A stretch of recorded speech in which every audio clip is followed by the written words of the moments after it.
习武之人，無懼風雨雷霆。習武之心，靜看流水浮雲。習武之道，邊個先係真正嘅對手？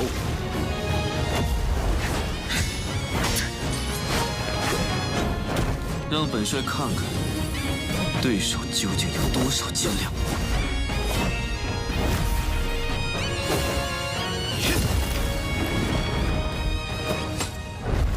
道如水，水可乾，亦可游；水可高，亦可收。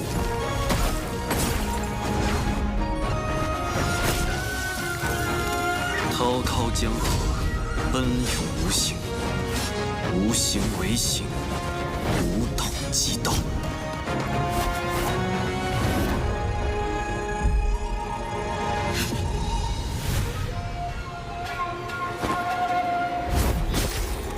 真正的对手就是自己。習武之道就係戰勝自我之道。霧係我，冰亦係我。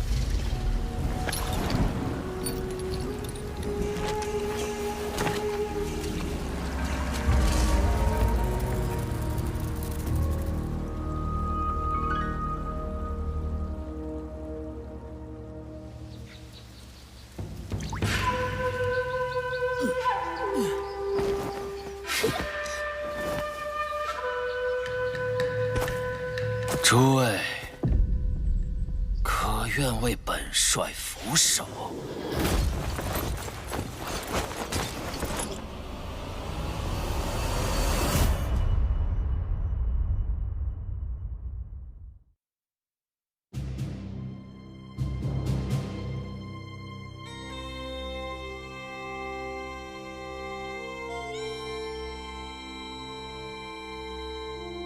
我就是你们要找的。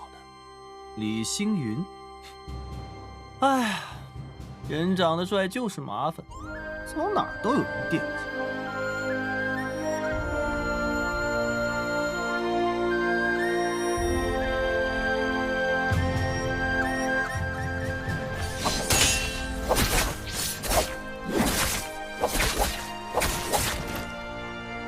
记着，本姑娘叫姬如雪，是幻音房的人。 幻音房的剑，从来不会迟疑。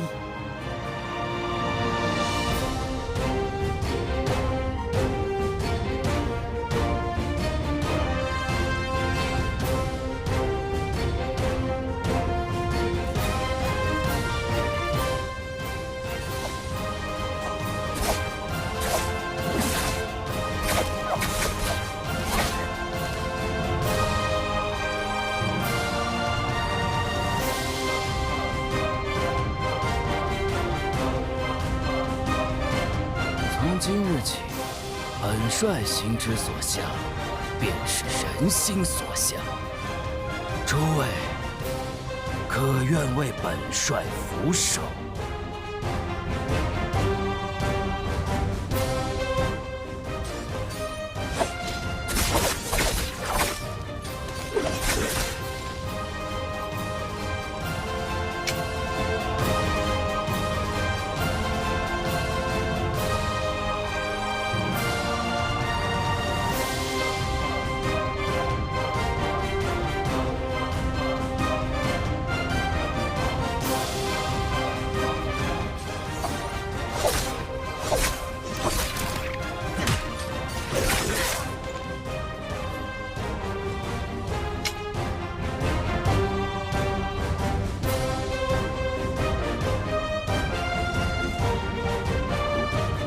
我是齐王，亦是幻音房的女帝。太平只是这世间的面子，而里子早已烂透了。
As chaos tears open the heavens,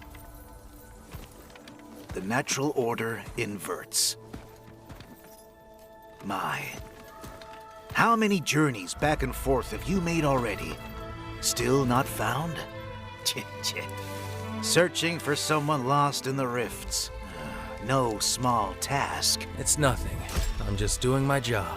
Here's a small charm for your protection. Much appreciated.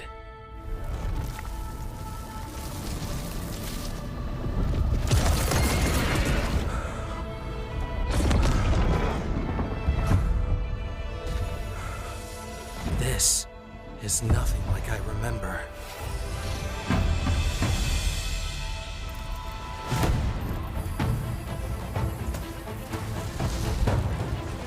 Curious, but there's no time to waste.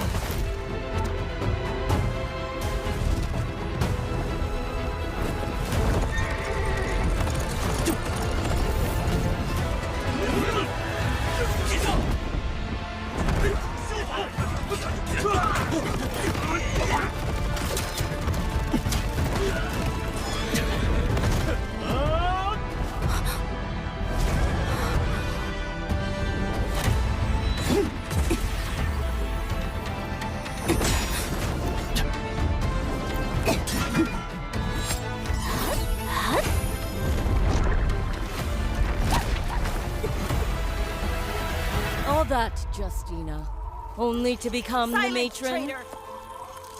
I will not listen to Akira's lapdog.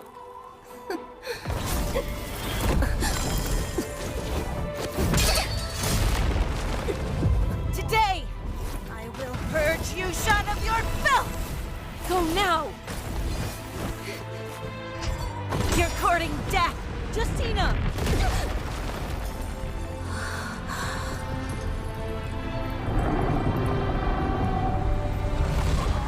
Excellent. It's taken the bait.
As your escort, it's my job to return you to Lenazra safe and sound. So, no matter how many times it takes, I won't stop till I find you!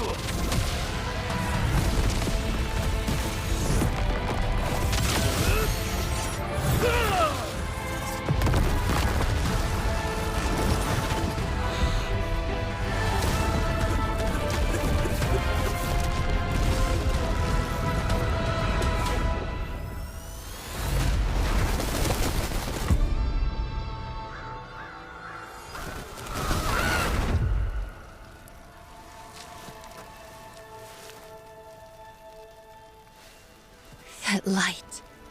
Does it burn brighter than I do? When you find her in the rift, I'd like to see her for myself.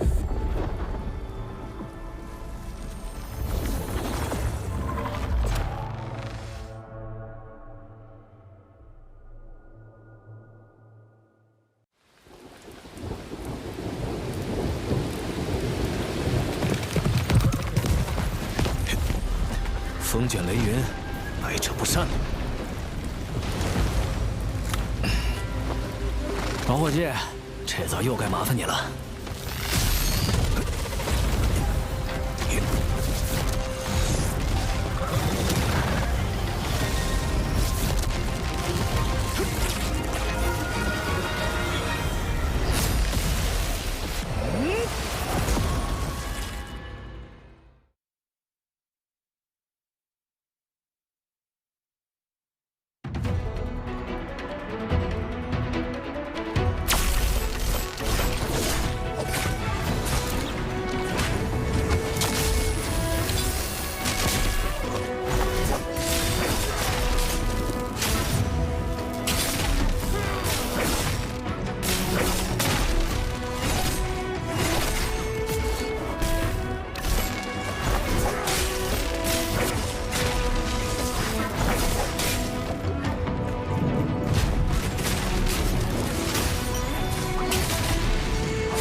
Nights are long, trying to understand a life of words unspoken. How all of her hopes, all of her plans, told so much of what I meant to be. How some should stand, but I'm broken. Your love will help me so near. Never left enough space to hear how it tore me up inside. I've never been prepared to take the key to your kingdom's gate. The dreams wanted I'd never share.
Your fears in the flames I feel alive. The burden in my hands are climbing up to the heavens gates. Defy the fates to show you who I am.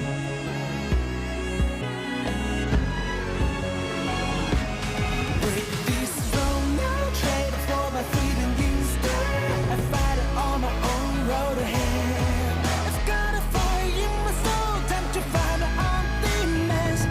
Never hold me back. Break this throne now, face the world with all that I have. Lay forever held within my hand. NARAKA calls to me.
习武之人，無懼風雨雷霆。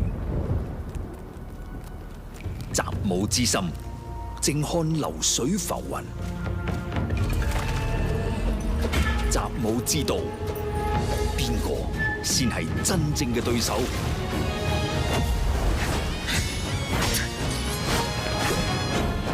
让本帅看看，对手究竟有多少斤两。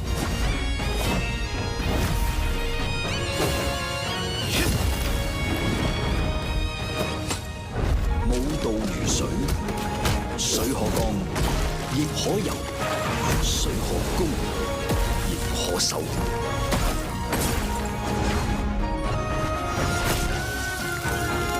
滔滔江河，奔涌无形，无形为形，无统即道。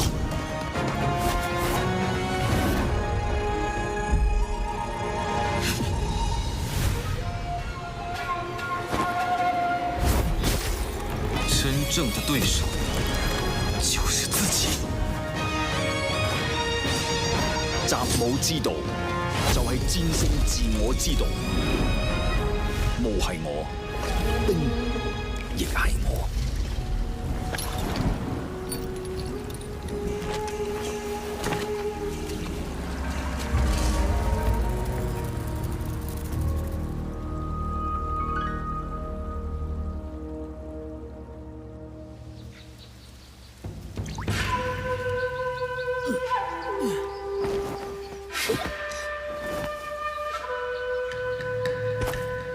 诸位，可愿为本帅俯首？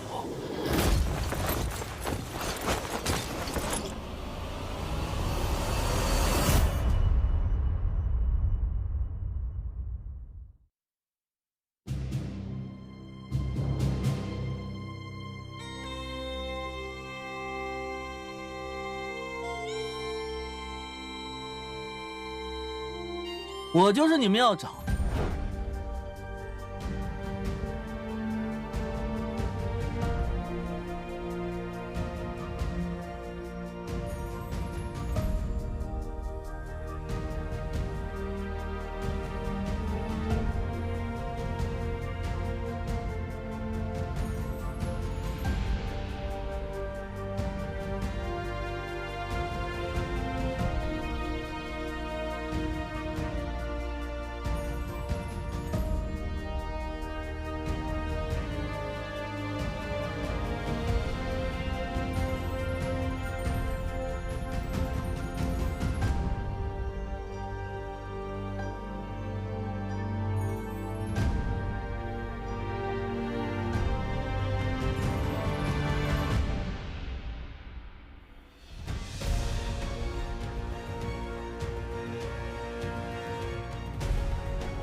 Hello, everybody, and welcome to the NBPL. My name is Hitbrain. I am joined by NARAKA as we're getting ready to go into trios today. Day 1 of trios this week, coming fresh off the GG win.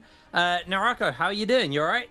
I'm doing quite well, Hitbrain. Really excited to be here to kick off our third bye week of the split. NBPL's been heating up. I'm saying it every time that I'm on that I get super excited to hop in because it feels like things keep changing. And really right now, I think the format's in such a great spot, especially on the trios realm. Happy to jump into what will first be our mirror matches, I believe.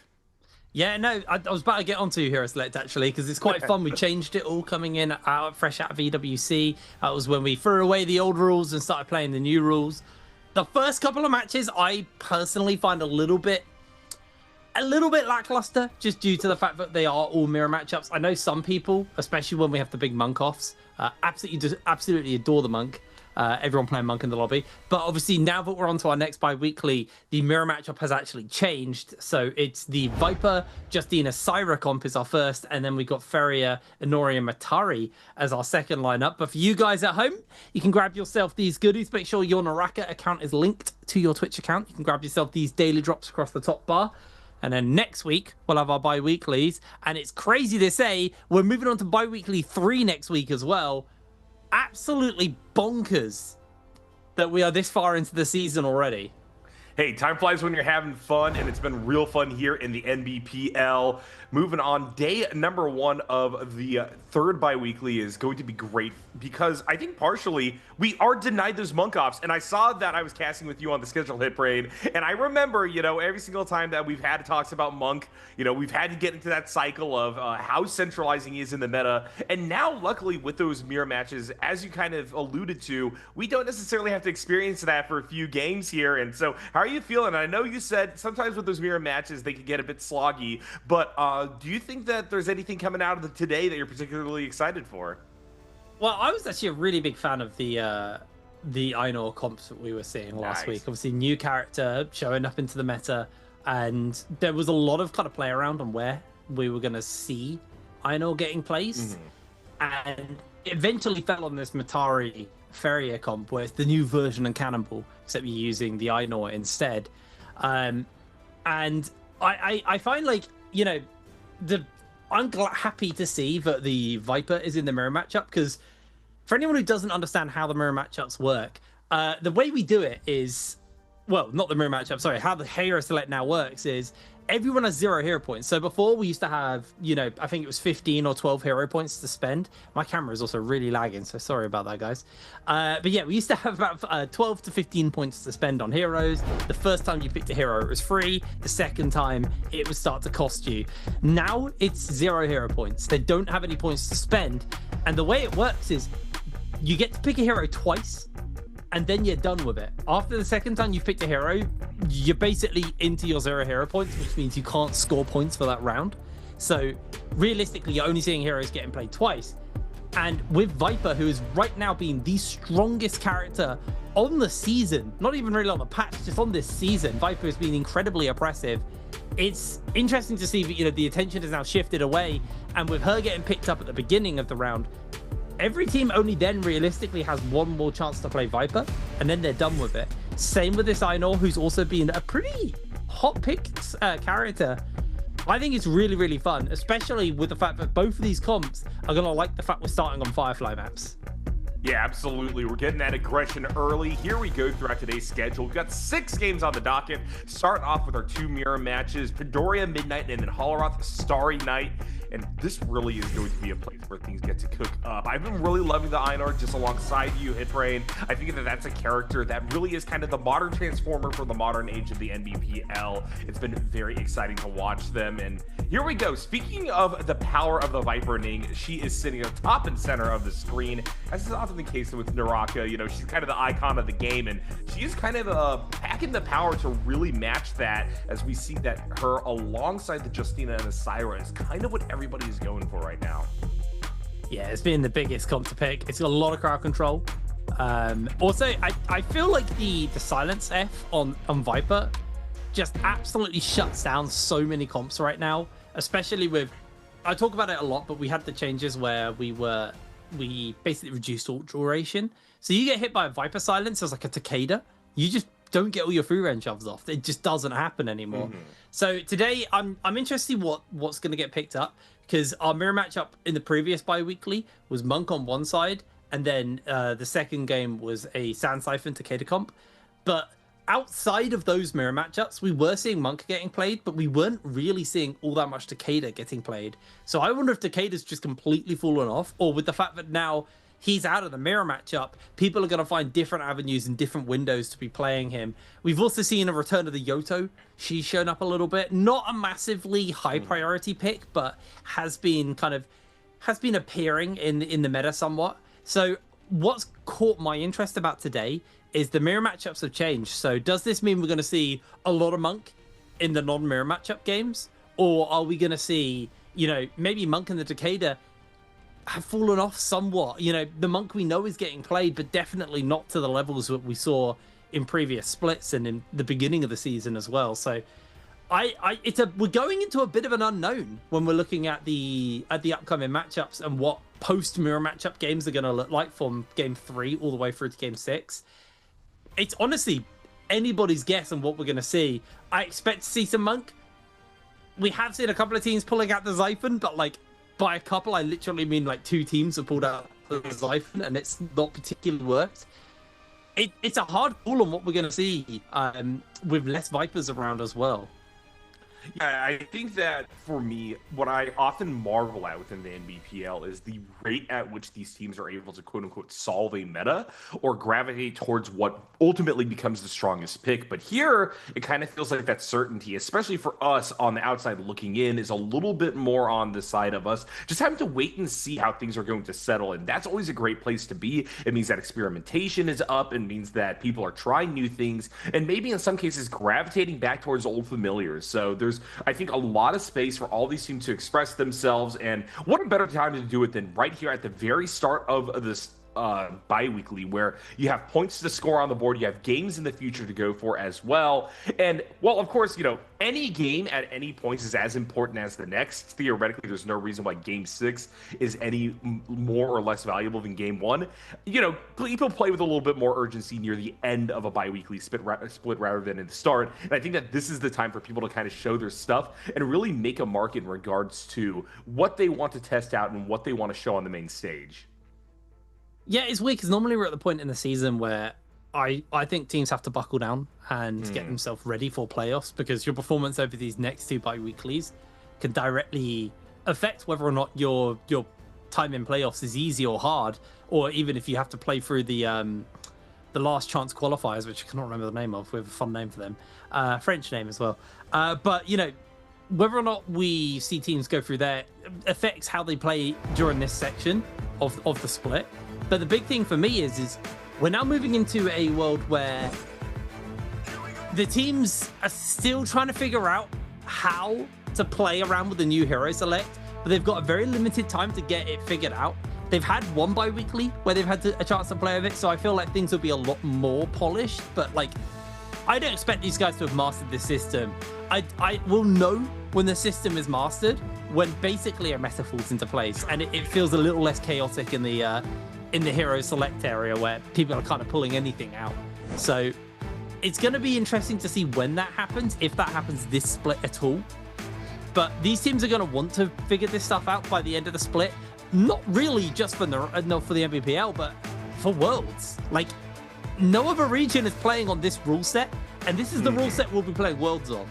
So all of our Chinese teams are going to have a major advantage going into Worlds. Not in the fact that there's also just 10 times more Chinese teams than anyone else, but also in the fact that they're going to go into Worlds, practice on this hero select rule, and the rest of the teams are going to be a little bit lost in what to do from there. Yeah, getting this test bed, this time to really explore what they want to do on the Worlds front is going to be super valuable. And as you said, the NBPL really is kind of, in a lot of ways, the proving grounds for these teams to begin with. And so that is part of the reason why China has such a big advantage in the world setting. They just have so many fantastic players who get the opportunity to play with the hottest commodities right off the bat. But here we go, entering into the arena here, we are seeing all of our teams getting prepared for the launch of this bi-weekly. We have groups A and C facing off against one another today, and that is going to actually include the winners of bi-weekly number 2 in the form of GG and many other certified killers as well. This is going to be a great spot to watch 2/3 of our teams take it to the Rift. All to play for today. All to play for today in this games. Obviously, right now, it is just sorting out, you know, what this week's meta looks like, because obviously things change with the fact that we have the mirror matchups. These guys are prepared and ready for the Monk into Sand Siphon comps, but now with those 2 comps freed up and left out of the mirror match, the Viper, who again has been the big go-to, is going to be removed. Then the Ainur.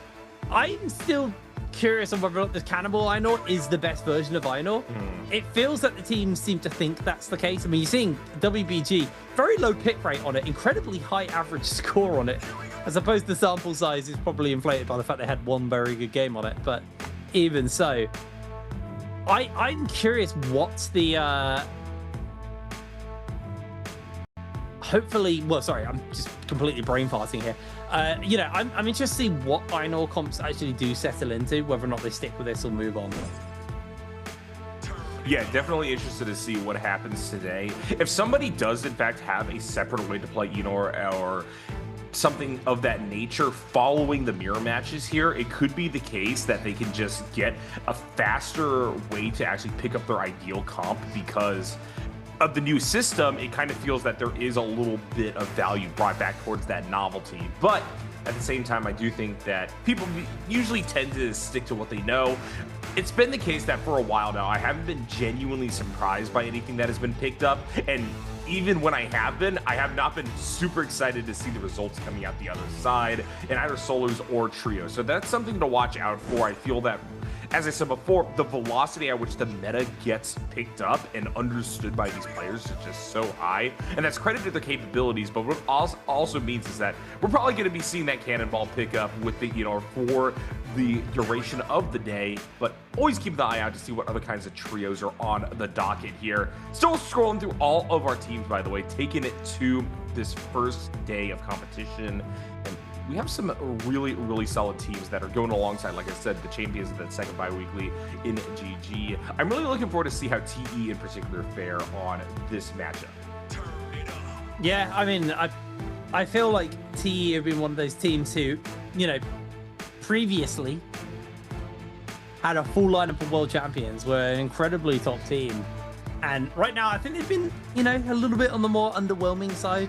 SR have been consistently good this split so far. They've been very, very impactful. And, you know, I think we're in a season where there's a lot of teams trying to make that resurgence, trying to recover. BLADE are a team who I feel like the expectations are higher than what we're getting out of them. I still think we're getting a lot better than we're used to with BLADE, but that is obviously they've got VVV on the team, who is an incredibly capable player. They switched around the off roles and where VVV plays, where starting role is on the team. So he used to be a Viper for his team. He now moves off the side of that, so we don't see that quite as much from him.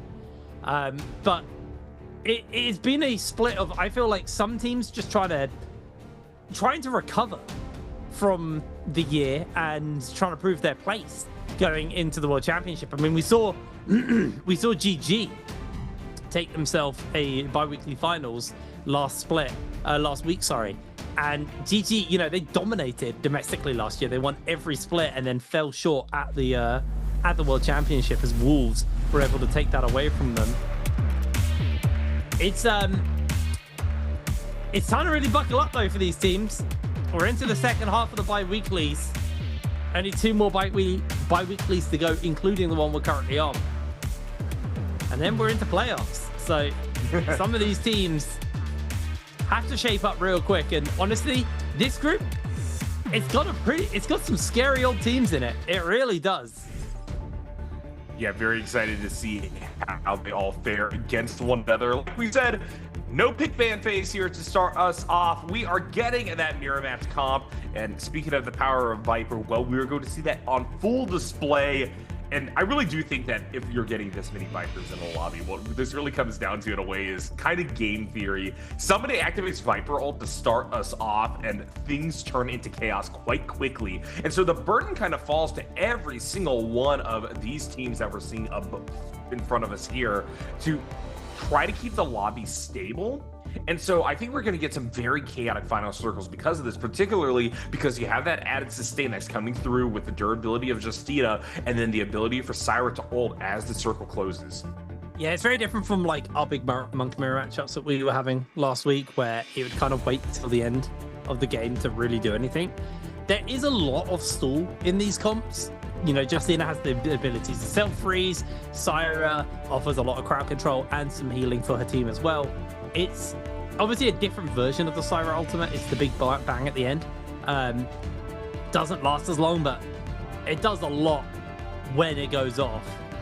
I am interested how quick this game is going to end. Are we actually going to see Final Circle fully close, where, you know, last time when it was Monkey in game ones, we'd always see about 30 players left by the time we get towards those kind of final couple of circles, where in this comp, I can see it going either way. I can see these teams being a total bloodbath, or just Vipers and Cyrus trying to stall each other out in the storm when it closes. It's really anybody's guess right now. As interesting to see that GG have gone back to their drop spots. Last week they were experimenting and dropping not at the regular positions, but they are back to Jellyfish area, and TE are here to try and play interrupt. ZLXM already being bullied out, hasn't been able to pick a weapon up, has no, well, does have a grapple, but nothing he can do with it. Just caught out by all of TE as GG try and break away. Youth is going to get pretty low here, but CGS cannot find the follow-up onto him as Peak is just keeping him going. There comes out the Dazzles. A bit of a combo break away. CGS was able to take down Peak, steals away the armor, and just like that, GG have turned this fight on its head. Peak will fall, and TE feel the bite of GG. And I was about to say, that seemed like a rocky start there for the team that came out as champions there in the second bi-weekly, but they dig their heels in and demonstrate right there why they are the team to beat. A fantastic showing to reverse that fight. The action hasn't stopped just yet. WBG versus YG is currently underway, as you see XC for YZG come through to try to get that last little damage versus a WBG player. Unfortunately, with the armor swap coming through, they decided to just heal off of that one. Syra ultimate for Euron's gonna come out. WBG want to turn the tide, split the fight, and now it looks like YZG's on the back foot. Yeah, King looking for a scale rush opportunity. Does immediately get himself caught out by the parry. Jing not going to be surviving this one. YZG going to finish up. A bit of that stall I was talking about from Justina Freezes, but it's not going to be enough. YZG walk away with 3 kills under their belt. SS1 leading the charge, though, with 5 kills for themselves, so they've had a pretty hot drop. It looks like YZG, Bowder in the area. YZG actually don't want to stick around, but looks like they've caught a grapple here onto ZXL, and that slowed the escape here from YZG. I mean, Ziggy's about to get his ultimate back, so it does make this a little bit more dicey. Silence is up and available as well. I think Bowder playing this as slow and steady as possible, trying to get a read, but having a look at those YZG ultimates, they're all back. Where Bowder, they don't have Zem's ultimate right now. I can't see the state of the rest of their team's ultimates, but Zem immediately getting jumped onto as the Justina Freeze has been frozen down. YZG6E throws out the ultimate here on that Viper as they're going to look for the lockdown onto VVV. Gets stunned into the freeze, into the quick takedown. YZG are not done yet. Zem battered back by the pole sword. And that is going to just be a 5th kill going over to YZG. They may even make it a 6th here onto NY7. Last man standing for his team.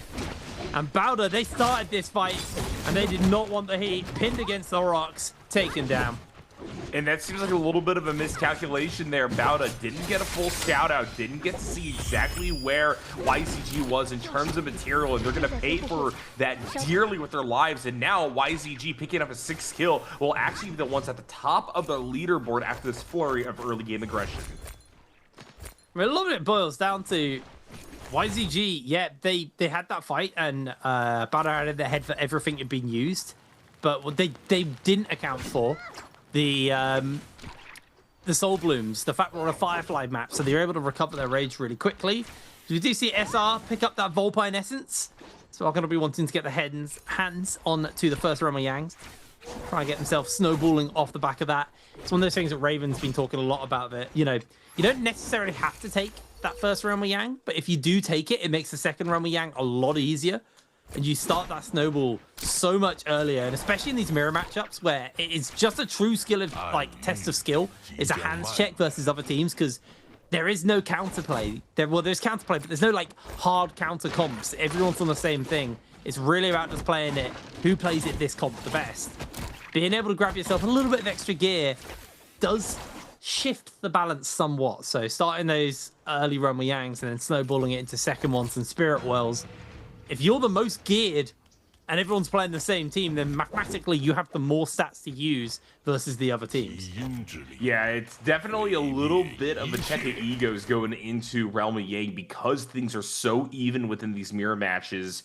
All these compositions being the same means that if you're going to get dog walked in those 3v3s, it's definitely a little bit of a blow there, because hey, if you can't win there, how can you win late game? We are going to see 5-2-1 try to force a fight here. Drop down, Pampy utilizing that Viper ult to try to find a stun. It looks like they will back off though, as they pick up one. WZ trying to stabilize, but unfortunately with Bane's Breath here, this is going to deep-push the fight. Coverage from WZ will allow for them to therefore revive their player. OA waiting in the wings here. And now we got to fight near the Quicksilver River. There's going to be a Syra ultimate activated by WBG.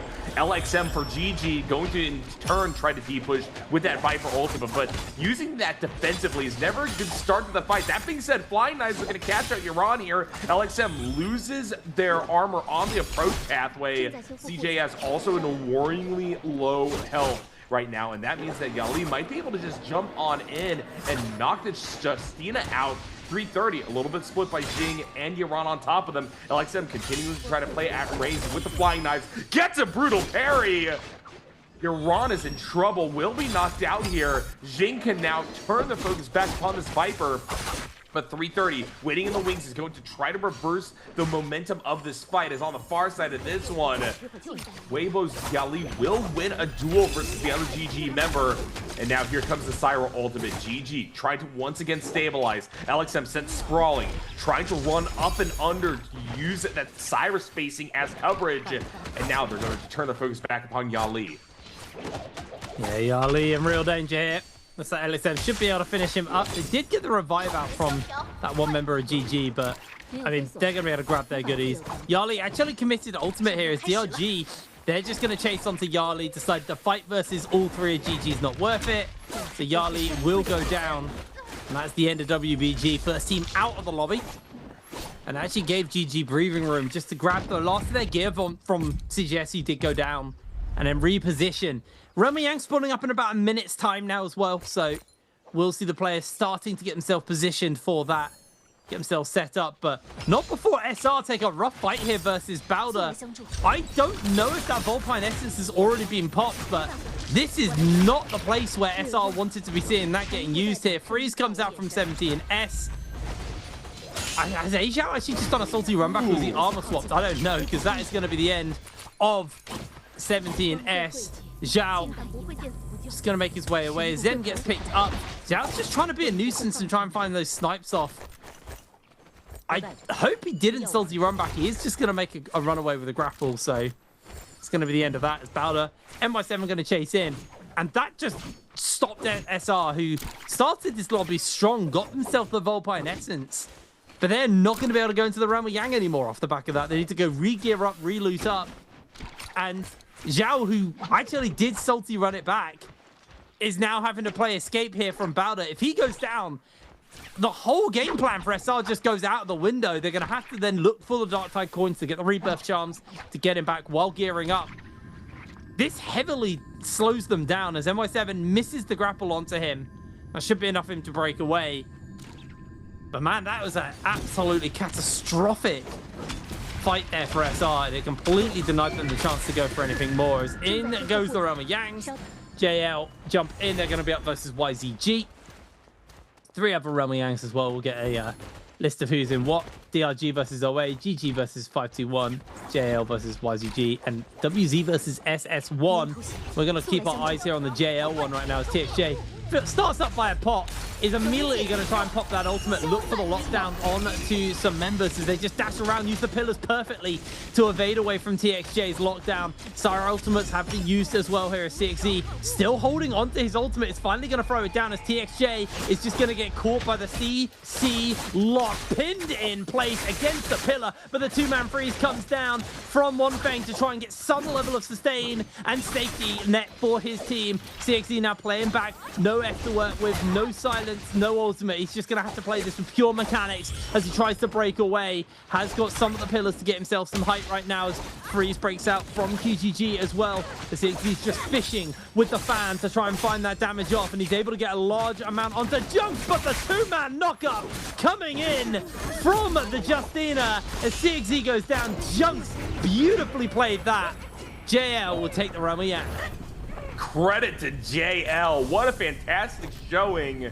We didn't get to see the biggest TXJ ultimate there to start us off, and I was a little bit worried that because of that, that was going to be a quick spin back around in favor of their opponents. But JL right there, the third place team there from Biweekly number 2, are able to demonstrate their strengths, and from there kind of stop momentum in a lot of ways for some of these other top competing teams coming out here with the Vermilion Birds by alongside 521 and SS1. These are now the new kings of the lobby.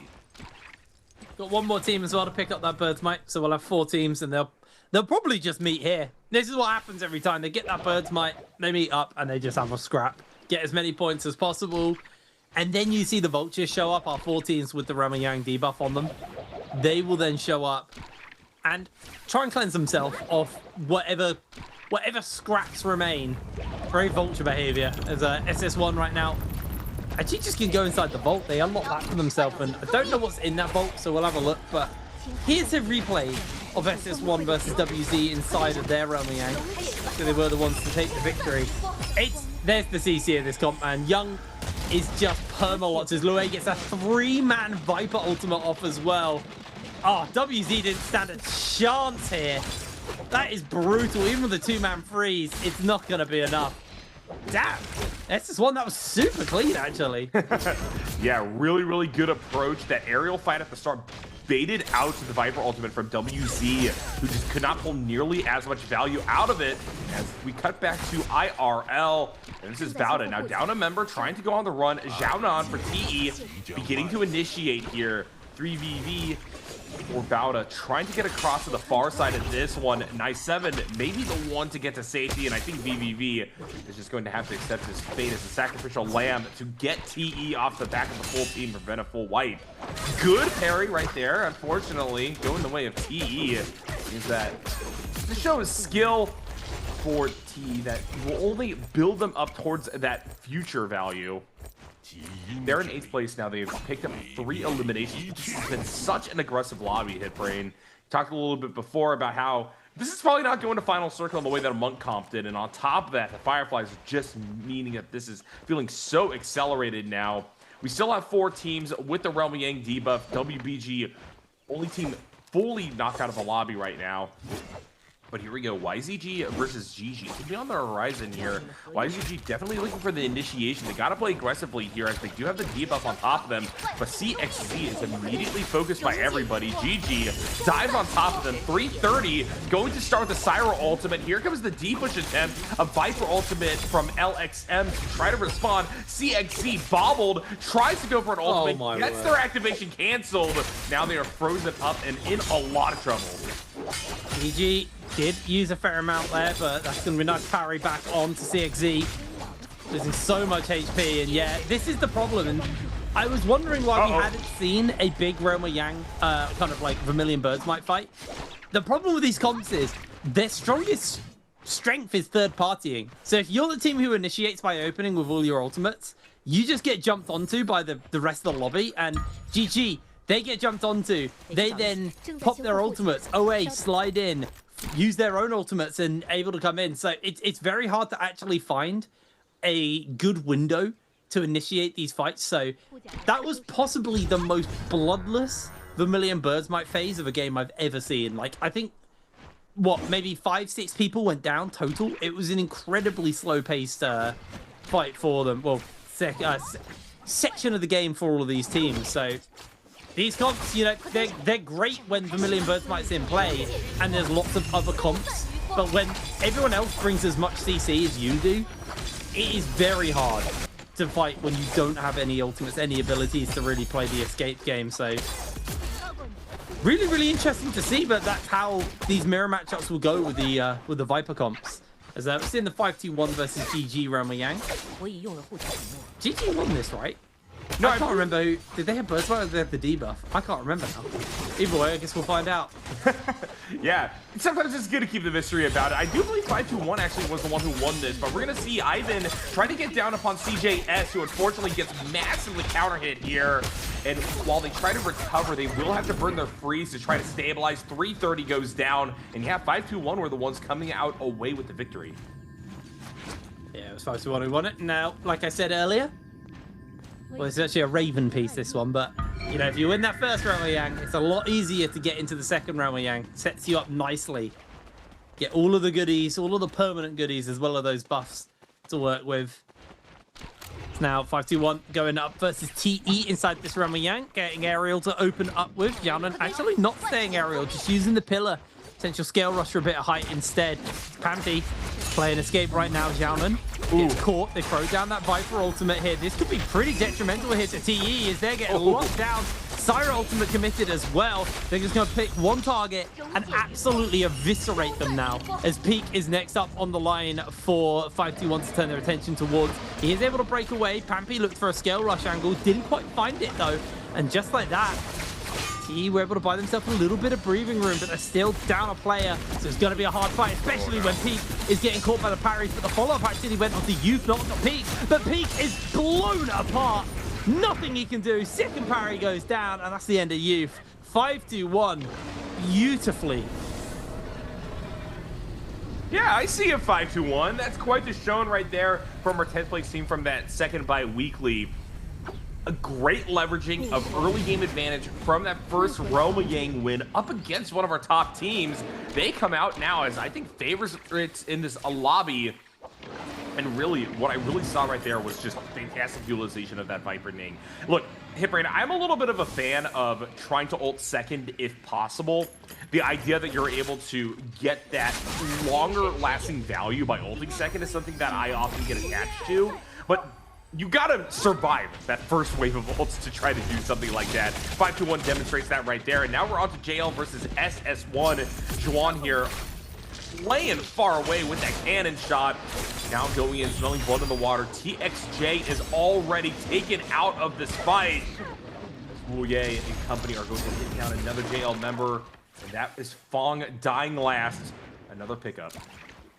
I mean, whoever ults first, whoever ults first always loses. That's like borderline the rule for most games, especially in mirror matchups, right?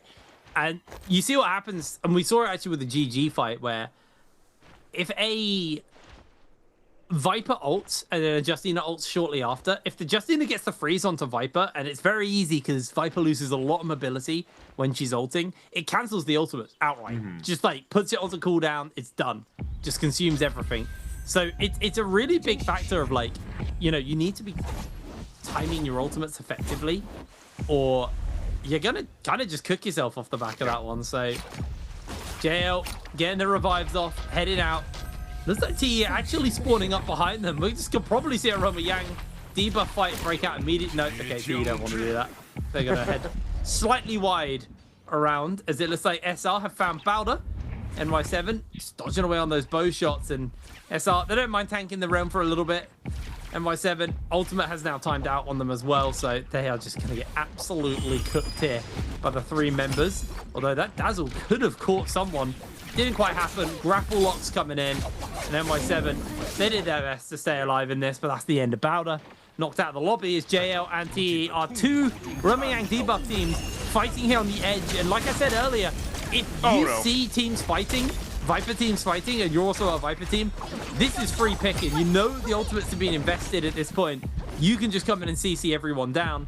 They were able to find one kill. DRG, they see the fight breaking out, and they're immediately going to strike and look to take them down. One Feng is going to lose his life. DRG able to find themselves the punish onto these teams with no ultimates is all the other teams just scatter into the zone as JL and T just continue their fight inside the runway, inside the zone. And meanwhile, YZG gets fully eliminated out of the lobby. TE down a player, maybe down two. Now Youth in a lot of trouble. Multiple players going to circle the two remaining members here. As we see Donkey come through with the Syra ultimate to just further pressure TE, who could do nothing but attempt to escape through the storm. Here we go, ERG. Finding pressure, wiping out JL as well. Junk's waiting in the wings here, but on just a sliver of health. With nobody to back them up, this could easily be over in an instant for them. And meanwhile, as that's happening, top of the tables are just getting stronger. 14 kills for 521 in first place here, with 10 minutes still left on the clock.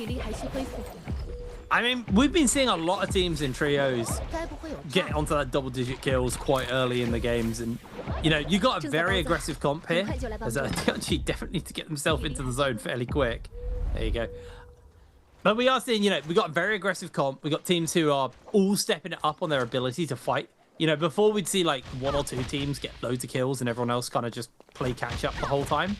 But now we're seeing, you know, we got 3 teams onto double digits. Realistically, GG probably join into there unless an absolute catastrophe happens. There's even a world where SR could potentially get there as well. There's still enough players left for multiple teams to get into that double digits, but we have also seen what used to be a rarity in the 20 bomb, kind of commonplace right now.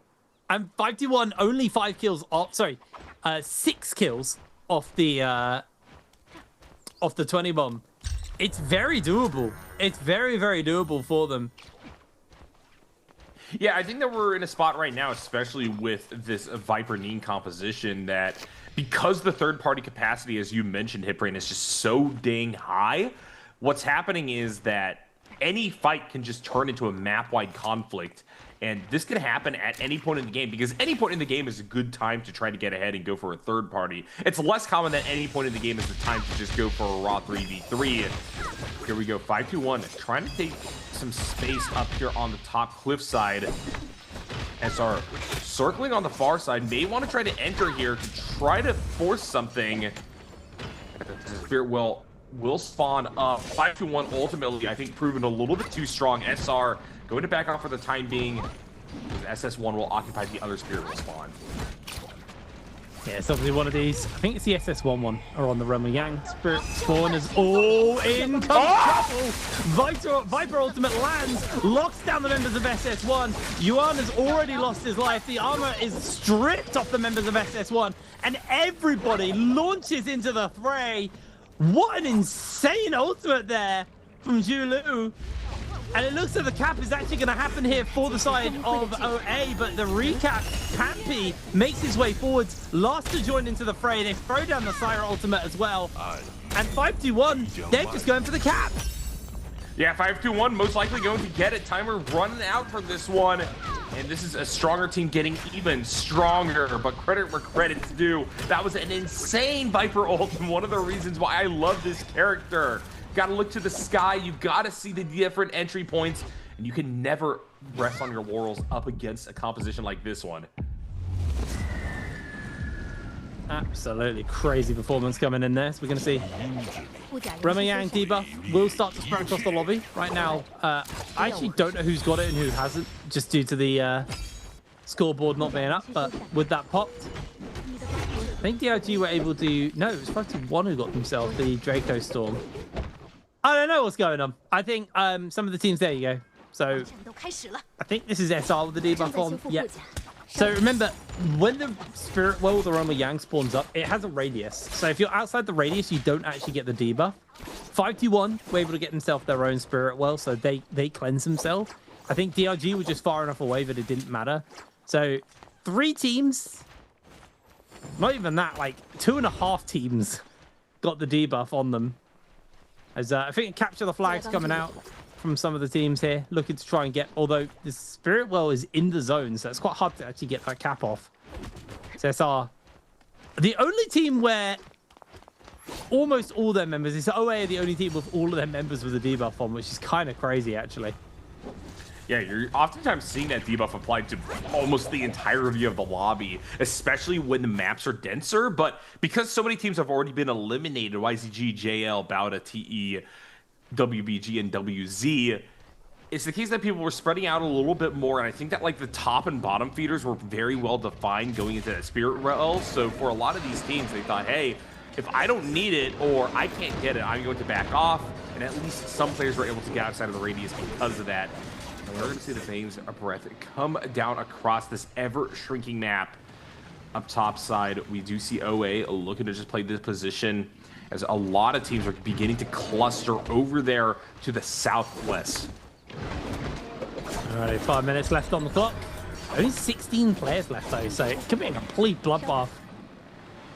Again, though, I think what's actually going to really stall this game, and yeah, I had my hesitations on whether or not we'd see the final circle close or not. I think we will, to be honest. Just due to the fact that Viper teams don't want to be the ones starting fights. Nope. They kind of have to see someone else forced into that fight. Now, there is a world where OA and SR just have to full send it to try and get the cleanses. And when that happens, everyone else could capitalize on it. Maybe once this Yang debuff goes down. Not Yang debuff, sorry, the Draco Storm ends. So maybe these guys just go in and full send it for the cleanse and then everyone else collapses in and that's the end. But SR is going to be able to catch himself the Spirit Well. I don't really think... I mean, OA could go to Cap to try and cleanse himself as well. So it looks like... No, it's just going to be SR who capped that. So OA will be the only team left with a debuff on as... Oh! SR commit ultimates. They will be reset when they get the Spirit Well. So just using that to make sure nobody gets close enough to grab himself a whole bunch of goodies. And there we are.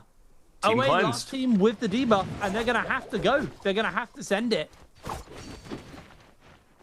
Yeah, being in this position, not great. I think they're going to have to try to find a really crazy surprise Viper ultimate here. Drop down from the sky, get some stuns, pick up early kills, and hope that the other teams can rotate in time. But movement's at an all-time peak. Scouting is so darn good. But here we go. OA going to set it up against GG. 330 a little bit pinned. Going to lose quite a bit of health. AB for OA falling out to the far side of the fight. Wants to try to cross back around. And that is going to be 330 going down. GG feeling the heat, feeling the pressure as Tutik from OA will continue to chase deep into the storm, getting out with a sliver of health. Cuckoo in a little bit of trouble there. Also down very, very low. We're going to see whether or not anybody wants a third party. This one, DRG trying to find their way in, but XLU immediately going to be countered. Will lose quite a bit of their legendary armor stack here, but AB is still tasty enough for the taking.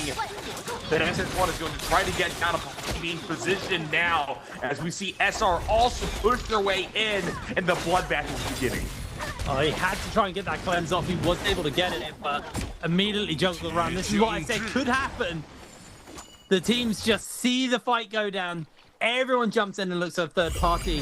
5T1 played that very tempered, though. They were happy to give those kills over. They decided not to get involved in the action as Cuckoo has cleansed themselves. But they are the last man standing for the side of OA, and I don't think they're going to be able to get that pickup. So it is purely now placements here for OA. Maybe Cuckoo on that Syra will be able to get some potential pick off, but looks like DRG actually scouted Cuckoo out, and they're just hunting for the kill. All three members send it in onto them, pinned against the walls on that low ground, and that's the end of OA, taken out of the game. They were too patient with that Yang debuff. And now we have 3 full squads left, 9 players left in the lobby, and that is it. And I think we're going to wait till circle closes for really anything to happen now. Yeah, this is kind of what I was expecting to see. After that realm of Yang debuff goes away and those teams are taken out, now, because the lobby is so thinned out, there's no jockeying for position, there's no, hey, you're encroaching upon my space, and kinds of bad trades that could lead to cascading fights. Instead, we have 3 teams that have all decided to plant their stake into the ground. They're just going to zone for the remaining 2 minutes. Yep, everyone's just flashing off their soul jades, letting people know if they come close. There's a lot of golden armor in the game. SR rocking 2. Uh-oh. I believe 5-1, yeah, all of their teams are running it. As here we go, the engage is actually breaking out from Julue. trying to see if he can find the opening. Isn't going to really get summoned to too many people, but Pampy's coming in with his own lockdown. I don't believe he really hit anyone on the back of that as well. Using those flying knives, just battering 17S out into the zone. He's going to rejoin up. I am surprised to see a fight break out so early, but these teams, they just want to go. They want to full send it. And it feels like that was just a feeler. That was just them testing each other to see how much damage they could do if they could find an opportunity. But that rock in the center of the zone created enough angles and areas for people to try and find cover away from the Viper stuns that not a single person goes down. And, you know, Pampy, he just needs a brief second to heal, but not given that opportunity, taking a lot of zone damage as SR are keeping him out of the zone. Pampy's grapple locked, he's going low, and he's not going to be able to heal. And that's just him going down. He doesn't even give a kill over, though. Just falls to the corruption. No answer out as Rico inside the zone, just trying to rejoin up, stay in aerial here for a brief second. 48 seconds as the zone is growing smaller and smaller, and it's ending on this rock here. A lot of terrain to work with. Rico finds the dazzle onto Kakashi. Kakashi knocks out into the zone, gets him with the dazzle. Massive lockdown here from Rico. Misses the uppercut opportunity, though, as he himself is hit by Fat Milk's ultimate, which is going to go pop as well any second now. And he'll lock a whole lobby down, actually, with that one. Does catch out onto Rico. Rico going to get shredded here by 5-2-1 as they're able to secure themselves a kill. Rico going low. I see an Aurora Burst getting broken out in the middle of all of this as well. It's just... everything is going off. Particle effect after particle effect. Dazzle comes through, and 5-2-1 will tidy this lobby up nicely. There's only one player left standing, but down he goes. Somehow, DRG are the last team standing. Yeah, and they're going to be happy with those placements, boys. They know they got away with murder. They're picking that up at the end. But 5-2-1 stacked kill on kill on kill there at the very end, ending with 19 eliminations, I believe. And I think that that'll be enough for them to be the ones. No, actually, DRG is outright winners. And the kills were very, very close, and the kill multiplier isn't actually that much. So it's one of those ones where DRG still had plenty of kills under their belt. It'll put a really, really solid performance there from them. But, man, Viper mirror matches are weird. Weird passive lobbies, man. Because I would never see Viper in a game. I'm like, wow, this is going to be an aggressive lobby. But when it's all Viper, it's a very different scenario. Viper is a third-party hero. She's very good in the isolated 1v1s as well when you're in the realm of Yang. But when you're out in the open world, Viper's her biggest strength, and hence why we saw her with Tessa for almost 2 years, was this was just a third-party comp, and this one brings more crowd control, making those third parties even more dangerous. But Viper comps are incredibly reliant on ultimate. Skills are great, and they like to use them, like the silence from Viper, very, very impactful, but it is an incredibly ultimate-reliant comp, and without ultis, you're very susceptible to getting third-partied, and that's why that team was, or why that lobby was so passive. Our next comp, though, is the Ainur comp, and again, somewhat ulti-reliant, because Ainur obviously wants his transform state, but that is an aggressive comp. Cannonball comps are very, very hyper-aggressive. Yeah, I think that what I really noticed out of that last game, and kind of what I'm beginning to appreciate about these mirror matches in general, Hitbrain, is the fact that you get these very interesting incentive structures that don't necessarily exist elsewhere in the game. Yes, you lose a little bit of the diversity of just how cool a lot of the characters in the NBPL and NARAKA BLADEPOINT as a whole are, but what you make up for is these very weird game states they don't get anywhere else. It really is only in a place like where everybody is forced onto a Viper composition that you see these fascinating little matches play out where everybody is looking to be the third party but not the initiator, but at the same time you're still obligated to become the initiator at some point just so that the game can actually end. Yeah, absolutely. I was surprised to see that the teams decided to engage as early as they did. But for whatever reason, they did, and that's how that game went down. I think this next game, going to be an absolute bloodbath when we get onto the Ainur comp. Cannibal, very, very fun, very, very aggressive. My camera is frozen on possibly the worst freeze frame it could have on me. Oh, no, it actually looks even worse now. This is horrendous.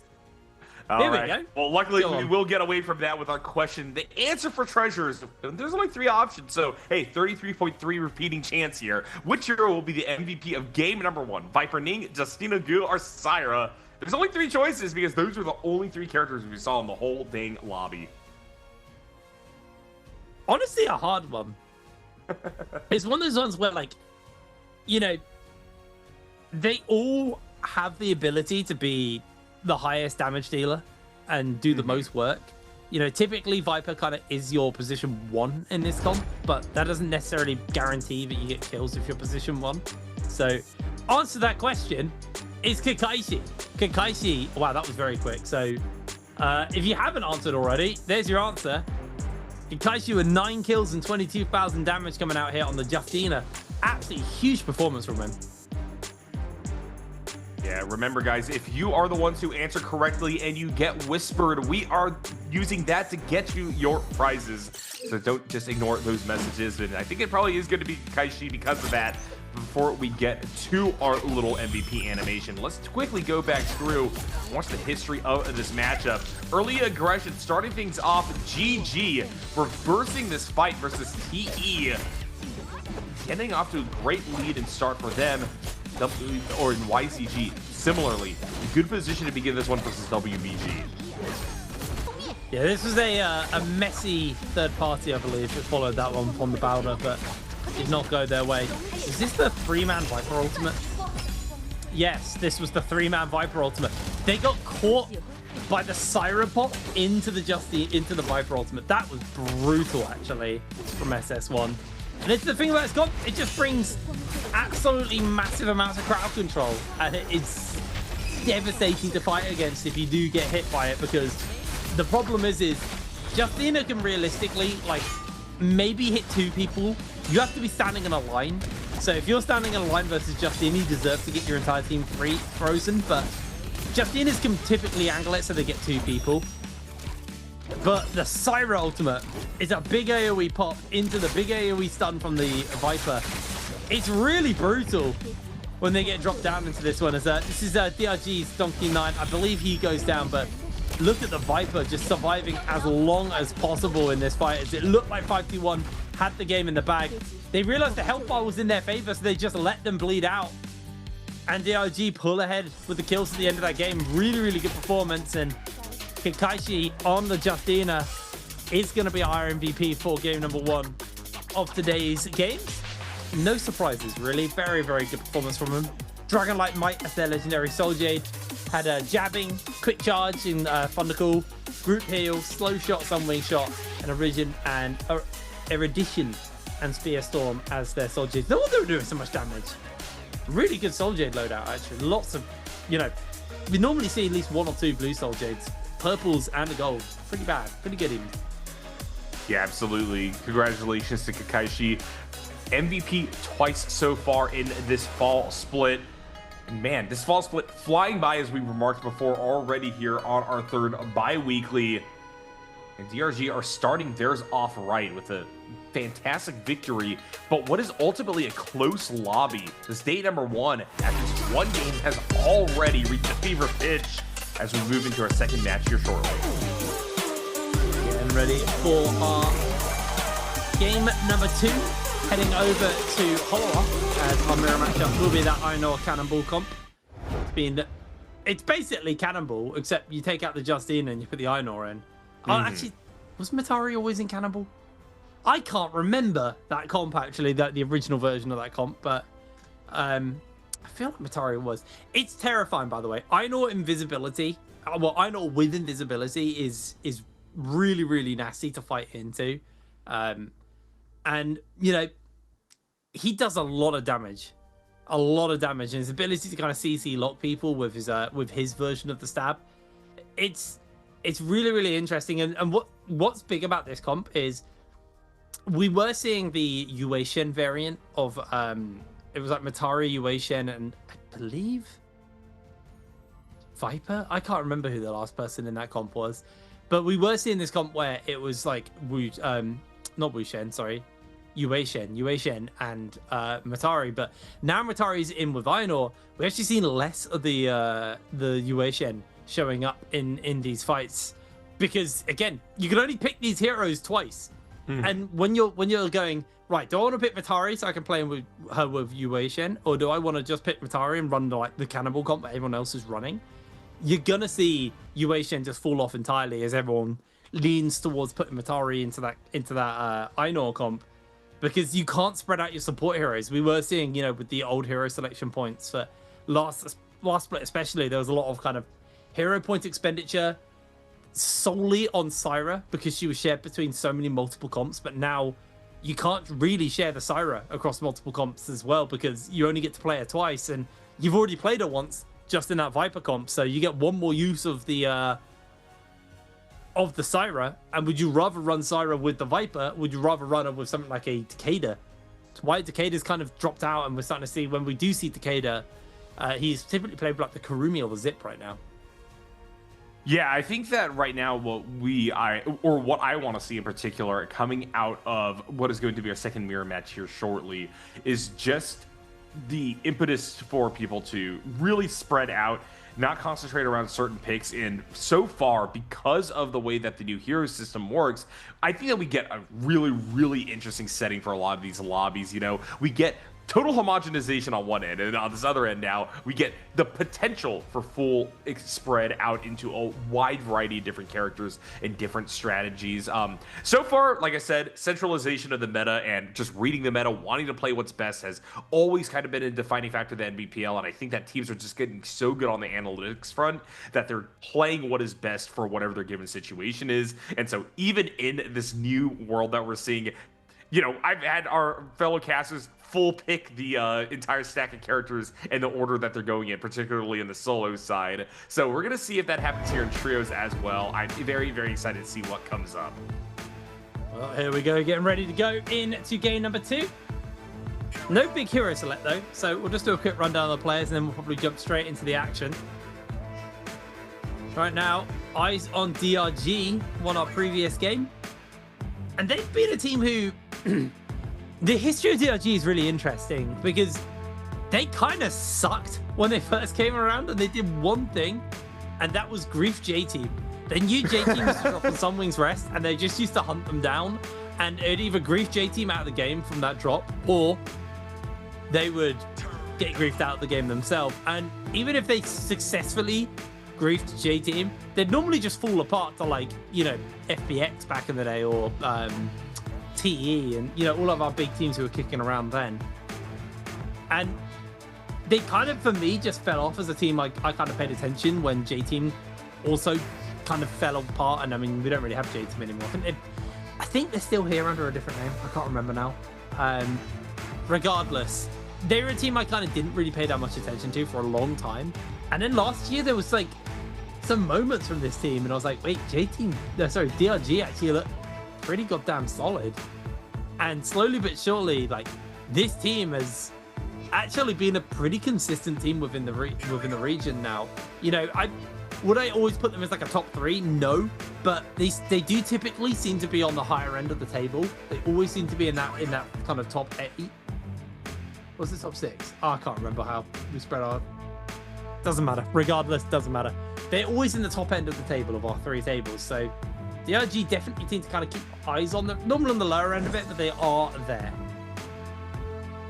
All right, YZG. Team that had a very good start to the lobby, but got knocked out early, I think are very much raring and ready to get back out onto the map for our second match of the day. I think this is a team with a high potential to do quite well as long as they orient themselves towards some kind of aggressive and early and turn that into not 1 but 2 Realm of Yangs. That's kind of the pathway I'm hoping to see for them today. And if they can prove themselves here in game number 2, there's plenty more matches to continue to rack up the points on the day in competition. Alrighty, well, WBG. I mean, there's not much to say on the WBG front. They typically have been a team who have fallen very short, and they have done that for an incredibly long time. They did win a domestic once, if I remember correctly. I can't remember now when they did that. I think it was the second ever split, actually, WBG won. split 2, whenever that was, a long old time ago. But since then, been a little bit of a underwhelming team on that front. As SS1 as well, team who have been on the up and up. They joined in hot.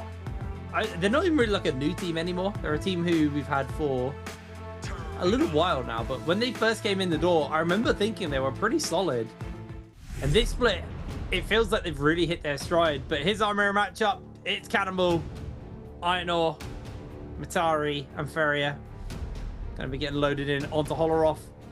And again, another team that's going to absolutely benefit from these early Fireflies. Getting that rage and getting into fights. Not quite as passive as a full Viper lobby as well, I'm expecting. Yeah, I'm really interested in Hitbrain to see what happens here. I have less experience, I think, with Enor and the compositions that he creates. And so, while I think that a Viper matchup is very readable in terms of how the game should go, and I think you read it to a T for game number 1, I'm very interested to see how this trio matches up mirror, mirror, mirror, mirror. So that's something to keep an eye on. Here are our 12 teams, all on camera, as we said before. No hero select this time around. We're getting straight on into the action for game number 2, and it is yet another Firefly map. Yes, indeed. I don't think any loadout stuff's going to be particularly different as well across the board. Most teams will be taking the exact same loadout as one another. No, sorry, not Matari. Viper obviously has those areas where like we see F1 and F2 getting picked from her, but like I think everyone has unilaterally fallen on the fact that her silence is just turbo broken, so people are taking that. But yeah, I mean, loadout's going to be pretty much the same across the board. I don't really think I'm surprised by who's playing what roles either. No, not at all. Everyone's playing the positions they normally do play. Excited to see this. You can see that some teams like Balder and JL have very high pick rates on this comp. This is a comp they really enjoy, so this is their chance to maybe score some extra points on one another. Relatively spread out spots across the board. GG return to Old Faithful, Imperial Village, and they're just going to grab themselves some goodies from there. They normally head up to that cave just north where you can see the golden loot is. Grab himself the Fireflies in that cave and all of the goodies around there. SR closest to the puzzle, so they probably should be able to solve that, although JL might grab some goods and just run straight over. Yeah, this is a relatively diffused start to the map. SR dropping near what could be an attempt to adjust and do the puzzle. We got this big sweep down from the south, though. 4 teams all kind of colliding with one another. GG all by their lonesome up top in the north there also has the potential to really hoover up a lot of resources early, but I do want to see where the aggression actually comes from. I think 5-1 and SS1 can easily clash to start us off, so try to see whether or not the cameras fall there to very much begin this game in earnest. So we are on to the game already. Wait, got himself in a fight here versus WZ. 2-tick hunting for a potential kill. Bell popped there by Cuckoo, so they know where WZ are running to. And are they actually going to full send it into this fight? It looks like they are. Oh, so WZ, sorry, is AB completely weaponless here. Caught by the lockdown from the flying knives, and AB, it's only grey weapons, so it's not doing too much damage to them. We're going to see the ultimate actually get committed here. WZ, Young's going quite low. Cuckoo with the blue armor, able to put some damage into him. Young goes down before he can ultimate. 2-tick able to use the ulti to buy some space as SR able to solve the puzzle, forcing JL away. They've got the halberds, they've got the golden fans as well.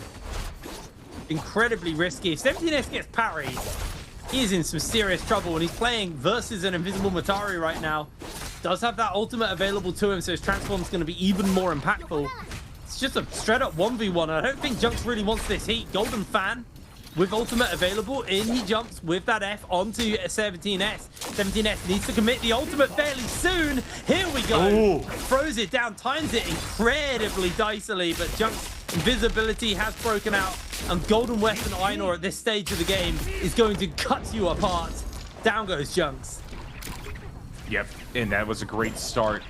Very, very much living on the knife's edge there, but that's the power of Einor, right? You could go low, and because your damage output is so ridiculous, it's one of those transforming characters that you can't really face tank or play around. You just kind of gotta escape for the duration of Thunder God.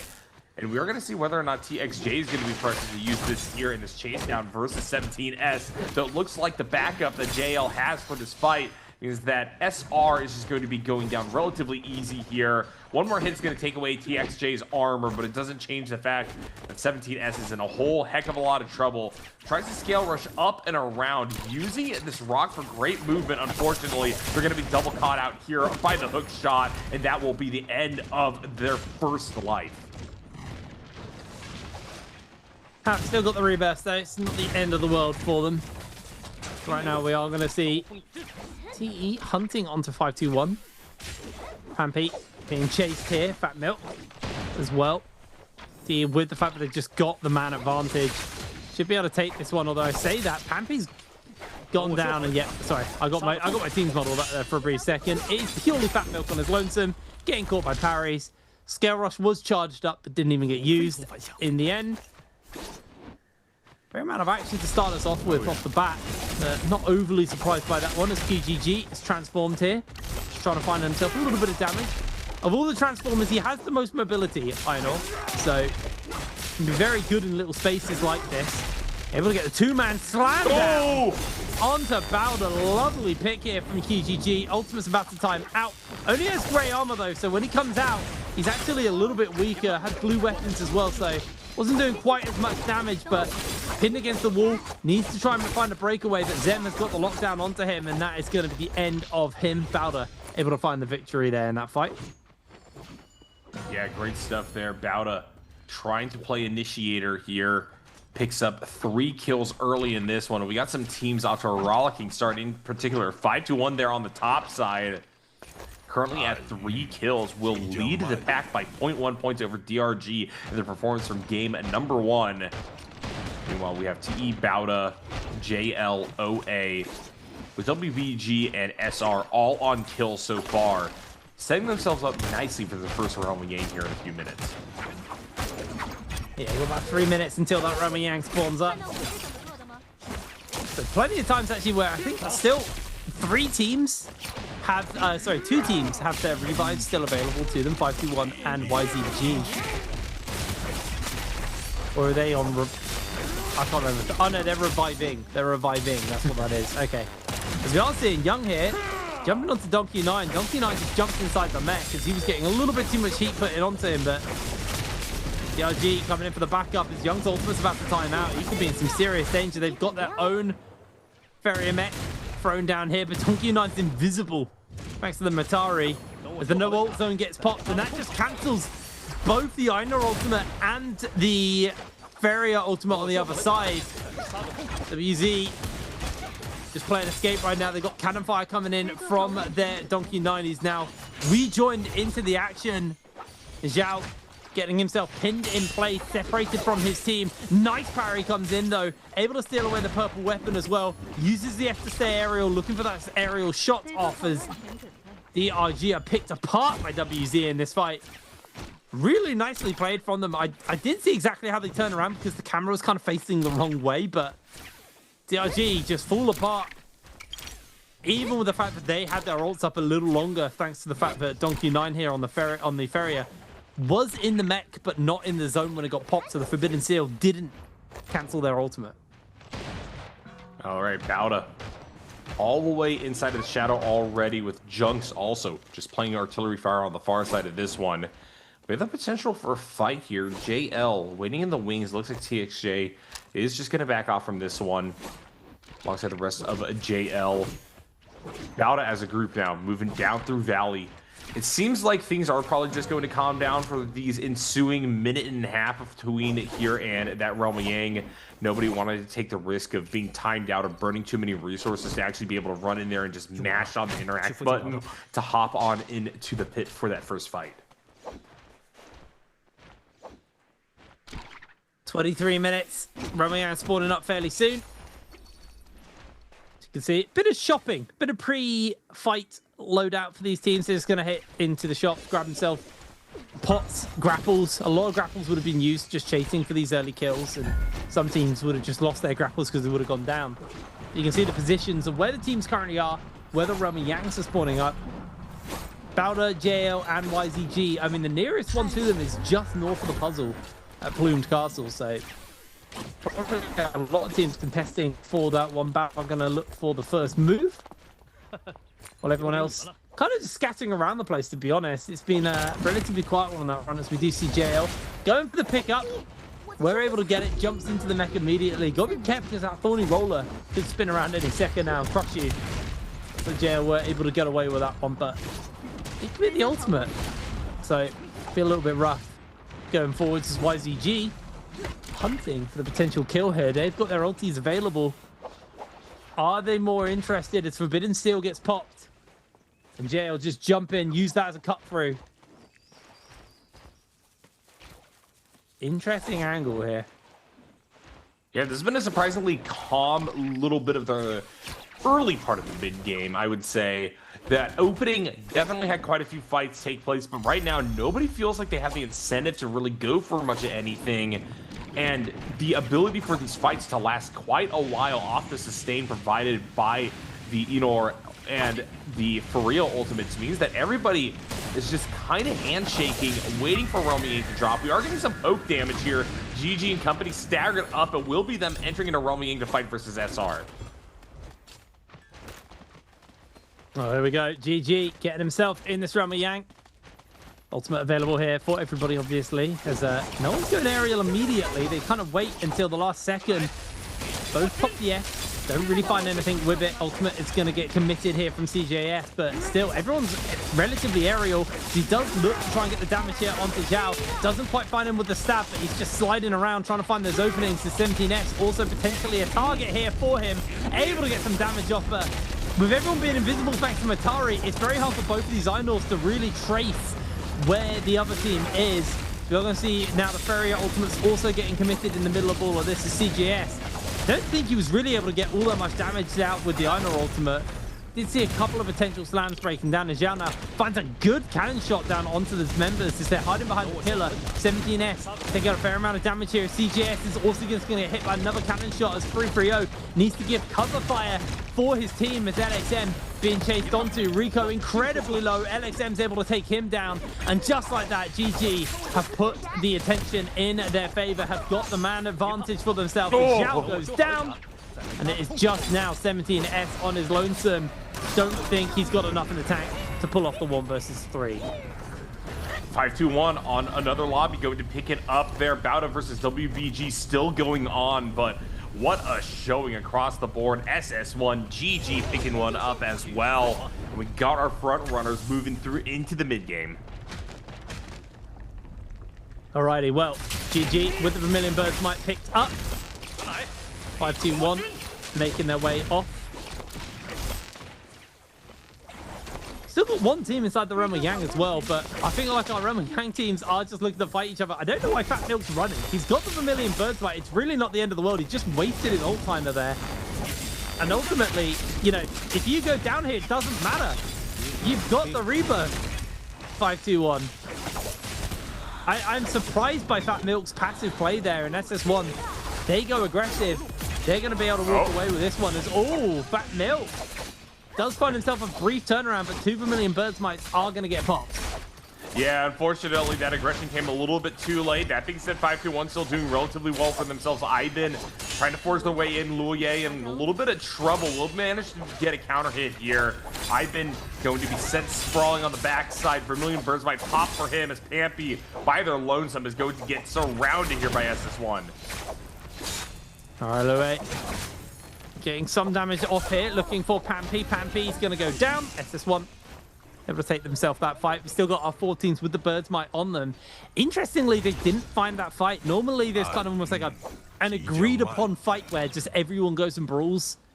But not being the case this time, so does mean these teams with the Roman Yang debuff on are going to be at a slight disadvantage. Only one team's lost their Birds Might entirely so far, though. I am surprised by how passive these teams are. with the Bird's Might right now. Like, normally it is a bloodbath once the Bird's Mights come into play. All right, GG. Waiting in the wings. The CWZ up here on Hillside. CJS, Eager Beaver, looks like they want to try to go in for a fight here. Crosses up, still has the ultimate available, but it's divide and conquer right now. Xiao Yao in a lot of trouble as we are going to see an Enor ultimate fire it off. CJS still holding on to theirs. Thundermark on their head here. We're going to see if WZ can do anything to capitalize. Young already trying to put the pressure on as much as possible. Unfortunately, the rest of WZ not faring quite as well. CJS, though, bobbled in an instant, sent all the way to the far side of this fight as WBG wants to come in for the third party. Yeah, they're going to be able to find it. Yoran pops the ultimate.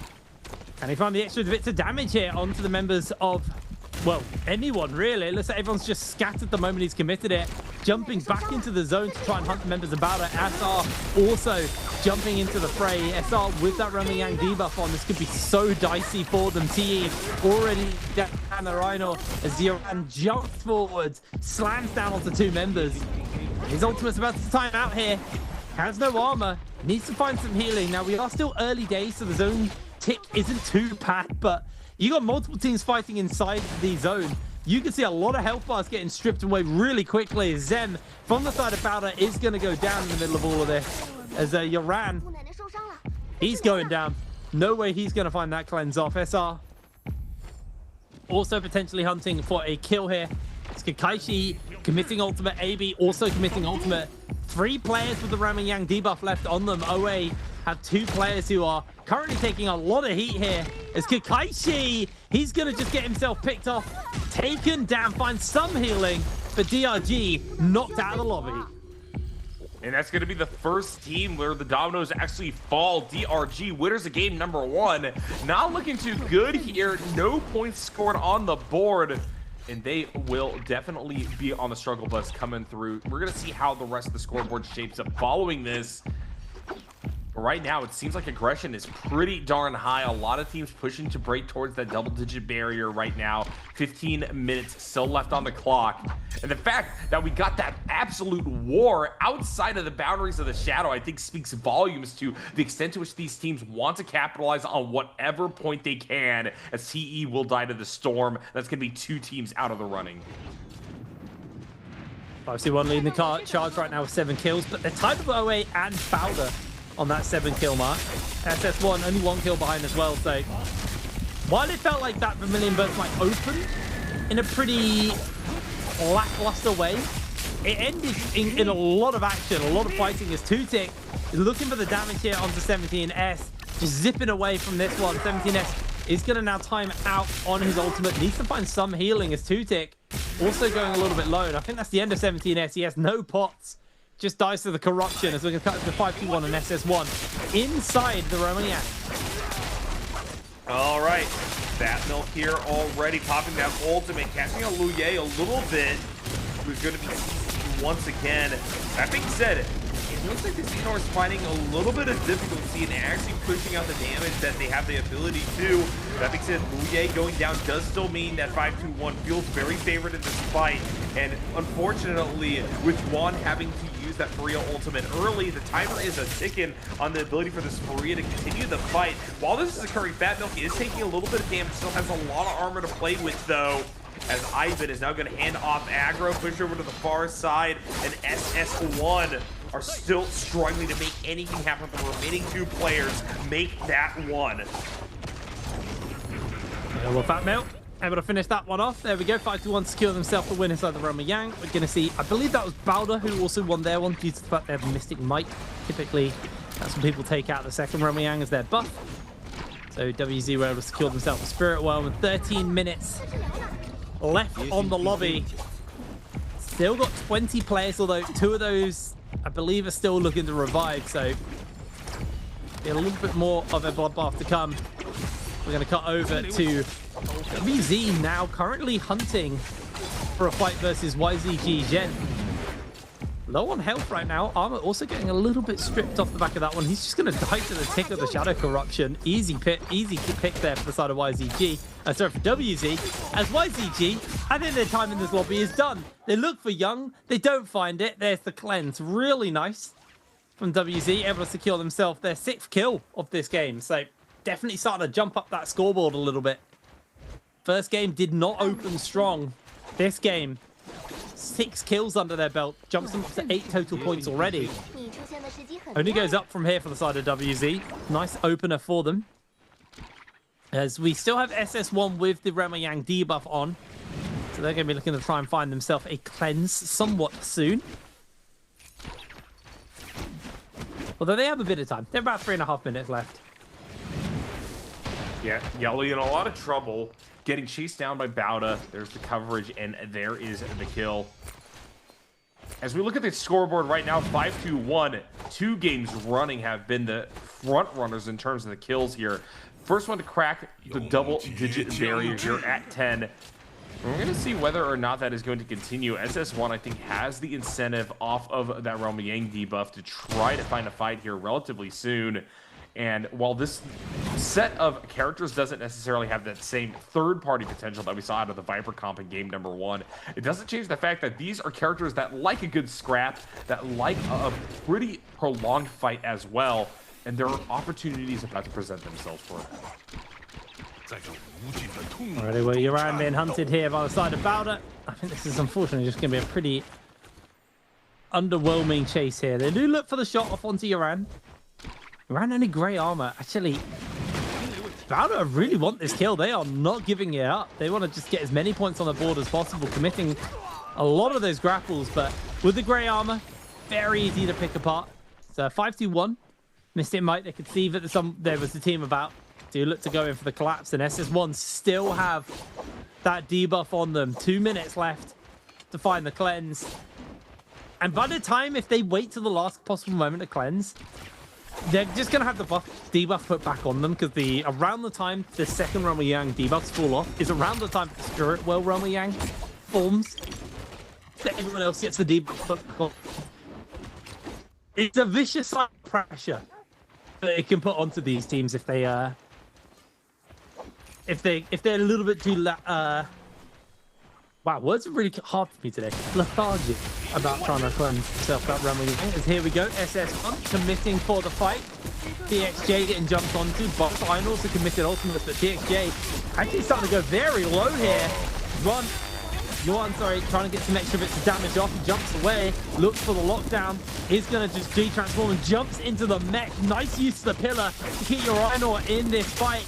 And it's just timing out SS1's ultimates here as he does get the stab on the jump, strips away some of that armor as Yuan, grey armor available to him, nothing to work with. As down he goes, SS1 with the Ramayang debuff on, feeling the heat here. JL getting engaged onto, and they turn it around beautifully. That's SS1 down a player. I don't think there's much you're going to be able to do off the back of that. No, I agree with that. I think that right now what we're looking at is SS1 just going out into the light there. 3rd place currently in the standings. They had a decent pickup of 6 kills, but I don't know if it's going to be able to hold off JL on the rise there. 8 kills to their name with Bauda at 9. These are, I think, top teams alongside 5-2-1 to try to make a mark on this lobby and make it to either a final circle or maybe a big fight prior to final circle that'll actually leave us with the definitive winner here. 5-2-1 on chase right now, looking for Yuan, who unfortunately is just going to get juggled, bobbled, and feed the ever-growing kill count for 5-2-1. Alrighty, well, 9 minutes left on the clock. Have those Spirit Wells spawning up fairly soon. There's Yuan. Just playing escape right now. I mean, 30 seconds. Realistically, there is nothing that you can do, even from this mech here. One D-mechs, and is immediately stripped of their health bar by 5-2-1. Just being absolutely bullied around. Maybe someone can find a shot off to try and steal the kill, but that's not going to be the case. There's actually 5-2-1 with a bow shot. Secure the kill onto them as GG, while all the action was happening elsewhere. Are going to capture themselves this Spirit Well. It looks like Bauda as well, also going for the cap. Can't remember which one is the buffed one here, as we are just going to see it go down. Bauda looking to try and potentially full send it as GG get themselves in, and that is the Realm of Yang debuff on everyone but GG and Bowder. So I think it was Bowder who got the Spirit Well in their favor. There we go. That answers that little question. There is a flag to cap though, so one team should be able to cleanse themselves. It's in a relatively nice position compared to last time, as JL are looking to get the flag cap. They're able to get it, and now they can just make their escape. Go over. You can see the little marker on the screen right now, just flashing blue through the tent. JL will be able to cleanse himself. And how many teams? 6 teams left in the lobby, 16 players. So yeah, it's been one of those games where it feels like the action's been fairly stagnant, but this is mirror matchups in my opinion. I feel like teams are less likely inclined to fight just because they don't want to get kind of skill check. It looks like GG are actually holding the cap. No, they're not. Okay, cool. JL going to be able to go cap. GG didn't need to, so I don't know what they were doing there. I think they were just grabbing whatever soul jades were available for them. Yeah, 521 have kind of relegated themselves up to the top side of the map here. As it currently stands, they aren't really going for any active attempts at this cleanse. They may just be playing this, as you kind of noted before, a little bit more lethargically than expected and maybe than desired. We're going to see if they will feel the pressure to initiate with this Realm of Yang debuff. WZ also in kind of an awkward position here. 6 kills. They're bottom of the standings right now in 11th place. They have the chance to make something of this, though. If they can find the cleanse somewhere, 521 using the Valiant Challenge means that they are going to be broadcasted to the map, and that could be where the action comes from very soon here. 6 minutes left on the clock. Alrighty, well, 6 minutes left, like you said. 16 players. We are going to see some action break out fairly soon, just due to the fact that these players have got 2.5 minutes left of the Realm of Yang debuff on them. So they're going to need to go for those fights. Although, to be fair, it's only 2 teams who have that debuff on. SS1 technically, yes, but, like, I mean, they're just going to probably fade away. Unfortunately, there's not much they can really do. Maybe play for placement points. But beyond that, you're going to see the Bane's Breath break down. Everyone else, we're just going to turtle away. And then when this Bane's Breath breaks out, we're going to have to see WZ and 521 go for a fight if they want any hope of staying in this game. Yeah, and this Bane's Breath is really going to just push the timeline for them. They know that they can't go forward and engage right now, and the fights that are going to occur after this need to happen snappily. They need to use this time to get into a solid position because of, like I said before, the potential runaway that can come through from a Matari ultimate, and the sustain that is brought inherently by the Einor and the Faria. So there's a lot on the line here. This is going to be a very difficult game state to navigate for 521 and WZ to try to stay in the running. Well, 11 seconds left on that Bane's Breath. See if they can hold it as GG right now. I mean, they don't really have to do anything. They can just time this out. They can just chill. We are going to see 521 decide not to go for the fight. Spirit Will spawns up, but WZ not going to be giving this one over for free. This is a free cleanse without the fight. But ironically, it means they're going to have to fight for it. WZ being zoned out the cap, slowly but surely ticking over in favor of 521. Young has been forced to transform. Xiao also going in for the transform as well. You can see that for some reason, Yaino from SS1, Juan, is, I would say, borderline delusional enough to think that on his own he can try and get the cap and potentially find himself a Soul Bloom or something here. Commits ultimate as WZ look for the recap. Matari invisibility is giving them a little bit to work with here, but it feels like the rest of the lobby are also potentially looking at just playing interrupt on this Spirit Well. It's not just about the cleanse. There's still going to be some goodies here. Some of these teams want to get this, as Bowder, no debuff on them. They just want the goods. They just want the gold gear. They want to try and take them out. As 521 going incredibly low here. Cannon shots coming in from Zen. He has his Einor ultimate to work with. As WZ have been eliminated, so have 521 also taken out of the lobby. And just like that, 3 teams remain, and they're all fighting for the Spirit Well. They all want to go for it. They still have one Fang in this mech for a little bit longer on the side of JL, as he is just getting some aerial positioning as he jumps out as TXJ on the Ainur, transformed up, slams in onto the members of GG, looking for LSN, able to find the lockdown onto him and strip a lot of armor away as he goes in for the slam, but CGS is also making his way forward. No one has captured the Spirit Well yet. As JL being forced off here briefly. CGS also chasing onto TXJ, looking for the potential slams in onto him, but that's a lot of damage onto CJS. As TXJ looking for the damage onto Junks now in response. Yeah, it's a havoc fight over here as Bauda, relatively healthy, has the ability to try to peel back and then third party again. That was their initial angle into that Spirit Well fight to start things off. And that cascade, the D push that they provided was actually, I think, the nail in the coffin for 5-2-1 in particular, where they just could not try to find a way back in versus a team that entered healthy and left healthy as well. And so now, as JL continues to try to wade on into the melee, and GG is also here to try to jockey for position. I keep an eye on the sky. Bauda could just try to take it here and now. For the time being, though, 330 is feeling the pressure. GG has to peel around to the far side of the fortress as Junks was trying to keep center stage. Now, alongside TXJ, they will move to the underside of this tent that Bauda and company have built themselves around. And now GG, healthy again, is going to try to move their way back in to try to get this buff. Rio got the mech available, can put that pillar down. Remember, it's got a nice little knockback on it as well. It's got the staff there as well to work with from CGS. Can't remember the name of the staff soldier, I always forget it. Looks like Spirit Well's just going to fade away. No one capped on it. And the zone is moving away from the hut, so Bauda, they're going to have to get forced out. Same for JL here. They'll probably have to use the upstairs, actually, from JL to try and break through. But right now, Bauda are holding that door. Zone has frozen for another minute, but this next close will be that final close. Just 8 people left in the lobby. Bauda down NY7.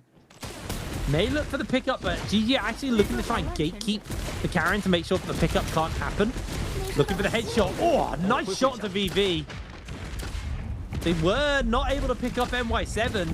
GG, even though they're exposed in the open here, have been able to force the members of Bauda away from the Karen on NY7 as VVV gets a great cannon shot for the 330, knocks him into the zone. He's going to have to mech up himself here as now is both into the mechs and just going to try and fight each other off. It looks like NY7 hasn't been able to get saved as Bauda's VVV gets knocked onto the low ground, and now 330 is just going to assault him with a barrage of cannon as GG will look to try and take down this mech. VV's lost the mech and he's going to lose all of his health in response for this as well. But JL jumping forward to see if they can find an interrupt in. Cannon fire comes down onto TXJ. He loses a lot of health and has to jump back into safety as CGS is going to transform. VVV goes down in the middle of the fight, but the Ainur has been forced out here from the side of GG. That could be detrimental for them.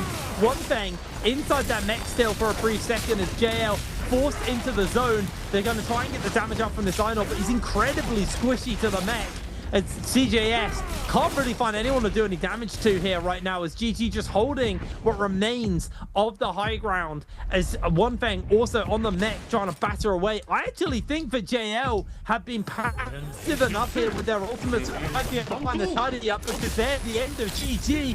Bauda bleeding out. Zem's going to be forced to transform here as TXJ will time it out. It is a draw at the end of the game. Incredible stuff, showing sustain of these teams.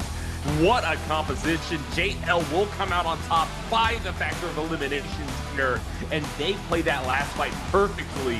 Back enough to wait for people to open themselves up to their engage, and they were surgical to try to take that fight for as long as they could.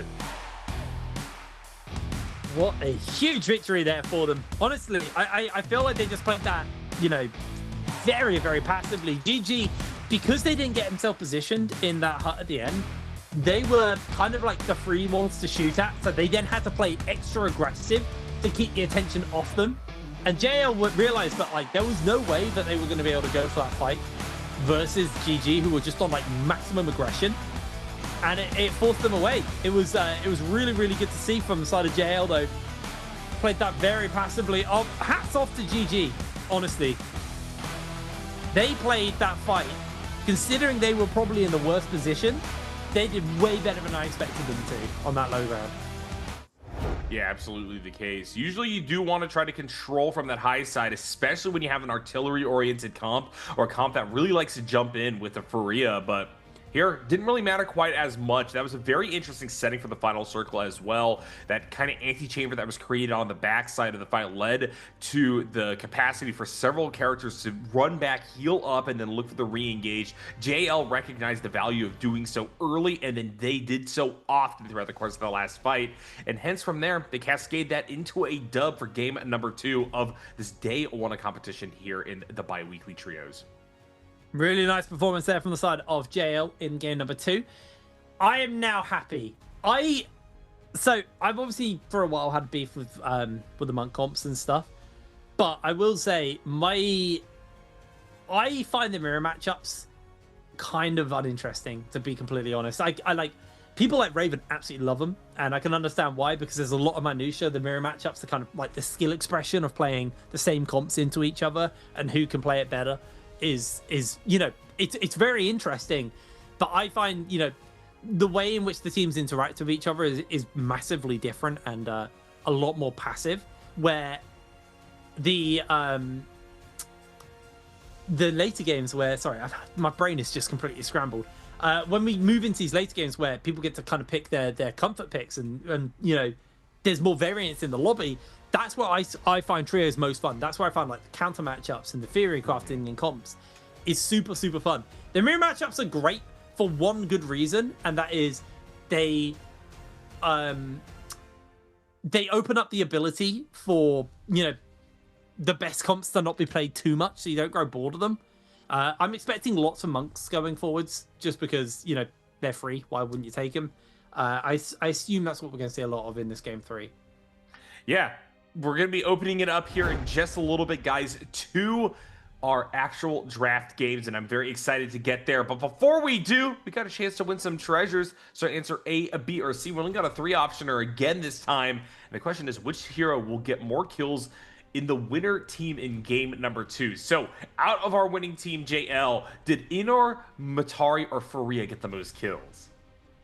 Another hard one, actually, because you don't really have like, I know he is your dedicated first in this comp, but like Matari always does a lot of damage and is capable of securing a lot of kills. Feria, she does also have like a lot of kills secure, but more than anything, she just brings us a huge amount of damage. So, you know, huge amount of damage can also translate into those kills. It's interesting because I feel like the first 2 comps were both comps where like the first, or your first role isn't like a Takeda who just does all of the hard lifting, and then everyone else kind of plays as kind of like his squires going into fights, while like these comps are, you know, it's a very explosive comp. Now, we did see one position where I can't recall what team it was, but it was towards the end of the game where they got forced low on their Einor, so he dropped transform and then jumped into the mech using the pillar. Which is originally how Cannibal used to be played. It used to be played with a Yoto, where she would ult and then jump into the mech, build rage back up, and then jump out of the mech and ult again. That was the original version of Cannibal. That's how it was played. Then we saw a variant where Monk was using it as kind of cover, because, you know, people like Monk suck when they don't have ultimate. But for a while, Cannibal's kind of been like Feria jumps in her mech and puts down the cover fire. So it was cool to see like the original theory of why that comp was played, and how it's played, was kind of pulled back there. A bit of history in that game. Yeah, absolutely. And what I really do love about the way that the game is set up right now is that with a lot of these compositions, while we're kind of deferring to like what's in the meta, what people can play, I kind of want to see down the line how the mirror matches mature. I want to just see throwback picks in compositions. I want to see what happens if you just take the bottom 3 characters and throw them together. Give us a diverse set of different ways to play and see how teams adapt to the meta. I think that there's a whole heck of a lot of potential for some wild stuff down the line here in the NBPL. But before we get to our next wild game, let's take a look at the scoreboard and see where we're actually at. Here we go. JL on top here in game number 2, 13 kills, and the 2.5 ranking points, which is tied up with Bauda right below them, who are only 1 point behind. Both of these teams made it to that very bitter end for the tie. Big old tie means no kill multiplier as well, which is always a spicy ending. So far, honestly, 13 kills. It used to be a lot. Now it's a pretty solid kill number, but like, I want to see our 20 bombs, man. We get a lot of 20 bombs nowadays. The quality is stepped up. I think mirror matchups are the games where the kills are a little bit more spread out, just due to the fact that, you know, there are no hard counter comps. You know, people are a lot more passive in this one. But we can see our MVP is TXJ, the first on the team there for Einor. 6 kills, only 10,000 damage. So it wasn't doing the most damage, but he was securing the kills for his team. Yeah, here we go. Standings coming out here. The bottom side of the lobby. WBG, game number 1, only getting that single point to their name. Game number 2, doing a little bit better. But what I find really crazy is DRG got 0 kills there in game number 2. Still remains second on the standings here. Or, yeah, second on the standings here. I was doing the math in my head just to make sure it was right.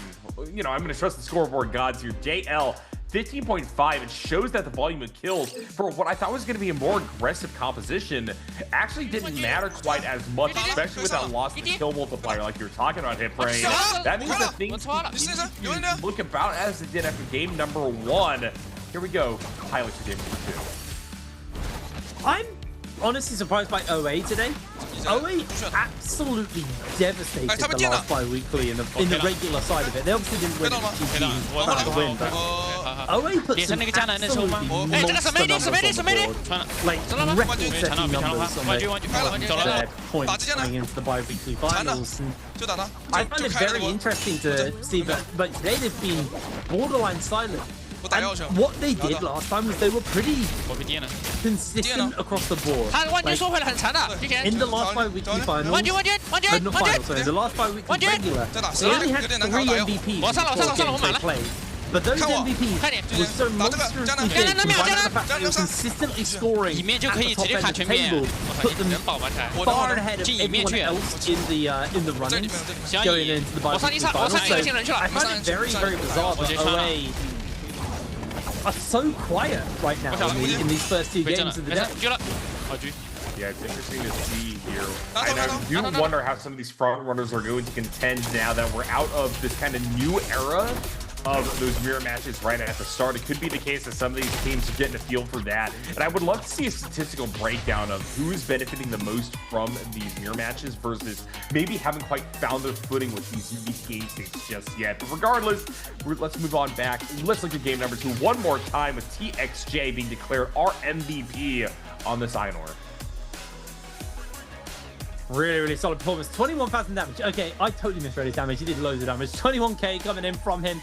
7,000 of that was from his skills and ultimates. But yeah, the burst arrow had desperation, assault, engraving, slow shot, and I totally missed what his last Soul Jade was, but very set up on the Soul Jade front there.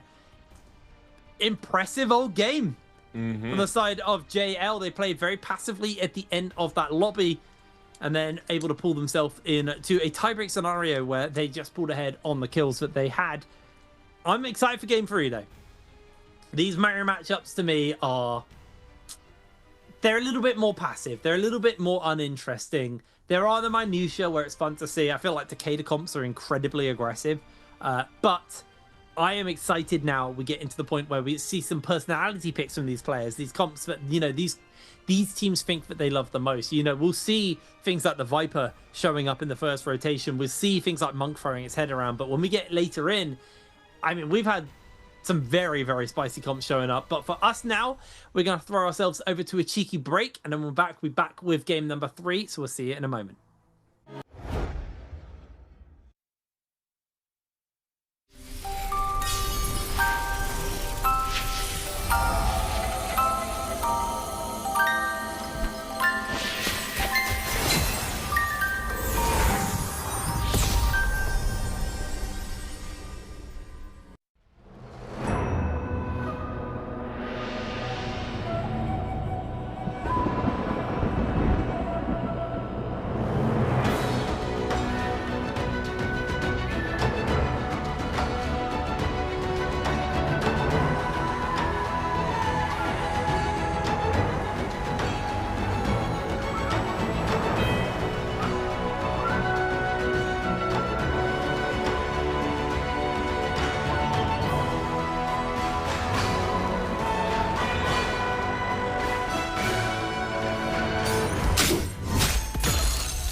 Hello, friends, and welcome back to the NBPL. We're about to move into game number 3 here for day number 1 of competition in the Trios division for the bi-weekly split number 3. My name is NARAKA here with Hit Parade, and we are done with our mirror matches, ready to get onto the draft.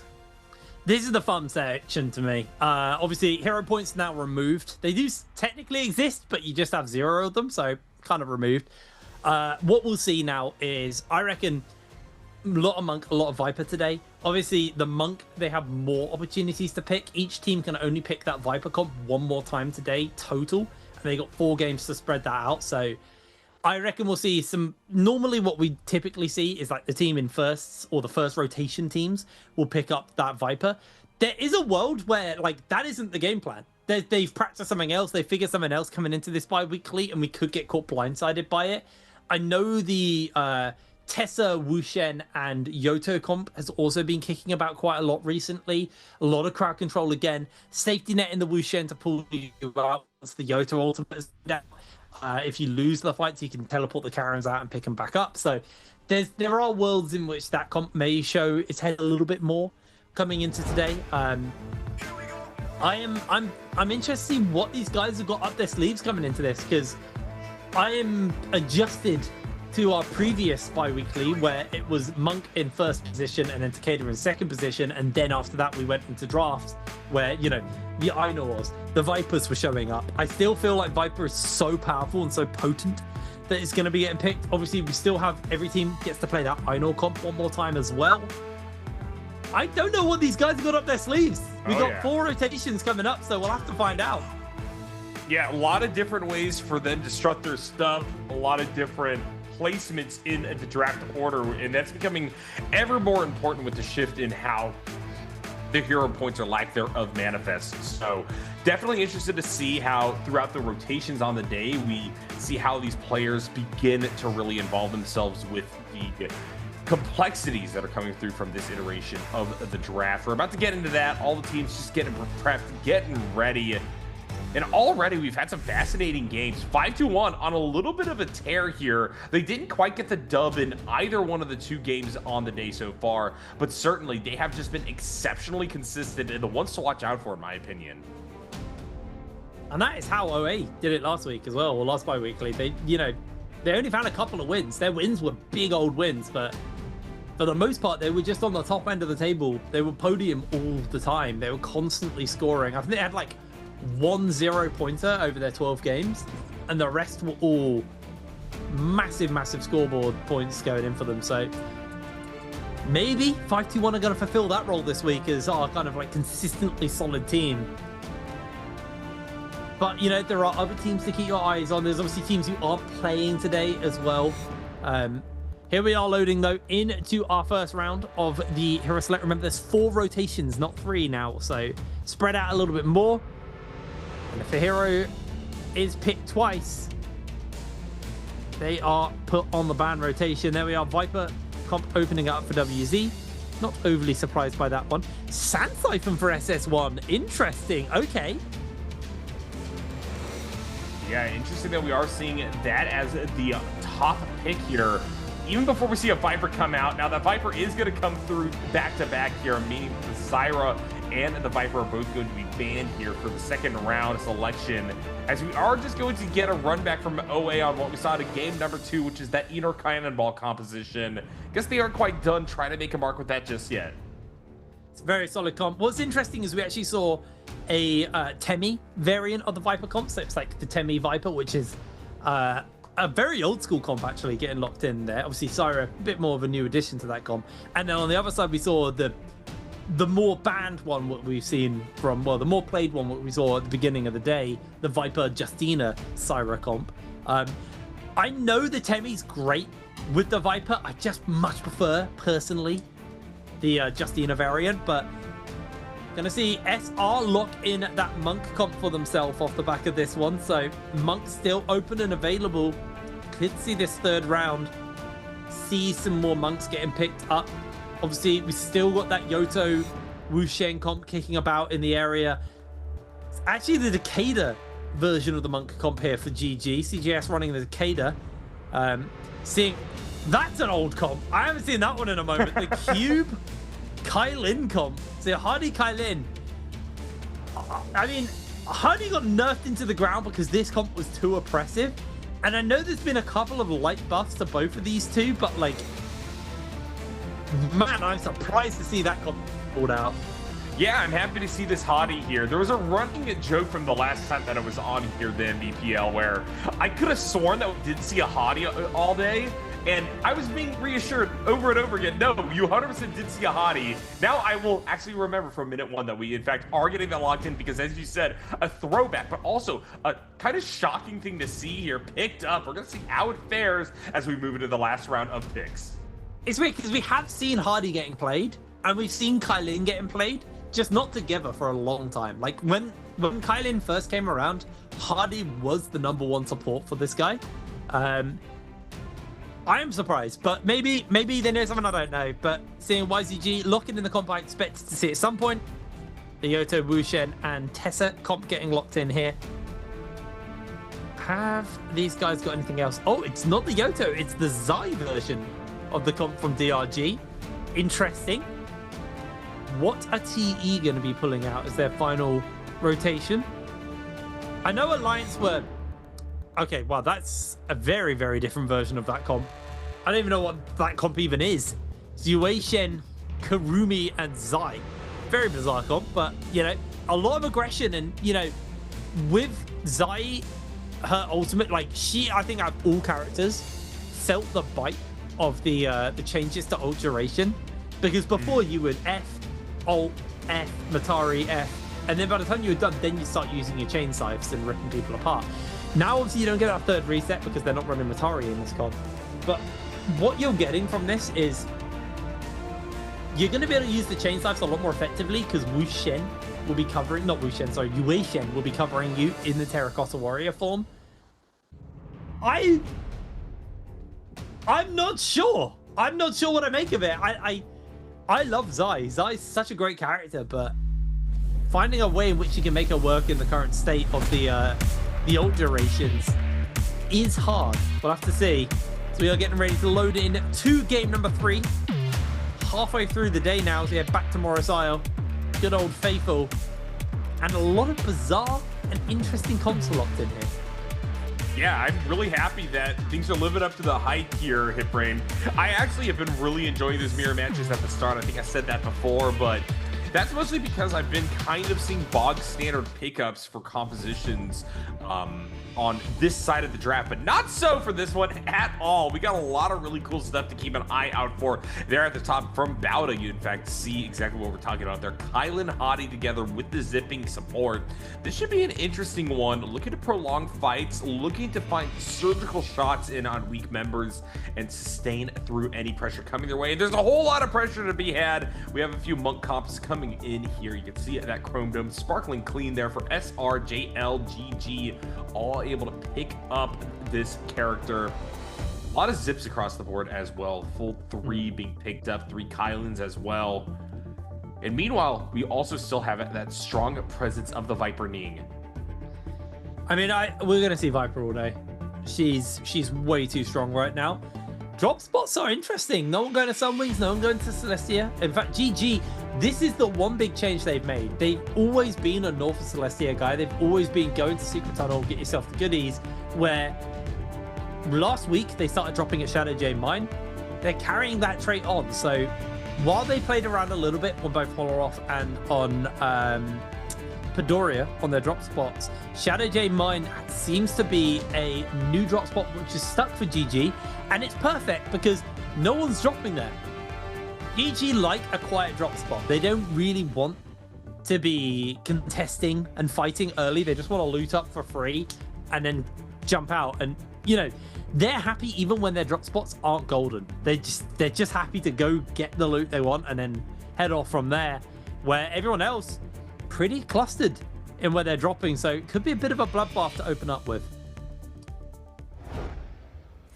All right, well, with those drops underway, we have action potentially on the board here. DRG dropping in close proximity to some other teams. Meanwhile, Bauda down here in the tunnel.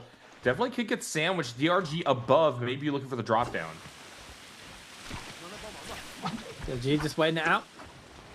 are going to immediately jump onto Zem, who jumps on to the cube, front breaks away briefly here. Knockup comes in from VVV. As you can see, DRG getting a little bit turned onto here. Ultimate closing in for VVV is DRG. I think they bit off a little bit more than they can chew. Throwing down the wind walls will refresh some of that armor. As Zem going incredibly low, but nice catch up for all three members of the Halberds there as VVV trying to break away. F-Slam makes the connection into the Tessa Charm. Good, nice parry from Kakaishi. Balder under some real heat right here as VVV has the ultimate but gets caught by the Tessa Charm as well in the sky. Dashing through the members of DRG, finishing up 2. Nice turnaround from DRG. Balder, sorry, onto DRG.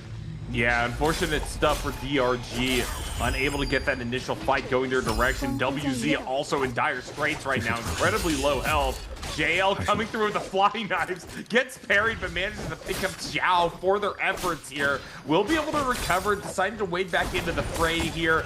Young on just a sliver. Basically has to pray for an attempted third party here to disrupt JL's advance. Unfortunately, I don't think it's coming their way as Xiao Yang tries to cross up. Unfortunately, they will be chased down on the far side there by One Fong. Oh, looks like chase is going to continue. The side of TXJ. Oh, no. Oh, yes, he is. Young grabs himself some blue armor. Gets hunted down. Can see some health bars low, but the double parry is pretty big there. TXJ going to be able to sort that one out. That's going to be the kill for JL. WZ just going to get sent with their tails between their legs back to safety. All right. Here we go, a milestone pass. Ooh. Congratulations to TXJ for racking up 2,000 total kills here in his run at the Nbpl. Very, very nice there for TXJ. He's been consistently great for a while now, so not surprised to see him secure that, as it looks like SS1 and 521 are potentially going to be going toe-to-toe with one another here. Ways away, it almost looks like there was an attempted hold off on an approach there, as it looks like for the time being SS1 wanted to get it out on a Pampy. Pampy rebuffs that initial charge in, and SS1 lost a lot of health for their efforts. Pampy still not quite at Viper ultimate here, about to get F back up, which could break away from this combo, as Fat Milk is also going to help hand off aggro. Now Yuan's in a heck of a lot of trouble here. Pampy trying to get down on the position. Here comes the Sandstorm. Fat Milk going to fire off Cyro ultimate as a response to that one, as now Pampy crosses up to the far side of the fight. Luye gets taken down, and 521 are riding a whole heck of a lot of momentum here, as now we are finally going to see Pampy fire off the ultimate here onto the 2 remaining SS1 members to bring this fight to a conclusion. Schwan goes down, and Yuan is to the follow. Easy fight there for the side of 521. Continuing to be a consistently solid team. Here's Yuan. Will get taken down. 521 able to secure themselves the victory over that fight, as we do see OA, who I said have been very, very quiet today so far. See if they can maybe pick that tempo up a little bit, as TE getting potentially engaged onto them, although TE actually looking to turn it around onto OA. Tutik commits the ultimate. Same for Zhao Nun here on the Terracotta Warrior versus the Lightning God. Is Tutik going to get a heap of damage off onto 2 members of TE, but Zhao Nun giving some cover here with those slams, gets 2 members caught, both Peak and Tutik. And again, I forgot the name of him, Ainor very squishy compared to Zhao Nun here on the Yuetia, the Terracotta Warrior form. Definitely gives a little bit more tankiness to work with, as Tutik in the mech. Gonna look for the cannon fire here onto Youth, as OA not done with this fight at all. Tutik slamming back down into the middle of the courtyard, gets a cannon shot off, doesn't quite make a good enough connection though. There's TE joining in, same with GG. There's a whole bunch of teams starting to collapse into the area. This could get quite dicey. GG playing it passively for now, waiting to see for a good window to jump in. GG running that Transformers with the Takeda. Be able to do a lot of burst if they can find it. Fans come out here from Tutik, doesn't quite find the connection. He's invisible here for a brief second, but GG now finding this opportunity to pick off Youth as he's on his lonesome, is able to break away from the fans there from CJS. Looks like fight has been disengaged, as Youth will be picked up by GG. Yeah, GG coming out of this one pretty happy to pick up the 1 kill that they did here and get a little bit of momentum back on their side. As across the map, we got another fight. DRG trying to get on top of Xiaonan of TE. Kakashi trading a lot of health to at least keep the pressure up. And unfortunately, Xiaonan with nowhere to go is just going to get run down. And so that will be first elimination for DRG on the board. They're looking to build that score back up as they have been slightly stepped above by JL by 0.1 points there. As now they are going to be able to find Cuckoo as well. And now that's going to allow for them to trade right back. Second spot taken, 26.4 points over the course of, you know, about 2.2 games so far, I would say. As we still have plenty of action left here. And first Realm of Yang still has not been claimed. 23 minutes left on the clock. And I think we saw probably the last big few engages before we get everybody setting up for those duels. Yeah, Realm of Yang in about a minute and a bit until we get into that one. So a lot more action to break out here. Just having a quick look at the scoreboard. Nobody's really pulled massively far ahead. It's a lot of teams on 3 kills, which just means they won their drop fights. And then some teams on a couple of kills being able to pick up a straggler like we saw with GG, picking out Youth. But Rico here finds himself caught by a Tessa charm. And this is the power of the Yoto with the Tessa. You can go for the lockdown and then you just slice them with the Yoto ultimate. Now, it does look like QGG's having to play evade here versus 17S, but there's a lot of walls, there's a lot of terrain and trees, which actually make the Monk's life a lot harder here for the side of SR. 17S de-transforms. QGG grabs himself the Soul Bloom and actually gets a large chunk of his ultimate back. Now, if I remember correctly, Yoto's V2, which is her old ultimate, is now on the 2 for some reason. I believe if you cancel it early, you get some of the rage back, so you don't fully burn the entirety of the ultimate. I could be monstrously wrong there, but I am 90% sure that's how it used to work, so I'm sure that's how it still works. Yeah, we're going to see if that tech continues to be utilized here. And I guess we'll get another chance to see whether or not that's actually the case here. QGG back up to the ultimate.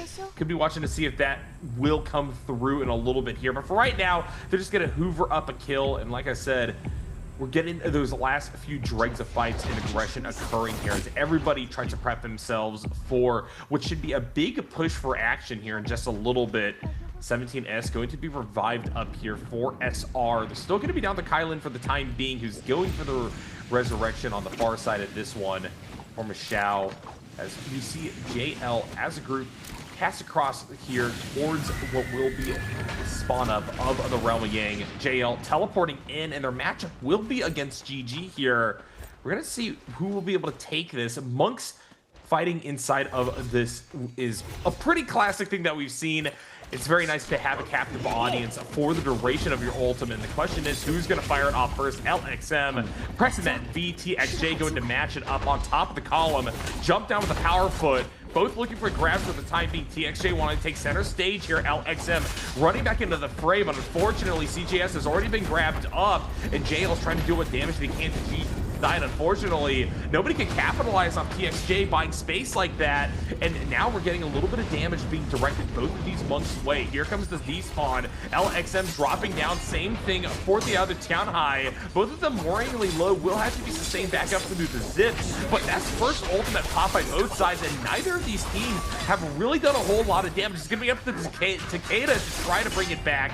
CJS sends rolling across it from the Kylan there, as we see that demon form once again fire off a charge, looking for some damage. TXA in a little bit of trouble. Luckily, JL are able to rotate around to create a lot of small 2v1 situations in the midst of this fight. CJS center stage still incredibly healthy, looking to try to fire this one right back in with TXJ gone. I think the first domino has fallen, and JL's now on the back foot. It's so, I was really excited to see the Kylan and Zip comp versus the Kurumi Takeda comp here, and you can see GG. This is a comp they know how to play very effectively. Those through range shove, so much AoE capability that can come out of them, but also you got the big AoE healing on your armor from the Kurumi, so everybody gets a bit of love from that. And GG able to pull ahead in this fight. They've only got the 1 versus 2 left. 21 seconds though. 3PO is going to go for the pot. Junk looks for the uppercut. Doesn't quite make the connection. Knocks 2 back. 15 seconds. He might just be able to time this out. Not going to happen. GG take the Realm of Yang. And honestly, the way the Kylin comp operates with the Monk is Monk grabs, Kylin ult slashes through them, and then Monk is able to get the re-grab off. But they were very passive with the use of the Kylin ultimate because they knew it would get followed up by the Takeda ultimate. And more frighteningly, when they found that grab, they went for the punch, and they got interrupted by LXM, who was also on Monk, playing interrupt. And he wasn't looking for grabs, he was just looking to keep his team alive because he knew that Takeda is going to be able to carry that fight without a Monk. When Kylin, he does a lot of damage and he's a very capable carry in his own right, but that comp synchronizes slightly better. So from the fact that this comp almost slots together slightly more clunkily, it was actually the advantage that GG had inside that Realm of Yang. Yeah, Realm of Yang is often a very different setting, and it's a place where some of these compositions that you may not necessarily think has a whole lot of staying power throughout a lot of that late game are able to shine. And so now we have a lot of Vermilion Birds might spread across the map here. SS1 trying to use it to the best of their ability to just get as much value as possible here, as they're looking to trade up versus Bauda.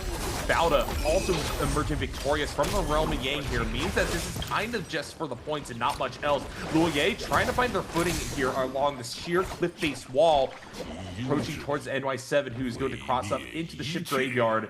Up top, you can see just how many players are concentrated along this border of the shadow.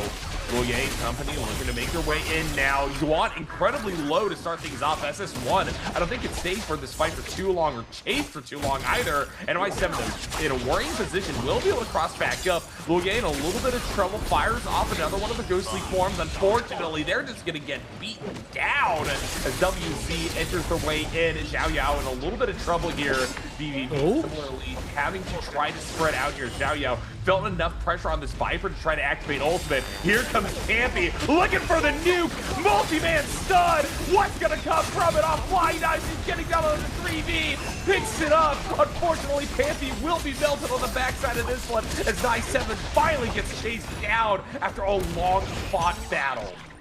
Caught in a chaos of his own ultimate, unfortunately. Pampy goes down, but GG still chasing forwards. And these are the Birds Might fights I was talking about. These are the ones I wanted to see.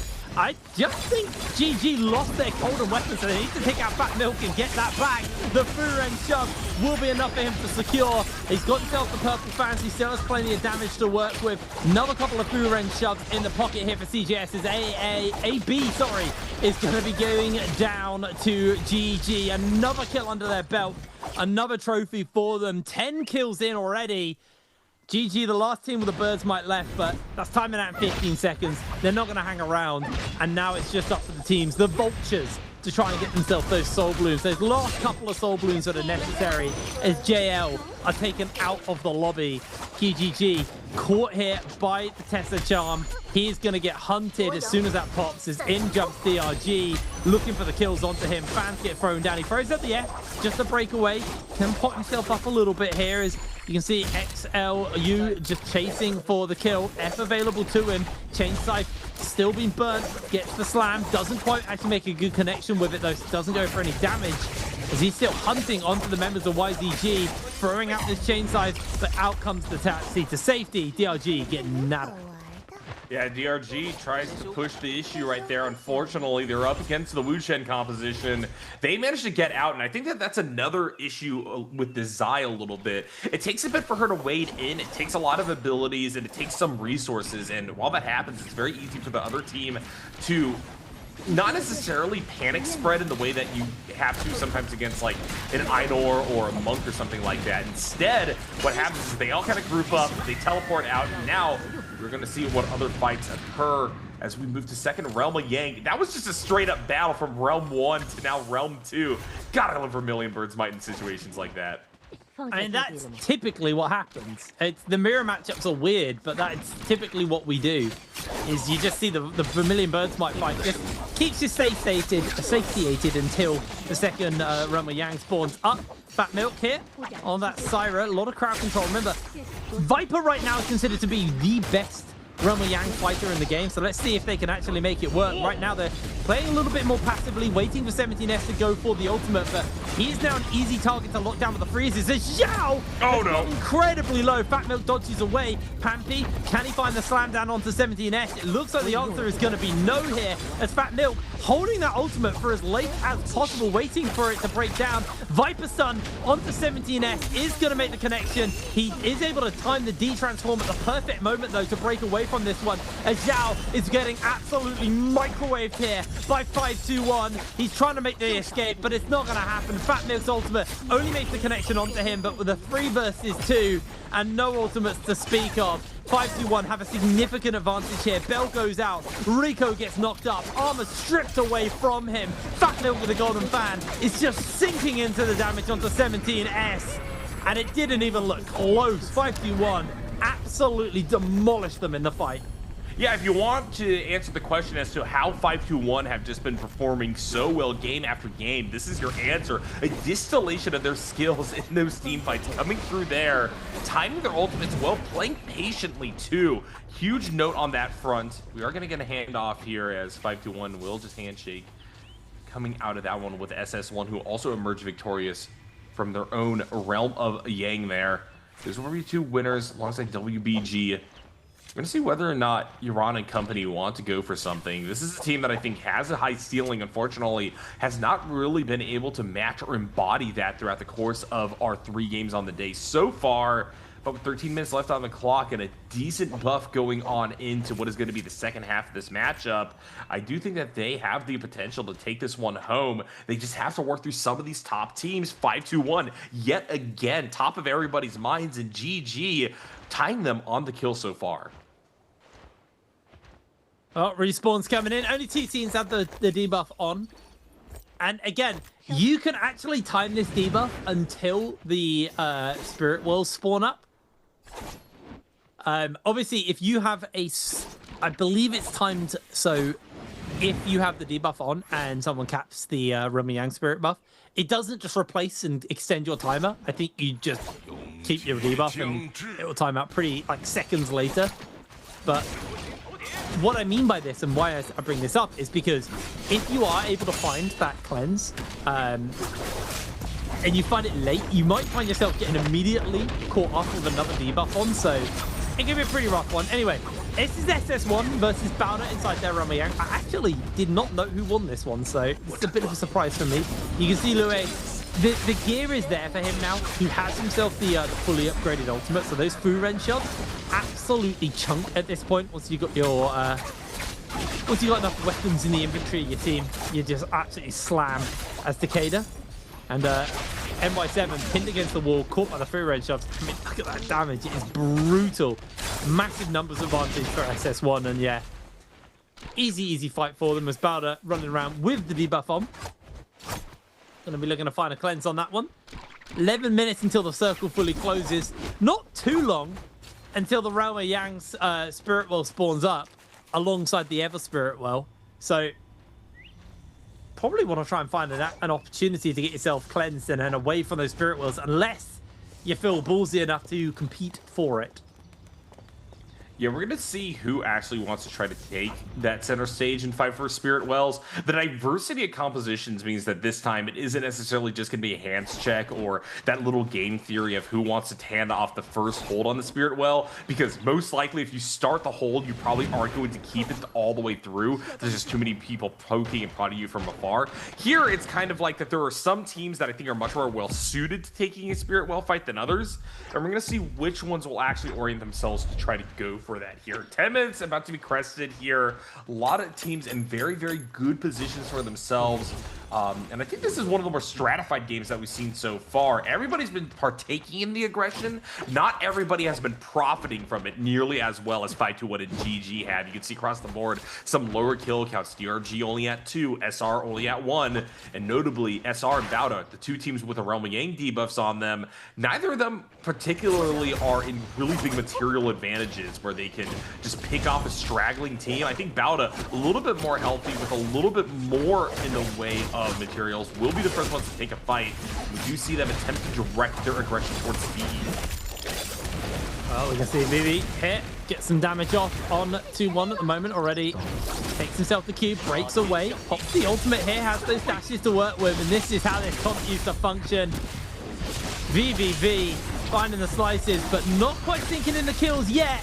The damage is high, but his health bar is slowly but surely being ticked away. Thanks to the zip, he is able to keep himself sustained up, though, inside the zone, taking a little bit of damage. Still has a couple of dashes left. If he can try and find some good marks, he might get some dashes back and refunded, but not really going to be enough there. They commit a lot of ultimates, and ultimately don't really walk away with much, although TE could just be a free kill for them. Bowder able to get at least one cleanse off, but with 40 seconds left on the timer, I don't know if Bowder are going to be able to find the escape here, especially with arrows coming in.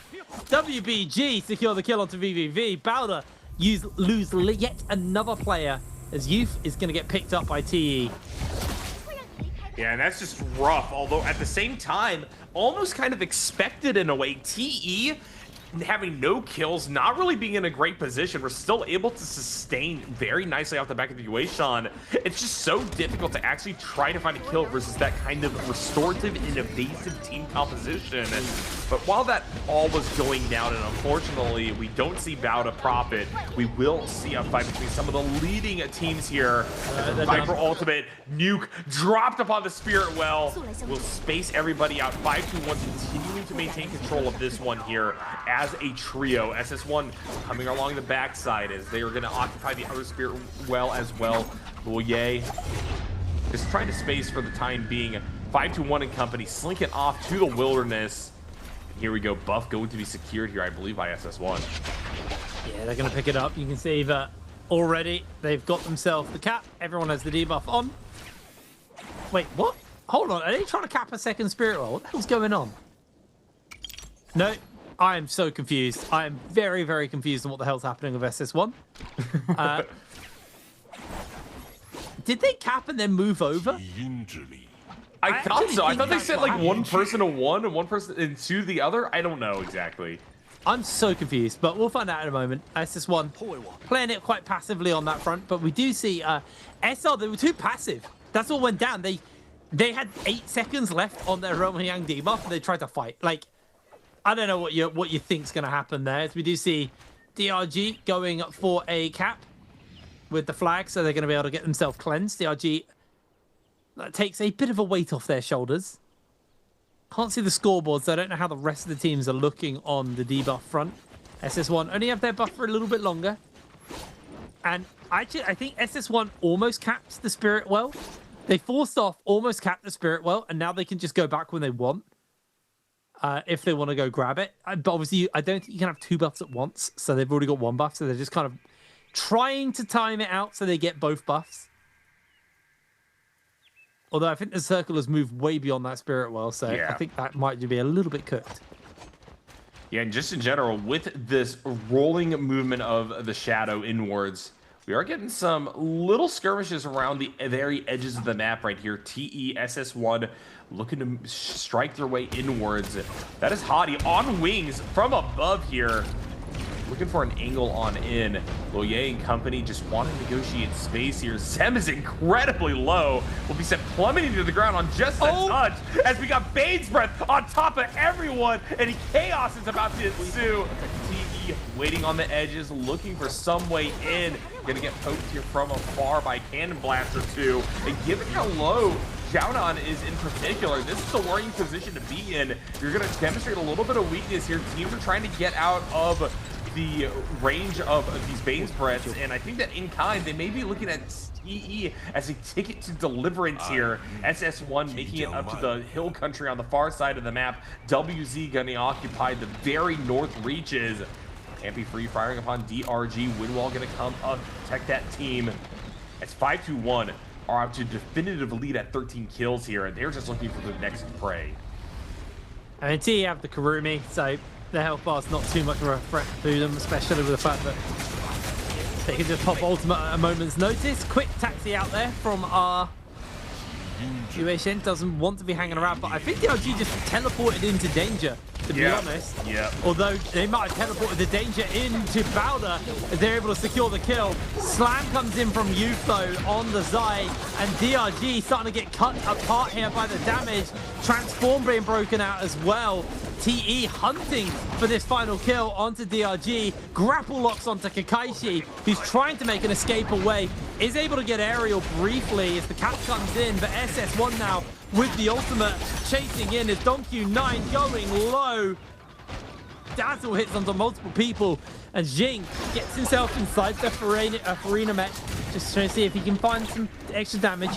Furia mech, that's the word I'm looking for. Gets a little bit off, but for now, they're just going to play it safe. 13 kills to 521, 12 kills to the side of GG. And honestly, with 19 people left, SS1 on 7 kills, this is a very catchable moment for them. They could really pop off here if they want to.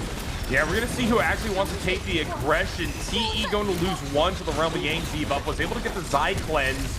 That being said, down a player means that they're still going to be relentlessly targeted here as Youth is going to make their way across into safety as best that they can.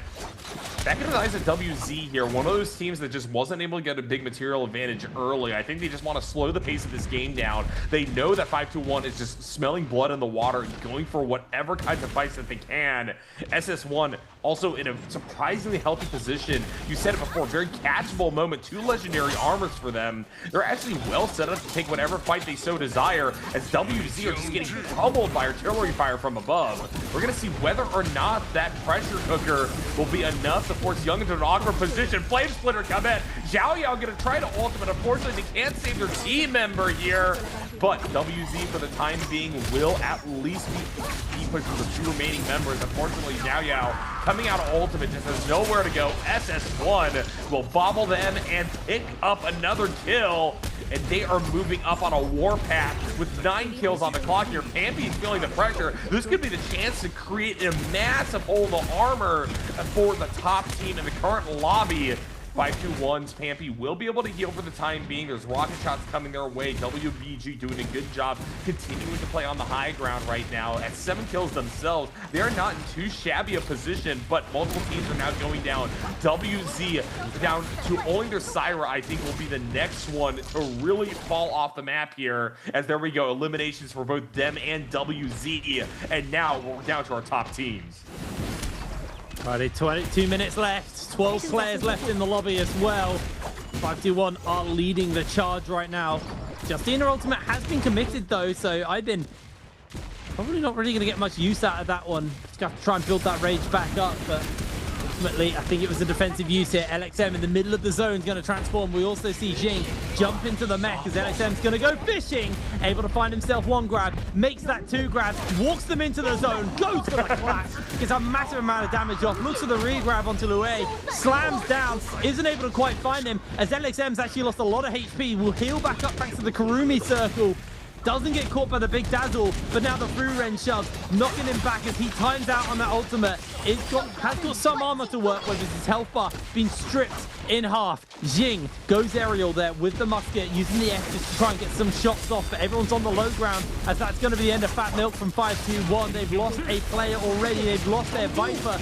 Going to be a crucial part of that final circle for them as SS1 just 1 kill behind them on the scoreboard right now, and they have their ultimate available or coming up fairly soon. It's going to be a pretty close fight between all of our teams, but GG, they're the ones with a full member lineup, as we're actually seeing a potential pickup coming in from Yuan. He was looking for it, but GG are going to make sure that does not happen as they're going for a pickup, going in for a heal. That's going to be the timeout as 6 players are left. Everyone's knocked onto the low ground. 3-3-0. LXM pops the bell, jumps into the zone once again as it's just 2 teams scrapping it out, but a massive ultimate by Yuan will catch everyone with the Dazzle when he pops. When this time's out, it's going to be brutal for the members of GG. There's the Dazzle onto them. The Furen shove is going to buy some space as in jumps Ibin from 5-2-1. It's a 15 kill and a 14 kill team, all fighting for last man standing. LXM on the Kurumi ultimate goes for the transform, is now looking for those grabs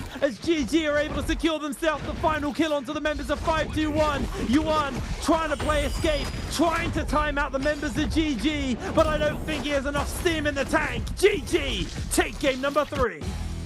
Incredible stuff from GG, and what a final circle. An incredible lobby showcasing the very best of these teams.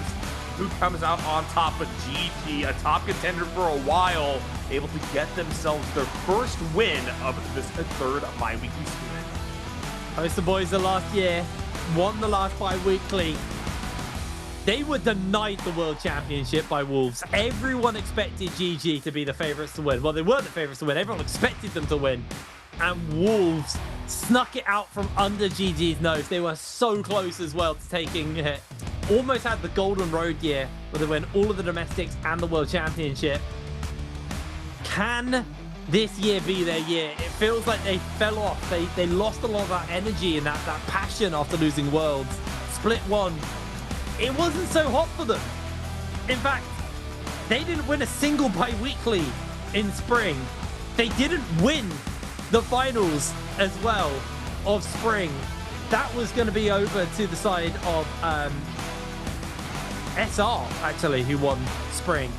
GG, it was an underwhelming split for them, but they are coming back looking strong into this latter half of the year, into that third rotation of the bi-weeklies in the full split. They won last bi-weekly finals, and they've been consistently in final circles. They've been playing very, very well today. I feel like GG have started to find their form as we get close towards the World Championship. Yeah, GG with a really, really good strategy going into final circle there. They found the kills where they needed to, and to look back upon some of the other teams that were, around them, competing with them to try to get that top spot. 521 once again shows remarkable consistency, a front runner for a third game in a row, but also they're consistent in being denied that very top slot, Hitbrain. Not sure exactly why that's the case, but they kind of get caught out. Maybe they're overextending a bit of their aggression right there before the very end, and in this case, GG were the ones to capitalize immensely in doing so. GG have always been a team who are so good in Final Circle. Back even in Season 1, when we first started the NBPL, GG have always been a team who, if they make it to Final Circle, it's going to be a good game for them. Regardless of the win or lose, they'll put some pretty solid points on the board. And last game, we saw them in that Final Circle, and they were in a pretty rough position, so they just turned aggression up to maximum to keep the attention off them. People just didn't want to mess with them because they were like a rabid dog. This game, they kept that attitude where, they actually didn't go for the safe position. They put themselves out in the open and they just commit to the fight. They just full send it. And GG have always been so good at making calls in final circles, and that doesn't seem to be something that is changing from them. Walking away, 18 kills, a 25-point game for them. There's a pretty big gap between first and second off the back of this game. GG, an absolutely monster performance from them. Yeah, this is exactly what we like to see out of a team. Very different texture from game number 2, where you had those top two teams off by a point from one another, but GG definitively at the end, they were able to stack the bodies, and from there also get that big bump in ranking points, so they get the full multiplier over there. 25.6. That is a tough score to try to beat, and I think that is the highest we've seen on the day so far. Let's reflect upon all of these players and where they are at. 9 kills over there being picked up for the Kurumi of all things. Really surprising to see that, but it shows just how everybody was able to hand off beautifully, occupy space, and make a big impact. It's most damage to the character with the least kills here in the form of LXM Tianhai, and that kind of setup was just so crucial for this team to sustain and pop off as they did. Me and Raven were talking about this last week, actually, because I noticed that people like 330 have switched off, because 330 has always been the monk. For the longest time, he's been GG's monk. Since Season 1, I always remember, 330 and Eagle, who was on J-Team. These were, the guys. These were the two best monks we used to see back in the day. And 330 happily stepping off the monk and now turning his attention towards the Kurumi and being a more supportive role for the team. It's incredible to see him still putting in the numbers. And Kurumi MVPs, they're not common, but they're big when they happen. Really, really good stuff there for the side of GG as they started to catch up with 5-2-1 here on the standings overall. Could reel them in, and you can see the consistency from both 521 and GG today has been tremendous, but GG had definitely been ramping up into the day, where 521 had a very good start today and then kind of middled out a little bit. I mean, 17 points is still pretty bloody good, as we'll see the highlights, the MVP performance here from 330 on the Karumi. Christmas Karumi as well. GG comms. GG comms are very loud, by the way. These guys yell when they do when they're making calls. We see some teams who are quite cool and collected. 330 and like GG are just not. I like Valor another loud team, like VVV. Bro, shout out. He is a loud guy. I can see why in a game like NARAKA BLADEPOINT, you know, I don't know how you're supposed to stay chill during something as hectic as this, especially when you look at these guys brilliant chase that final bit of the rolling game fight. Look at this! He plays Cypher as well, up close, far away, doesn't matter. 330 is an absolute monster on this Karumi, showing their stuff, now getting down into space, playing off the line, still in my opinion the best weapon this whole game. Able to play a range so desire, able to take off those from afar, and the ability to just still skill and confirm kills off this weapon I think is also very, very important, because we see how much that impacts the score. Yeah, I think Flying Knives are broken until the next weapon comes out, and at which point it will change to whatever that new weapon is.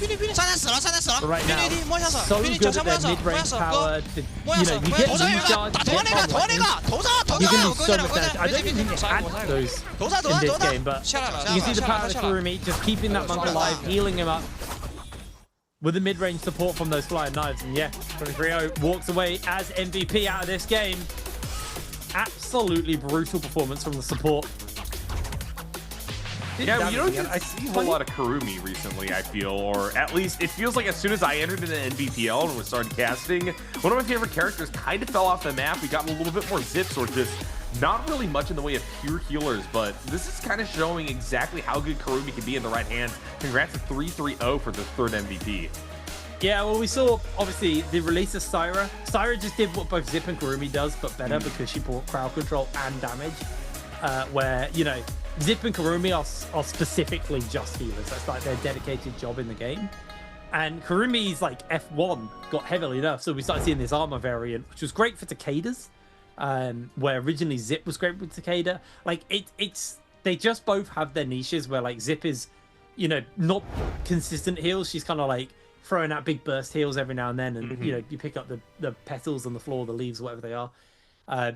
Crazy. Anyway, I'm going to stop talking about healers. I'm going to start talking about our answer for treasures. How many players chose Ainur in game number 3? Was it 2, 3, 4, or 5? Let us know, A, B, C, or D in Twitch chat, and check your whisper box, because that's where you'll be getting your goodies if you do find the win. But we are now halfway through the day, and I think it's going to be an absolute banger in the second half. I love this section. Anyway, we're going to throw ourselves over to a quick break, and I'll be back with games 4 and 5, so we'll see you in a moment.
everybody, and welcome back to the Nbpl. We're getting ready to go into our second half of the day. Mirror matchups are done. Our first game of freedom and personality picks are now done as well. So we move in to the second half, heading back to Padoria and then back to Holoroth for 2 matches back to back. I wasn't overly surprised by the pick orders going into this game. I knew that we'd see the Viper. I knew that we'd see some of the Ainur. What I was surprised about was the Kylin Hardy. Not that it did very well, but it was there. The kind of lack of a Yoto Wu Shen comp, which we've been seeing a lot of Yoto tested Wu Shen. Instead, we saw Zai variants. There was a lot of teams are still trying to figure out like what comps they actually think are best right now. Yeah, a lot of experimentation on the board here, and while you see kind of the skeletons of the composition, you're getting kind of 2 out of the 3 picks being consistent from comp to comp. What really matters is that one flex slot that is being utilized. Do you go Yoto or do you go Zai was the question that we saw answered separately by 3 separate teams there at the very end, and we will occasionally also just get that really weird kind of roundabout way to some of these other compositions. When teams are feeling the pressure, maybe their ideal picks have kind of been selected before them, and they don't necessarily gel with anything that is still in the pipeline, so they decide to go for some, interesting options, some flex spots. Interested to see how, because of that rotation of pick order, we're now going to be getting perhaps a very different look at this draft as we move on to Padoria here for game number 4. As he said, Hitbrain halfway through the day already, but we got 3 more action-packed games of the full draft ready to go, and therefore a whole lot of space to experiment and a lot of time to rack up some points. So far, what we've been seeing on the day are some of these teams really demonstrating their consistency. I think that in particular, what we saw out of that last one, GG and company kind of rising up the ranks and demonstrating why they are so competitive. They got to continue to establish and make that case here, but already they are the teams to watch out for, especially seeing where they go in draft. Yeah, I mean, GG and 521, I think, are the big ones right now. Oh, yeah. 521 have been playing very consistently well today. And, they're actually yet to find themselves a victory as well. They haven't actually taken an MVP all day. So maybe going into this game, we will see that from them. But this is what we saw from OA last week. They were consistently on fire all day long, and then only found a couple of MVPs total. So maybe there's a world. I mean, OA are playing today. Where the hell are they? They're just not doing anything. They're falling apart. It's really hard to see. I felt like this would be a bit of a murder group, to be completely honest. These 2 groups combined, really, really brutal. I wouldn't want to be one of the weaker teams right now. Like, I feel a bit bad for like the likes of WZ and stuff. Like, these are scary old groups we're playing in. Absolutely. And I gotta say right now, in terms of the teams that are willing to show aggression, it's not really been something that varies from game to game. The teams that are fighting early are the teams that continue to fight early, and so we're getting this kind of big stratification of the scoreboard already. But everybody, when push comes to shove, is going to dig their heels in and try to fight for what's valuable, because right now I think that we're at a point where everybody understands just how good that first Realm of Yang is, how much momentum it builds you towards, and what you can do with Vermilion Birdsmite in the ideal situations. Last game was the first time where we really got to see the full extent of what you were describing, Hitbrain, which is that really, really prolonged battle because everybody wants to use that buff, and those who don't have the buff but instead have the Realm of Yang debuff and that depletion on them, they're going the opposite way, right? Like, they want to try to take third parties, they want to pick up the scraps, and that means that you get wars, full-on battles that extend from one Realm of Yang to the other. So I'm going to be watching for that, and what I'm also looking for is this right here, WBG SROA, 3 teams that haven't really been able to make much of a splash in these games with that lion's share of picks at the very, very top of the game. JL, JD, or GG, and Bauda, 3 teams meanwhile who have had massive impacts, are going to be going in the second round. Big thing for me here is OA on that top spot. They were in second last. They were in second rotation, so I know they picked Ainur. I saw them pick Ainur. They picked Ainur. I assume this will be their Viper game. Padoria actually a map where a lot of people prefer to play the Monk as well, so we could see some more Monks showing up. Always up for grabs there, as SR trying to make me yawn. I'm not going to fall for it. Here we are into the hero select right now. Yeah, I mean, it's going to be Viper. We did see only 2 teams lock in that Viper comp, but yeah, Viper, Justina, Syra, the go-to for most of these comps right now. WBG would have to be doing something very weird not to lock in a Viper here. There it is. They're going to lock it in. 3 identical picks off the bat. Expecting this to be a little bit of Ainur. Maybe a few of the monks potentially in this second rotation. We'll have to see. Yeah, I am wondering how high that priority is on Monk versus another transformation composition. It does look like it is going to be Ainur as the answer. In fact, flat 3, we're getting a lot of duplicates right off the bat here in the first 2 rounds. And now it's a question of whether or not anything is going to open up as we have TE, YZG, and DRG here down in the 3rd space. This one's hard. Yeah. Okay, well, there's the first there is a world where, like, Monk, obviously now it's being Hobbit, it's kind of revealed it. Like, you have the Monk comps here, but you also have the Tessa Yosei comps, but it looks like it's just going to be the Monk favoritism coming in here. Interesting for DRG, decide they prefer the Kylin variant. I actually do think the Kylin variant is typically better, especially when there's more Monks in the lobby. I think the reason they like the Takeda, though, is he's a little bit more self-sufficient. He can kind of do what we used to see Wei Shen do back in the traditional Transformers, where you play interrupt once the Monk times out, because the free Ren shoves makes it hard to actually hit onto the Tianhai once he's out of Monk transformation. So maybe that's the theory behind why they decide to pick that over the Kylin, but we are going to see, yes, finally a Valda getting picked up by Pampy from 521. Here, a really, really bizarre comp. I'm not entirely sure what the game plan is, but I'm down a clown, man. There's a lot of interrupt that can come out of here. Man, that's a bizarre comp from 521. Yeah, I would say that 521 haven't let me down so far, but this is going to be a big test because I'm not exactly sure what their identity is with their selections right there. The Hadi on top of the Valda. I guess you're looking for disruption and spacing, but 521 have indicated that they want to go for a mass volume of kills, and I'm not actually seeing the pathway by which they're able to kind of run that back and do it for a 4th time in a row here. So a lot riding on their shoulders, and we're going to see whether or not they can keep their top spot on the leaderboard here. Well, they've done so well today. Let's see if they can keep it going. SS1 also playing very well. The problem right now for 521 is there are multiple teams who are all performing incredibly well today. Like, you got GG, you got JL, you got DRG, obviously 521 themselves, you know, and you've also got that kind of like potential threat in OA, who right now, like I said, very, very quiet performance from them, but incredibly capable team. Also, likes of Bowder. I think Bowder have been a little bit underwhelming today, considering you've got a former world champ on there. Yep. You've got VVV. Bowder have been probably the best they've ever looked this split so far. And, you know, right now, I think they're being a little bit more quiet than before. This is genuinely a group of death right now. And I think that's what's making it hard for some teams to shine, really. Yep, and we're going to see if anybody else can be able to take that spotlight away, but it is shining brightly on several of these teams already.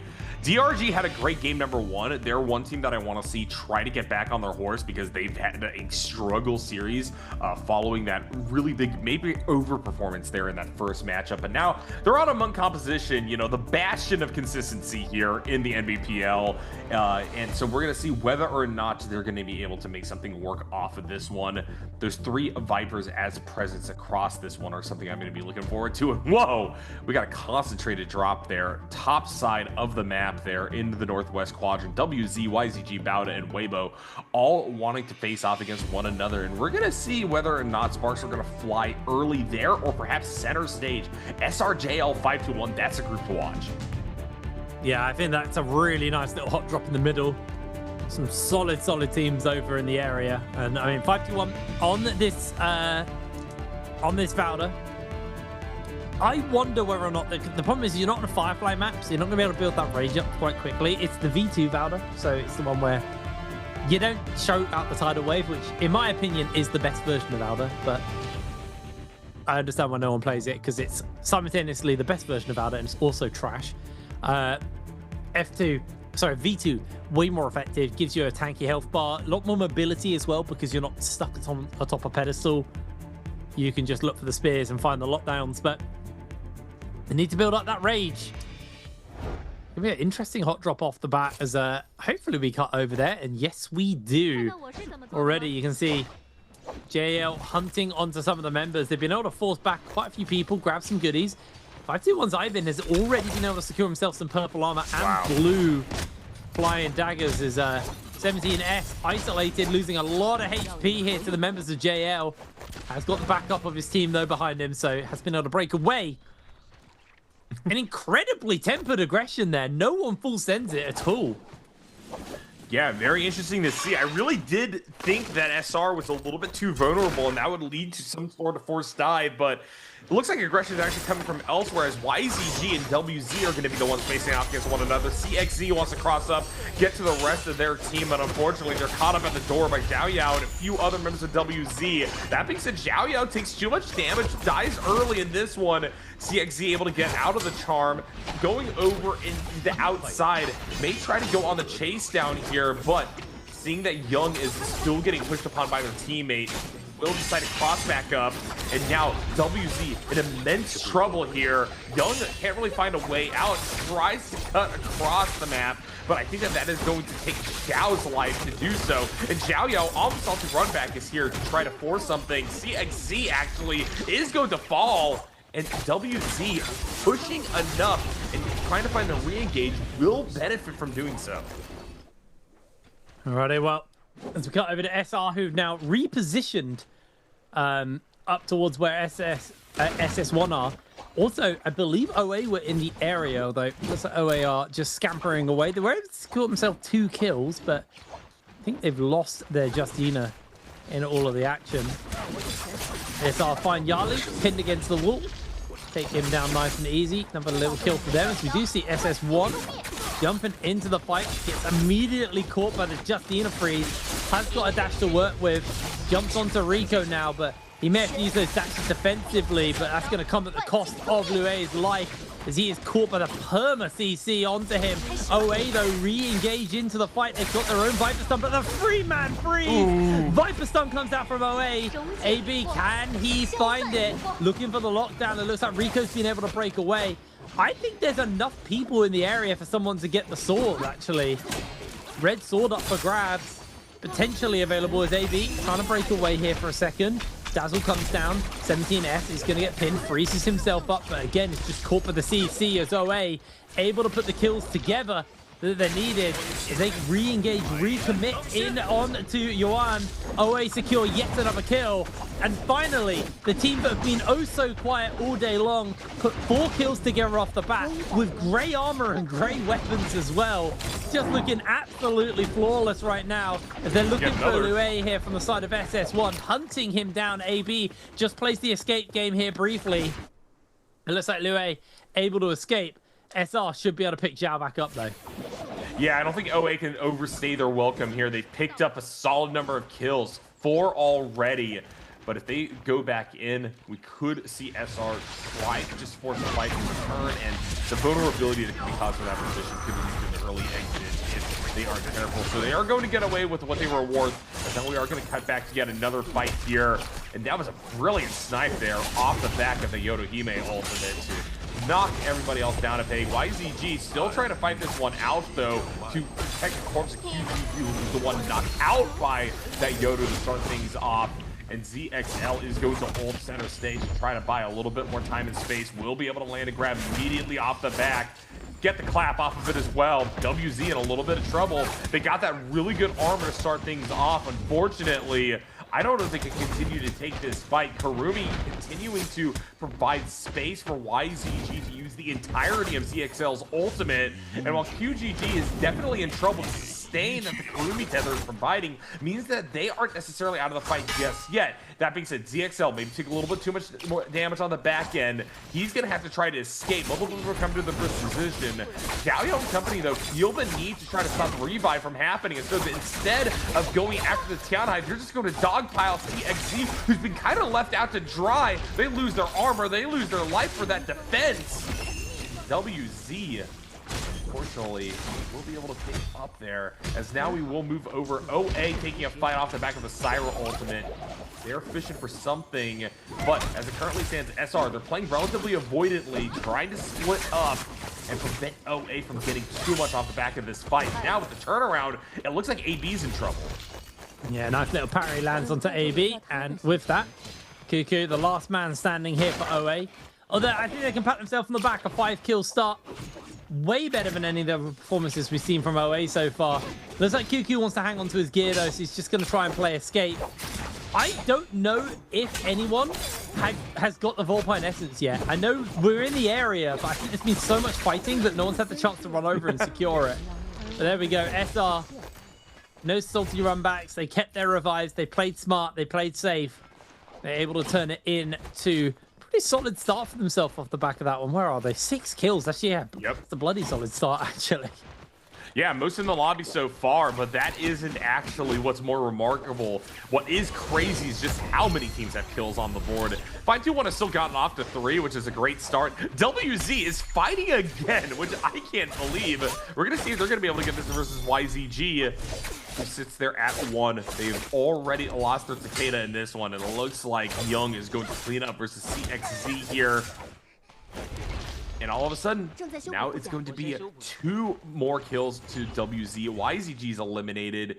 We got a new lobby leader, at least for this game. Sitting atop, sitting pretty, though, is 521 with 54 points off of the course of just 3 games on the day. We're going to see if they're going to be able to keep that run going, because we could be on record-setting pace here if they keep up with that consistency. But as it currently stands, this whole lobby is filled with people who now seem to have been kicked into high gear off the back of moving into this draft format. And with Realma Yang on the horizon, I don't think the action is going to stop anytime soon. Yeah, looks like T pretty geared up, actually. Purple armor. Over to them as we got the Volpine Essence is on SR. So after all is said and done, with all of the action that we saw, it is SR who turn it in their favor.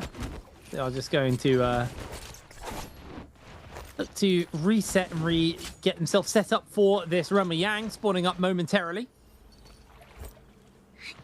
Where are we right now? WBG have SS1 and OA also collapsing on their area. GG should be getting their Realma Yang for free. Looks like for the most part, it's only a couple of clustered portals that are going to be jumped through. So GG should be able to get in for free with no real contest, although WZ are making their way over. Here we go, Realma Yangs coming up. I really want to see 521 inside their Realma Yang. That's the one I'm excited about. Purple armors, they've got the Valda, they've got the setup. Although we will be seeing GG jumping inside this one here. Playing it nice and slow. Come on, 521, get inside. I want to see it. I want to see a Valda inside this Realma Yang. Freeze is breaking up, bubbles go down, and everybody tries to jump in. 521 versus GG. This is going to be an absolutely banger Realma Yang. We're watching the eyes of Pampy as well on that Valda. V is available to them, have the ultimate. They're going skyward early. Not going to pop the ulti too early. Remember, decrease on the timer means you don't stay tanky as long. Currently, just landing onto LXM with the grapple, waiting for a good opportunity to jump in. Both teams playing fairly tempered on this one. The Ainur has been committed here from CGS, along with the cannon fire as well, as Pampy just playing escape right now. CGS able to get a little bit of damage down. They are just evading and keeping away for the moment as Fat Milkskin uses Transform. As GG, most of that Ainur didn't really make too much of a connection. I say that, but LXM losing a fair amount of HP here. The bubbles have been thrown down as Pampy has now waited for that ultimate. LXM gets caught by the slam here from Fat Milk. Ultimate's about to time out. Doesn't quite get that next slam down as he repositions away. Pampy in ult form, looking for a spear, looking for a catch onto someone. As 330 playing evasive right now. That's the end of CJS as Fat Milk was able to secure the kill on the back of that one. You see a parry going down. Ibin was the one to get caught off there briefly as LXM getting hunted down here briefly as well. It does look like GG find themselves on the back foot right now. Another set of bubbles goes down. I don't think a single spear landed from the side of Pampy, but I don't think it mattered too much. They just bought the time. They just outweighted GG's ultimate and then take themselves the Realm of Yang. You ult second, you win. It doesn't matter if ults on either side weren't necessarily the most impactful part of that fight. 5-2-1, get another dub in Realm of Yang, and on an absolute tear right now with this big buff. I think that they're going to try to extend that lead of theirs. OA is going to emerge with the Vermilion Bird's Might as well. WZ opting for the White Tiger's prowess as SR will also be able to win that trio battle. Really nice. We can see OA just reposition. Get themselves in. Well, I don't really know where they've got the Realm of Yang. No, sorry, they've got the Vermilion Bird's Might under them. So I assume they're just going to head to the center of the map, like most of our Bird's Might teams do at this point in the game. Head to the center of the map. Go play tidy up. SR right now just doing a bit of shopping, pre-fight shopping. And currently, we have GG, SS1, DRG, and Bauda all on Realm of Yang debuffs. And you can see right there just how important it is to leverage early game aggression if all the cool kids are doing it, right? Because while there are, of course, other confounding factors, I will say it is the teams that didn't have that many kills that went into Realm of Yang and came out still with not that many kills. That material advantage from early is just so important to try to leverage here. And now GG, SS1, DRG, and Bauda are in the unenviable position of having to go up and try to force a fight against teams with 8, 9, 7, 6 kills. See, Louis just jumping away for a second. No one's full sent it, which is really weird to me, actually. Yeah. I expected a lot more action to break out from these guys, but they are just playing it a little bit more slow for the moment. We are going to see Zhao jumping in, gets himself a slight knockback. Rico under fire here as we are going to see Zhao commit ultimate. Doesn't quite make the connection onto too many people. Nice use of the invisibility bushes to break away, but that's going to be the pop from Rico's ultimate. Connection to Pampy as Pampy's in serious danger now, trying to make the escape, but SR secure the kill onto him. Sandstorm gets thrown out as well. Almost finding the connection, almost finding the catch is Xiaonan playing escape. Just going to keep the pressure up on to SR. Looks for the work from the pulse sword. Does make a slight connection. Wisp doesn't connect onto 17S, but he is low. The Fu Ren shoves coming in. Xiaonan's able to secure that kill off the back of that one. As Zhao now being pinned against the wall by Fu Ren shove. And just the lockdown. Traditional, old school Sand Siphon. Putting in some work here for the side of TE.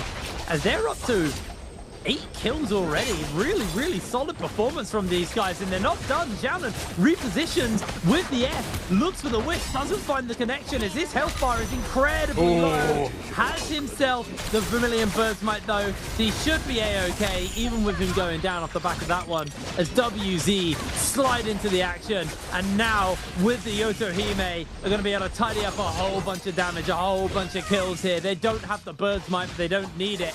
What a huge fight for the members of WZ, able to secure themselves a bunch of extra kills, and this, honestly, the scoreboard is crazy across the board. Yeah, it's been absolute chaos across the board. That being said, cleanses are starting to come through for some of these teams that were put into Realm of Yang depletion. But DRG are just going to get eliminated for their efforts. GG, SS1 both get the cleanses off. Bauda still looking for a little bit more. Zem gonna go in to try to fish for some of these revives.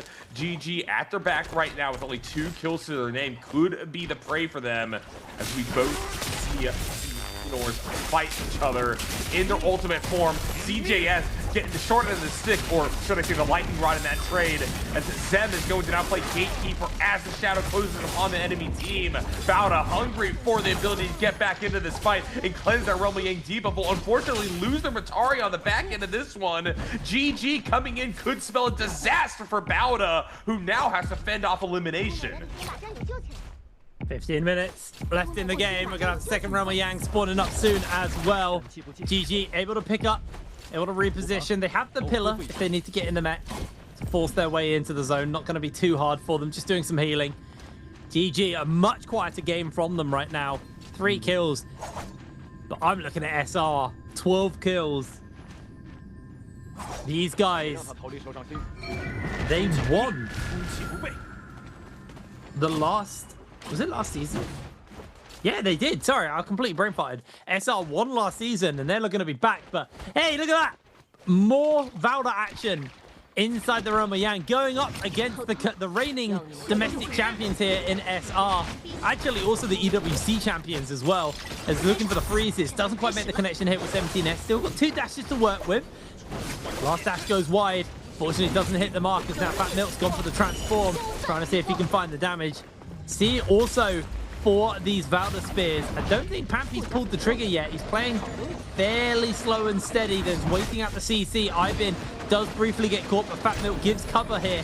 Making sure he doesn't lose too much, but he lets up on the cover and he pays the price for it. Now they need to evade away from the Valda stun. Fat Milk is going to try and de-transform perfectly to evade from getting caught out, and now it's onto Pampy. He finds the spear onto 1, and that's going to be enough to secure the kill onto Zhao. No, they get the auto-targeting, doesn't go well. Fat Milk goes down, and Pampy finds the spear onto Zhao. He has another spear to work with. Can he find the opening onto these members? 1 versus 2. Spear makes the connection, but the uppercut comes through, and Pampy's ultimate has now timed out. 55 seconds he has to try and stall out the members of 17S. 17S unrelenting onto him. Pampy trying his hardest to play the high ground. It's going to drop down onto the low and immediately gets stripped of his armor. Has no F to work with, has no combo break, and that should just be the end of 521's fight here. They've got the debuff on, but that was so close to glory.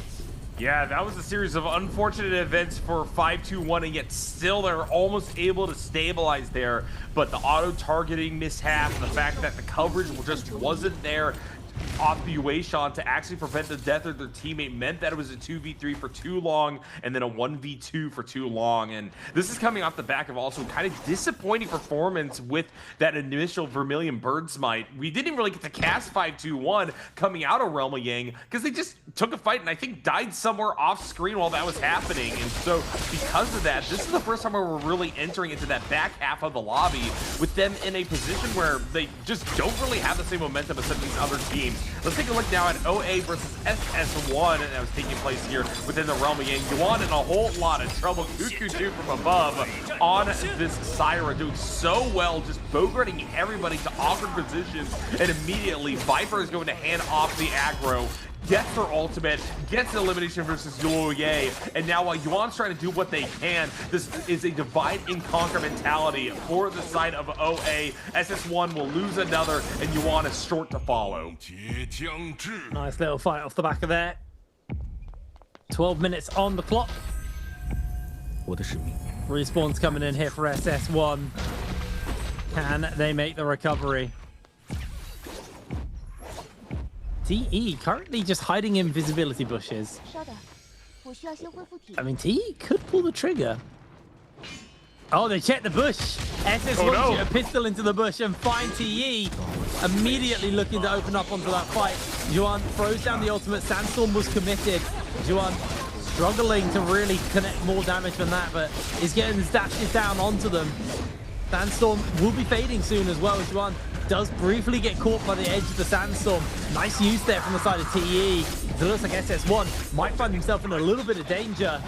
Gonna be able to step off. Ultimate time's out now here as TE's youth continues to assert some more damage down. Does get hit by the Yueshen, but TE secure the kill onto SS1.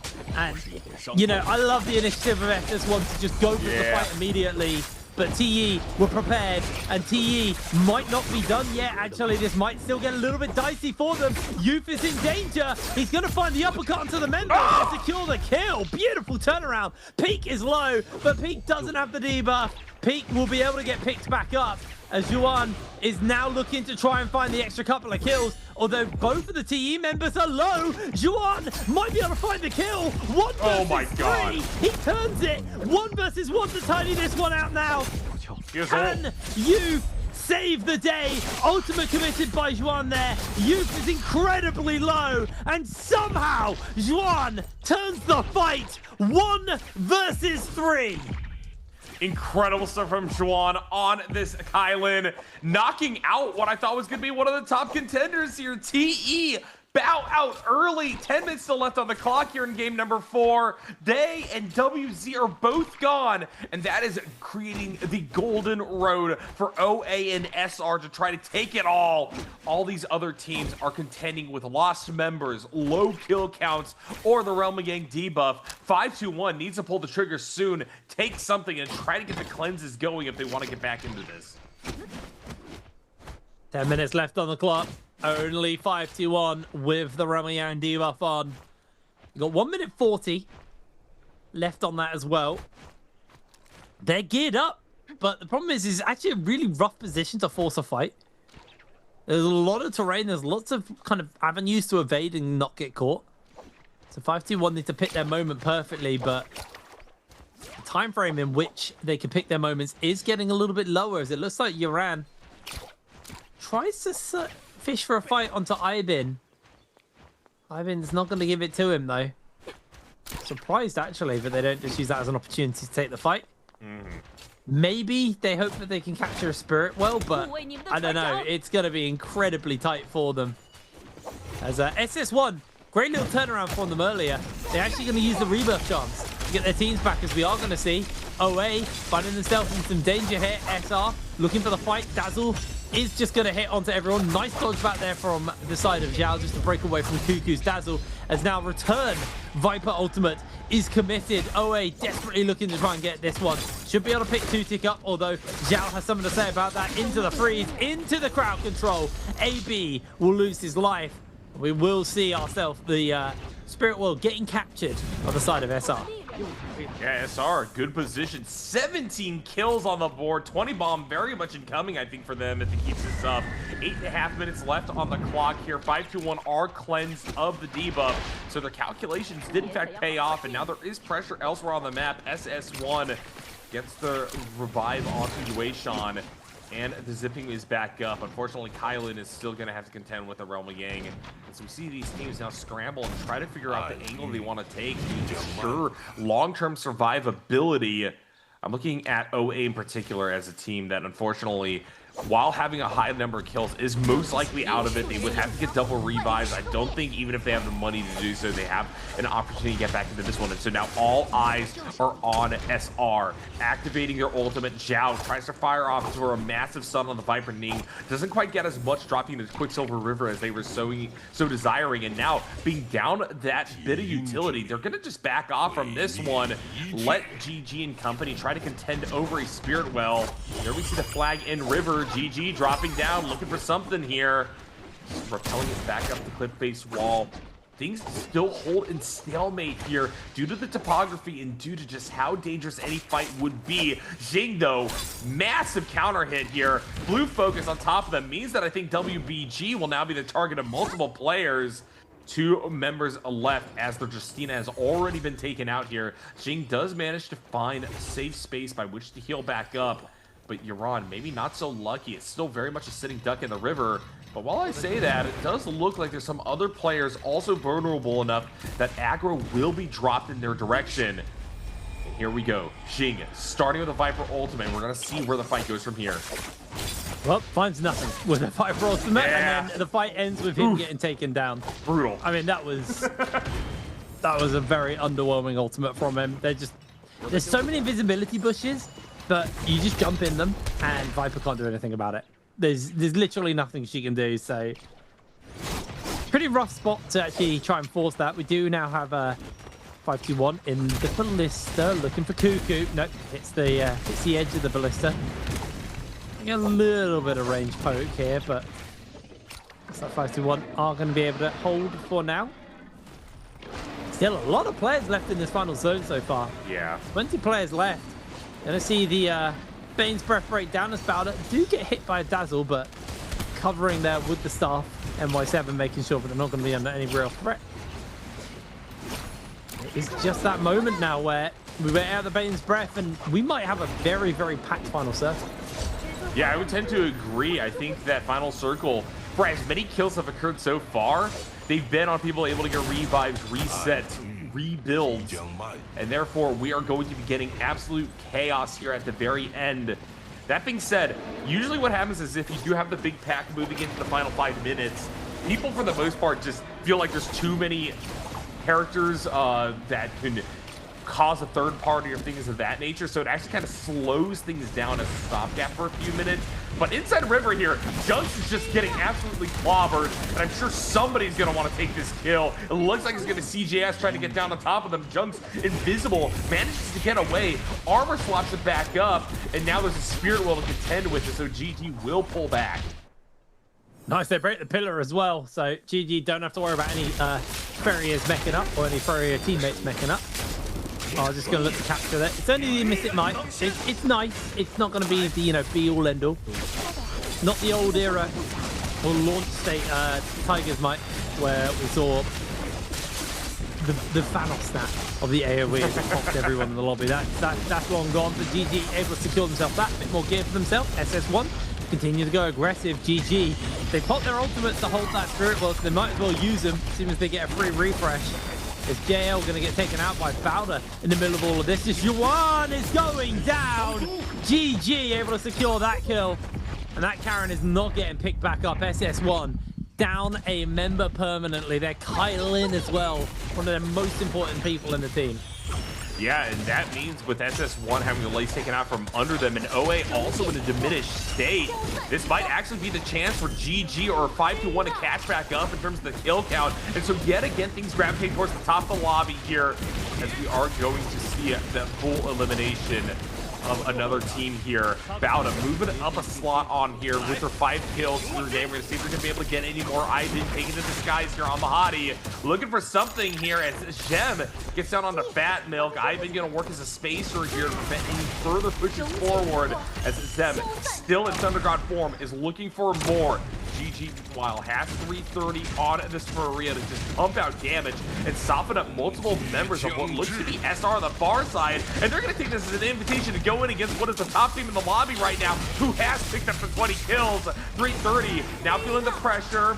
Going to have to maybe back off as Xiao is going to decide to pop the ultimate. Unfortunately, they just get skewered in an instant by the Idor, and Xiao has to back off from afar. 330's been eliminated on the far side of this one, but now we got CJS in their Thunder God form, looking to break SR wide open and bring this one back.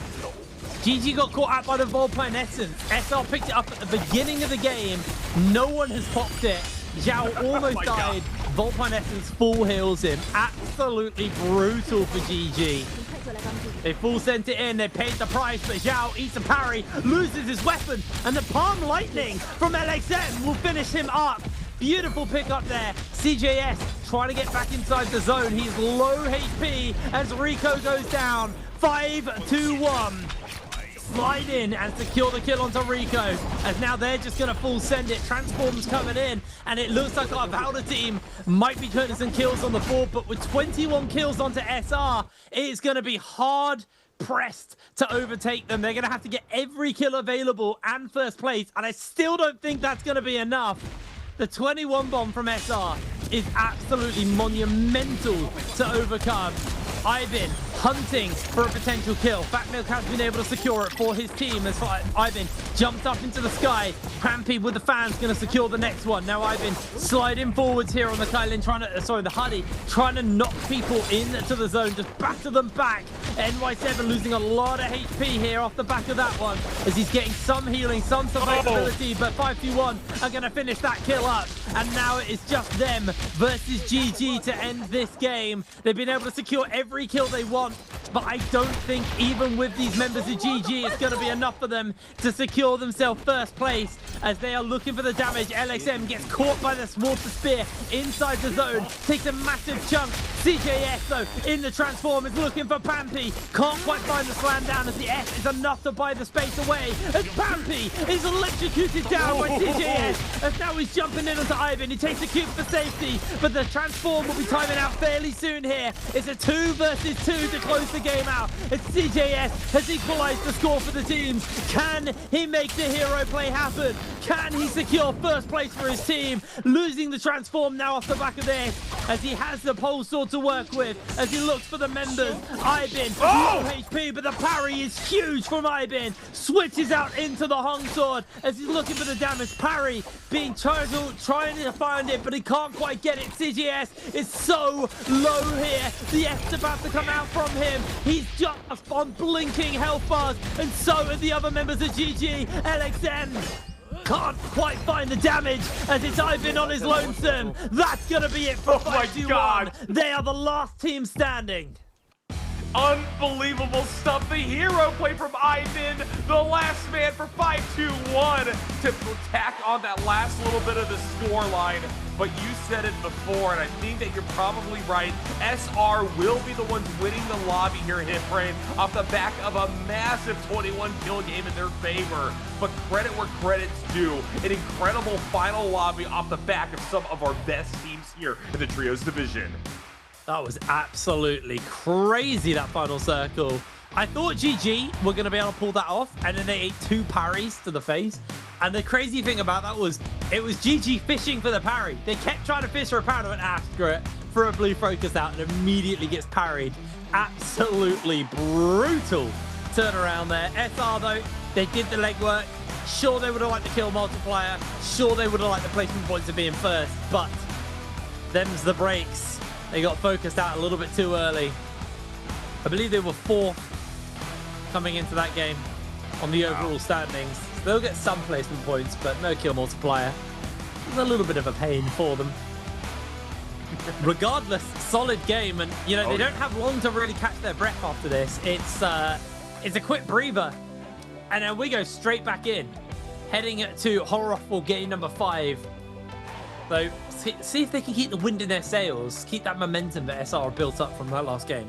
Absolutely, yeah, but it's not only SR that got immense momentum from that one. 5-2-1 are still riding that high, and they're the last one standing in the lobby. First time for doing that on the day, yet still they are denied that very first place spot. But at this point, I feel like they burn too much karmic credit by getting a first spot for 5-2-1. I think 5-2-1 needs to just keep catching in right under the very, very top of the lobby, because they are doing fantastic things. And in a way, what I'm excited about, Hitbrand, is that might have been the weakest 5-2-1 we're going to see all day, because they were low in rotation. They picked a composition that, while I'm happy to see the Valda, I don't think was necessarily their best showing, and we got so much more potential out of this team going forward.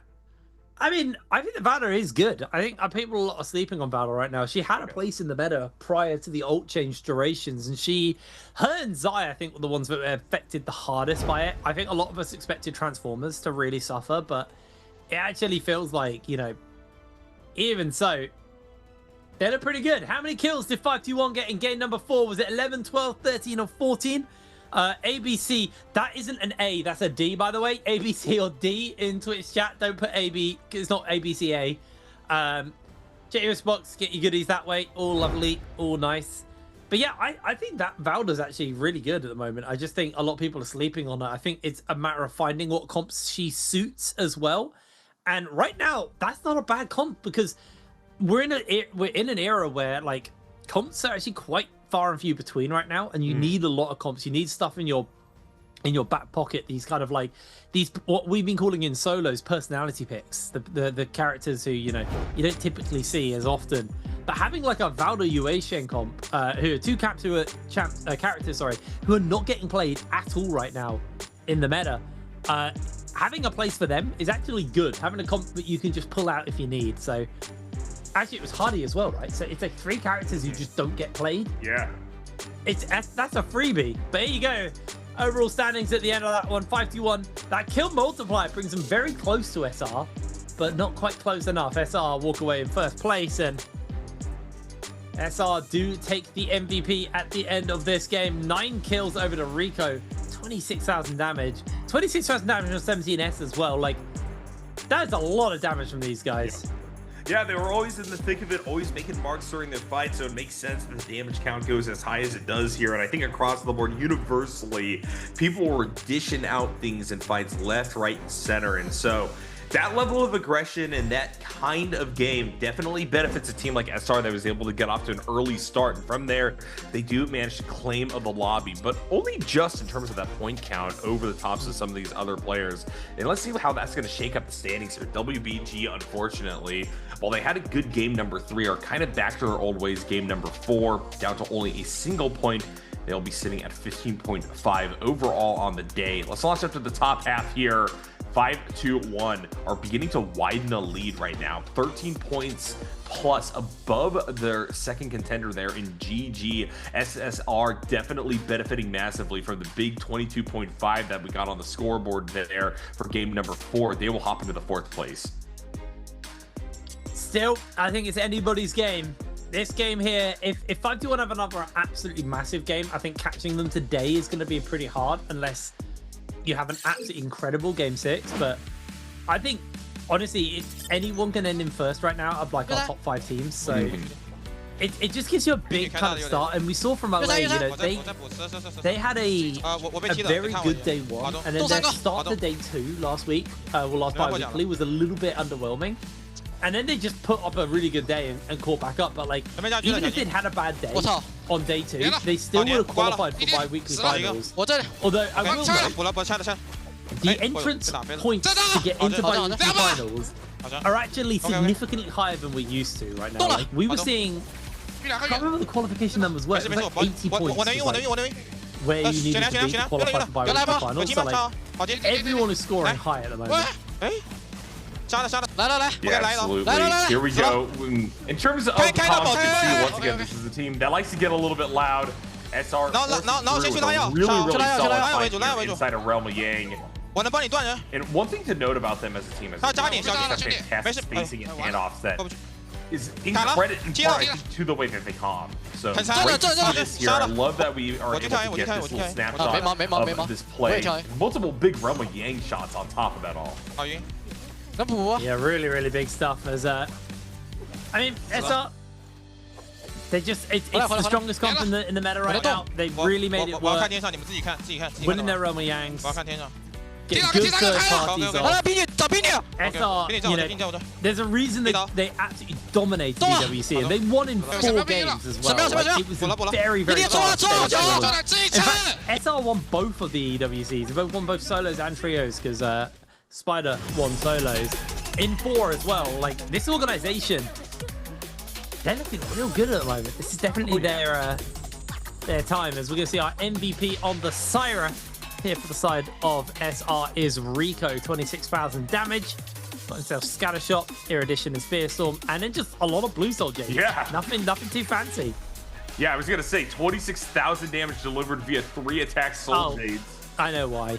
They got pillaged. Because they died before the game ended, so people took their Soul Jades off them. Okay. That's what it is. Yeah, not a full representative there of then how well Rico did. And I mean, honestly, that damage multiplier is something to keep in mind going forward as far as the team that likes to get aggressive if they're given the opportunity. And so far, they haven't really quite had the chance to shine like they just did in game number 4. They got 2 more games to run it right back, though. Yes, they do. SR, though, I think, again, a team who are very capable of catching up with the front runners in today's games. And we're going straight into game 5 as well. Like, there is not a lot of break for these guys, so it's actually good when you've just won a game like that. Because, well, I'm sure there's a little bit of tilt because they're like, oh, we could have got killed multiplier, we could have lasted longer, but, you know, that's by the by, right? Realistically, what you should be thinking is that was an amazing game. We just need to replicate that. Let's put our attention into kind of, you know, keeping the energy high going into game number 5, because game 5 has kind of been touted for a while now. It's probably the most important round of the day. Game 6 is normally kind of like just your bonus round, but game 5 is like the one that decides where everyone's sitting at. Occasionally game 6 has that kind of weight, and I think today it could be. But if SL have a good enough game here, or, you know, 5-1 have a good enough game here, that probably decides who's going to be in first by the end of the day.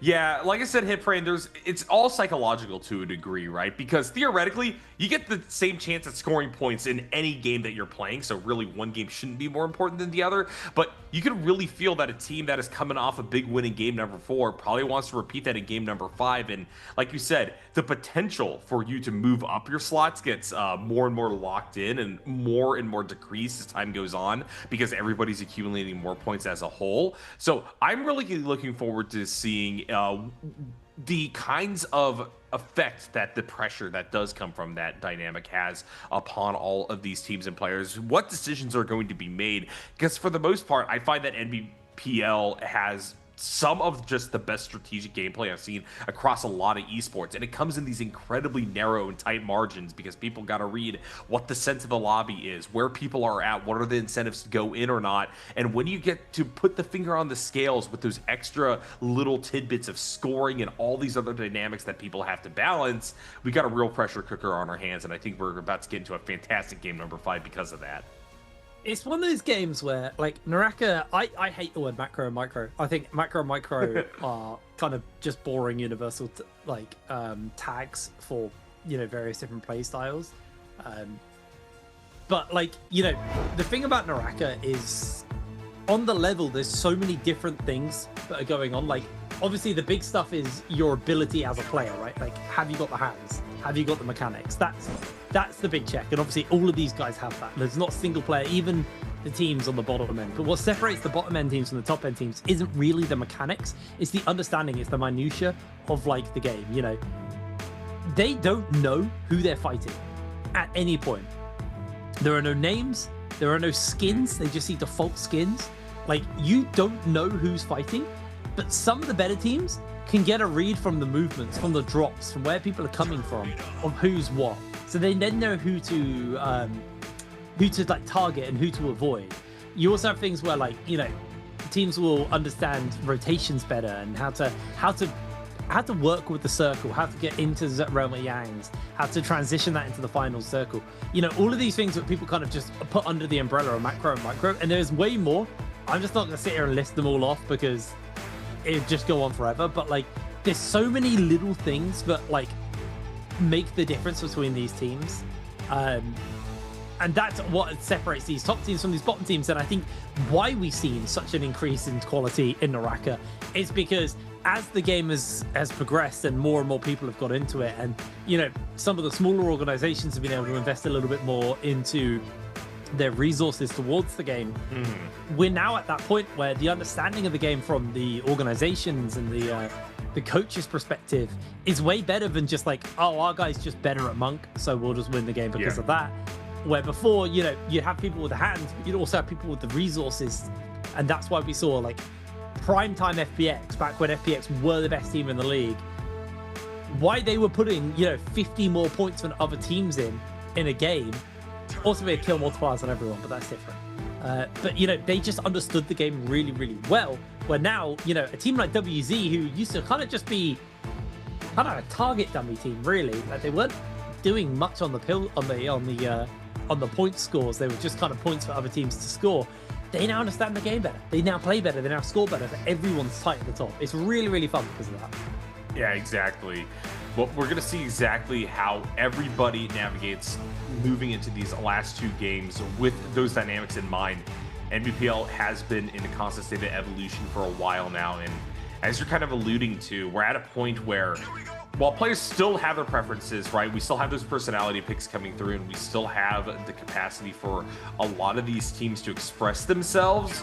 The burden that you have to meet before you can start really expressing yourself in some of those maybe suboptimal ways really become more and more apparent. And now, as we're on to that pressure cooker for game number 5, I think that we're looking at what will be one of the most defining of the pick orders of the day so far. JLGG Bauta all in the first round. It's really exciting to see it. 5-1 relegated to 3rd, and SR all the way down in the last round means that we got a very interesting stack of top teams spread throughout all of these.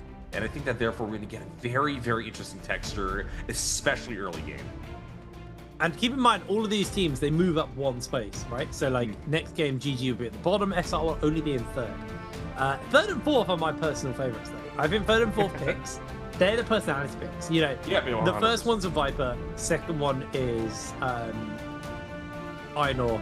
Third, I mean, we do see like some people pick up the Monk, but I think once you get to there, you see some teams kind of change their opinion a little bit. I know we had a whole thing with, and I really do want to say it again. Raven was complaining about it last week as well, where like we had this Tessa Liem comp showing up in the first week of this rotation, where it kind of worked like a single target Monk. You'd like Tessa Charm into capture, into, you know, it was really, really fun to watch. So I would like to see some more of these kind of like fun comps. I know Alliance have a ACOS up their sleeve. I've never seen it work, but I know they have it up their sleeve. It's something they play.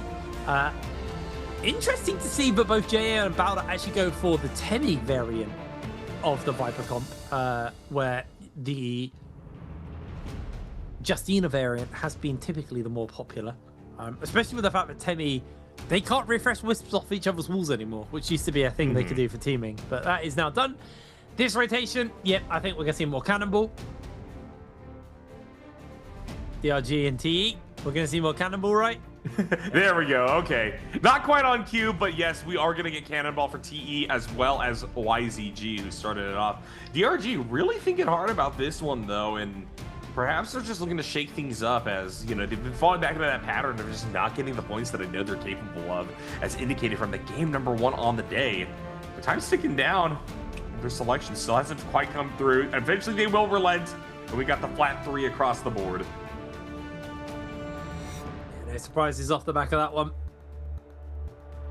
I'm assuming this is going to be Monk variants. Yeah, there is an option for 521 to do something odd again. You know, they've already gone that other way with the Hottie pick. They're in game number 4. In a pretty similar slot to where they were here. And already, breaking the Monk variants there with the Yoto emphasis early on. Yoto alongside the Wu Chen is something we've been seeing a few times now, and WZ are going to be emphasizing this year. I mean, to be fair, we're on Holoroth, which is probably the worst map in the game for Monk. So it makes sense why WZ decided to just move away from it. Let's see what 521 are going to lock in. There it is. The normal Monk comp of the current meta. And now we're moving on to the final round. This is where SR will rest, coming off that last game and that dub that they picked up. OA Weibo.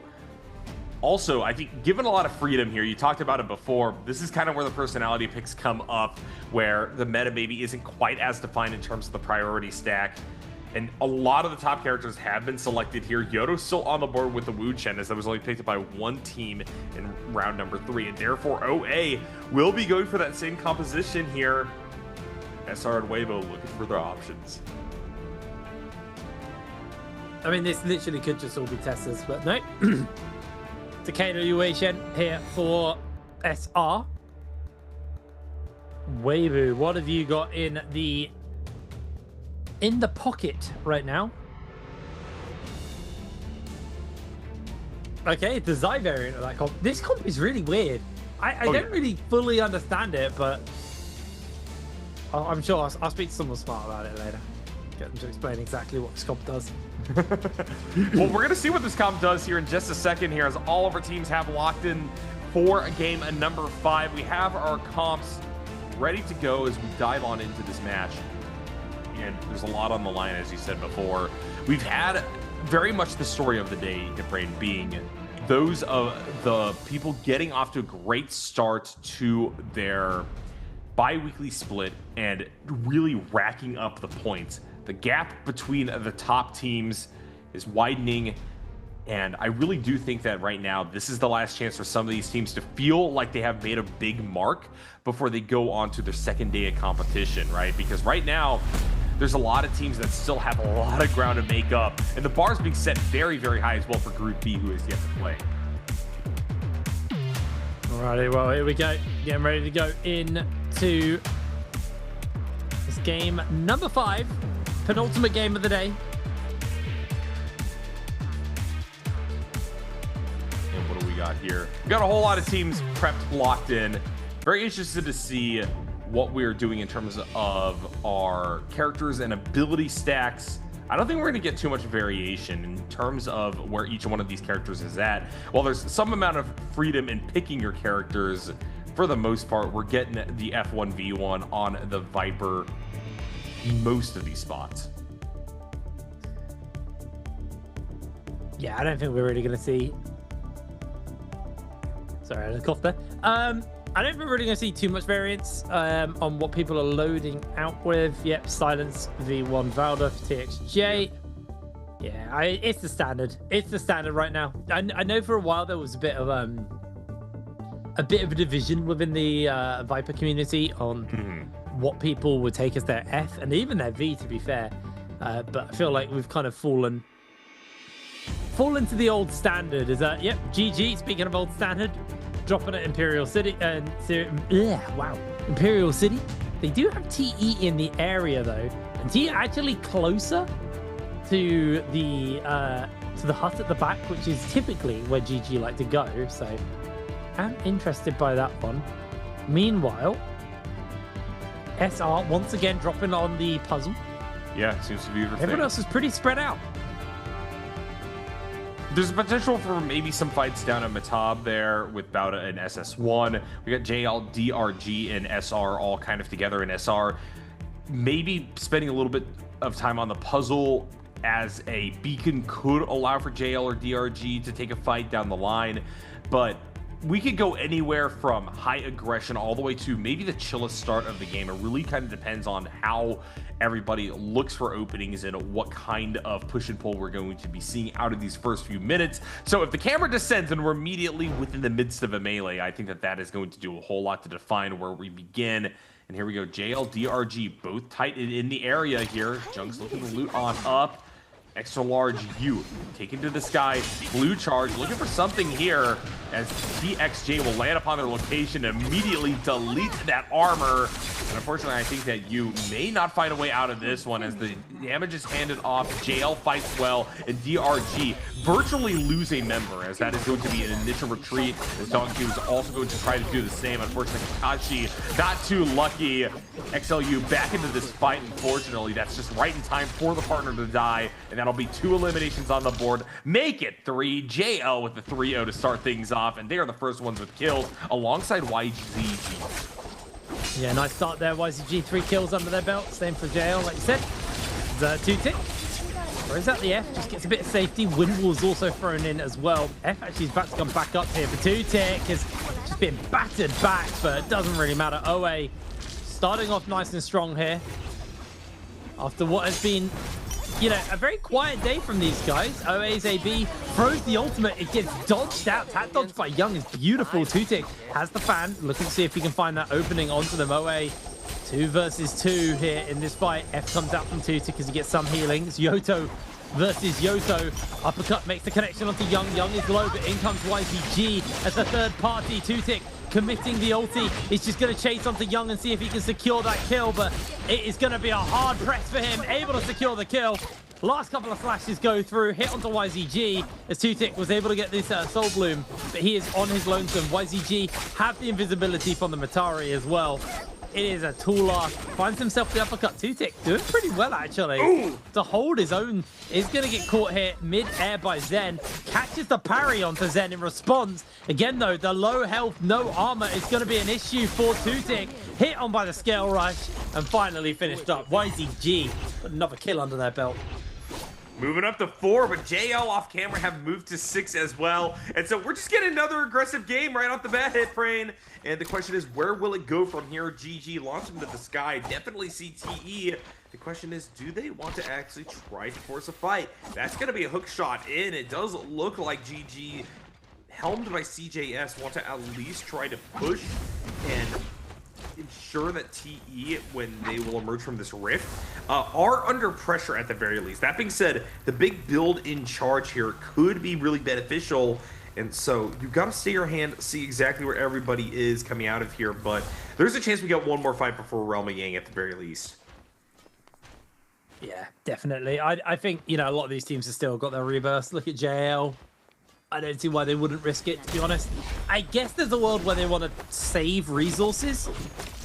for the final circle. But this is a replay of JL off the bat, by the way, versus SR.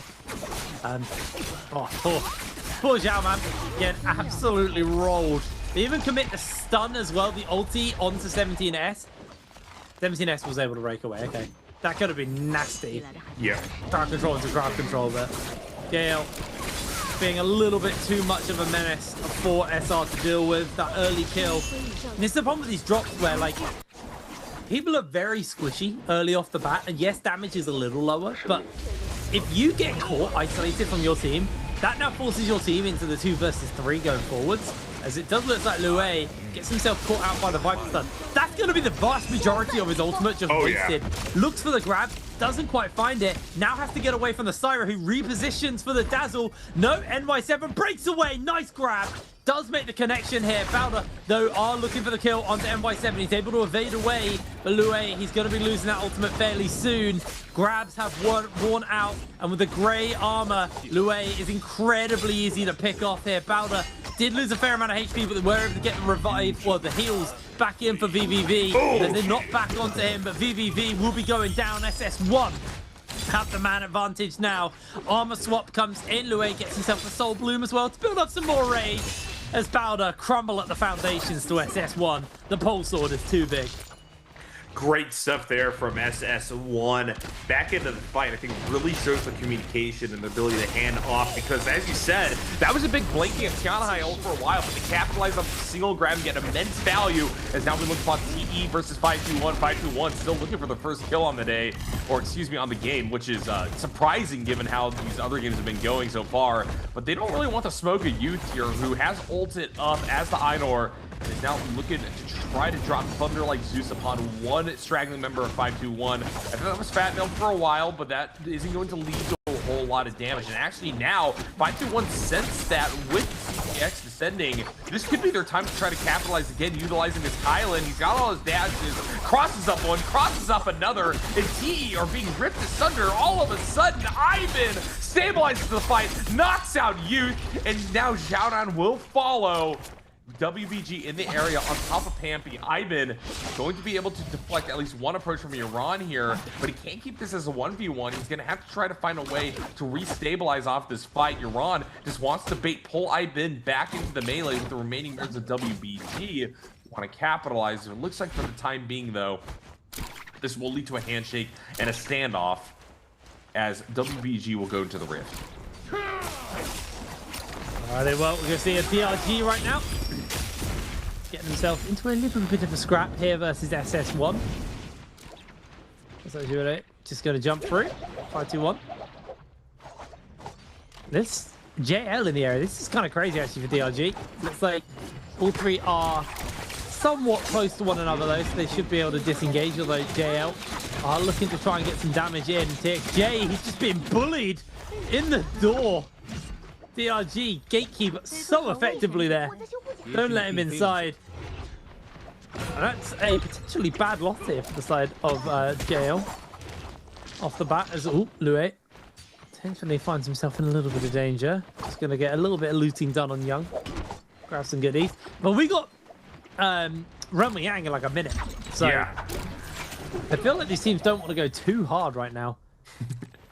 Yeah, and I mean, teams have gone plenty hard enough, I think, to set us up for the first few minutes of this game. JL at 7 kills, yet still not necessarily in the most favorable position after that last relatively awkward fight. We got YZG down there, who's in the 11th position overall on the day, but with 5 kills to their name, they could easily try to reverse this here. I do want to see them win with Realm Yang. I think that's one thing that this team has been lacking, which is that mid-game oomph to really solidify the position. And so we'll see where exactly things now go. As the timer ticks down, we get ever closer to that first set of duels. Here are the Renma Yang spawn points where everyone is coming in.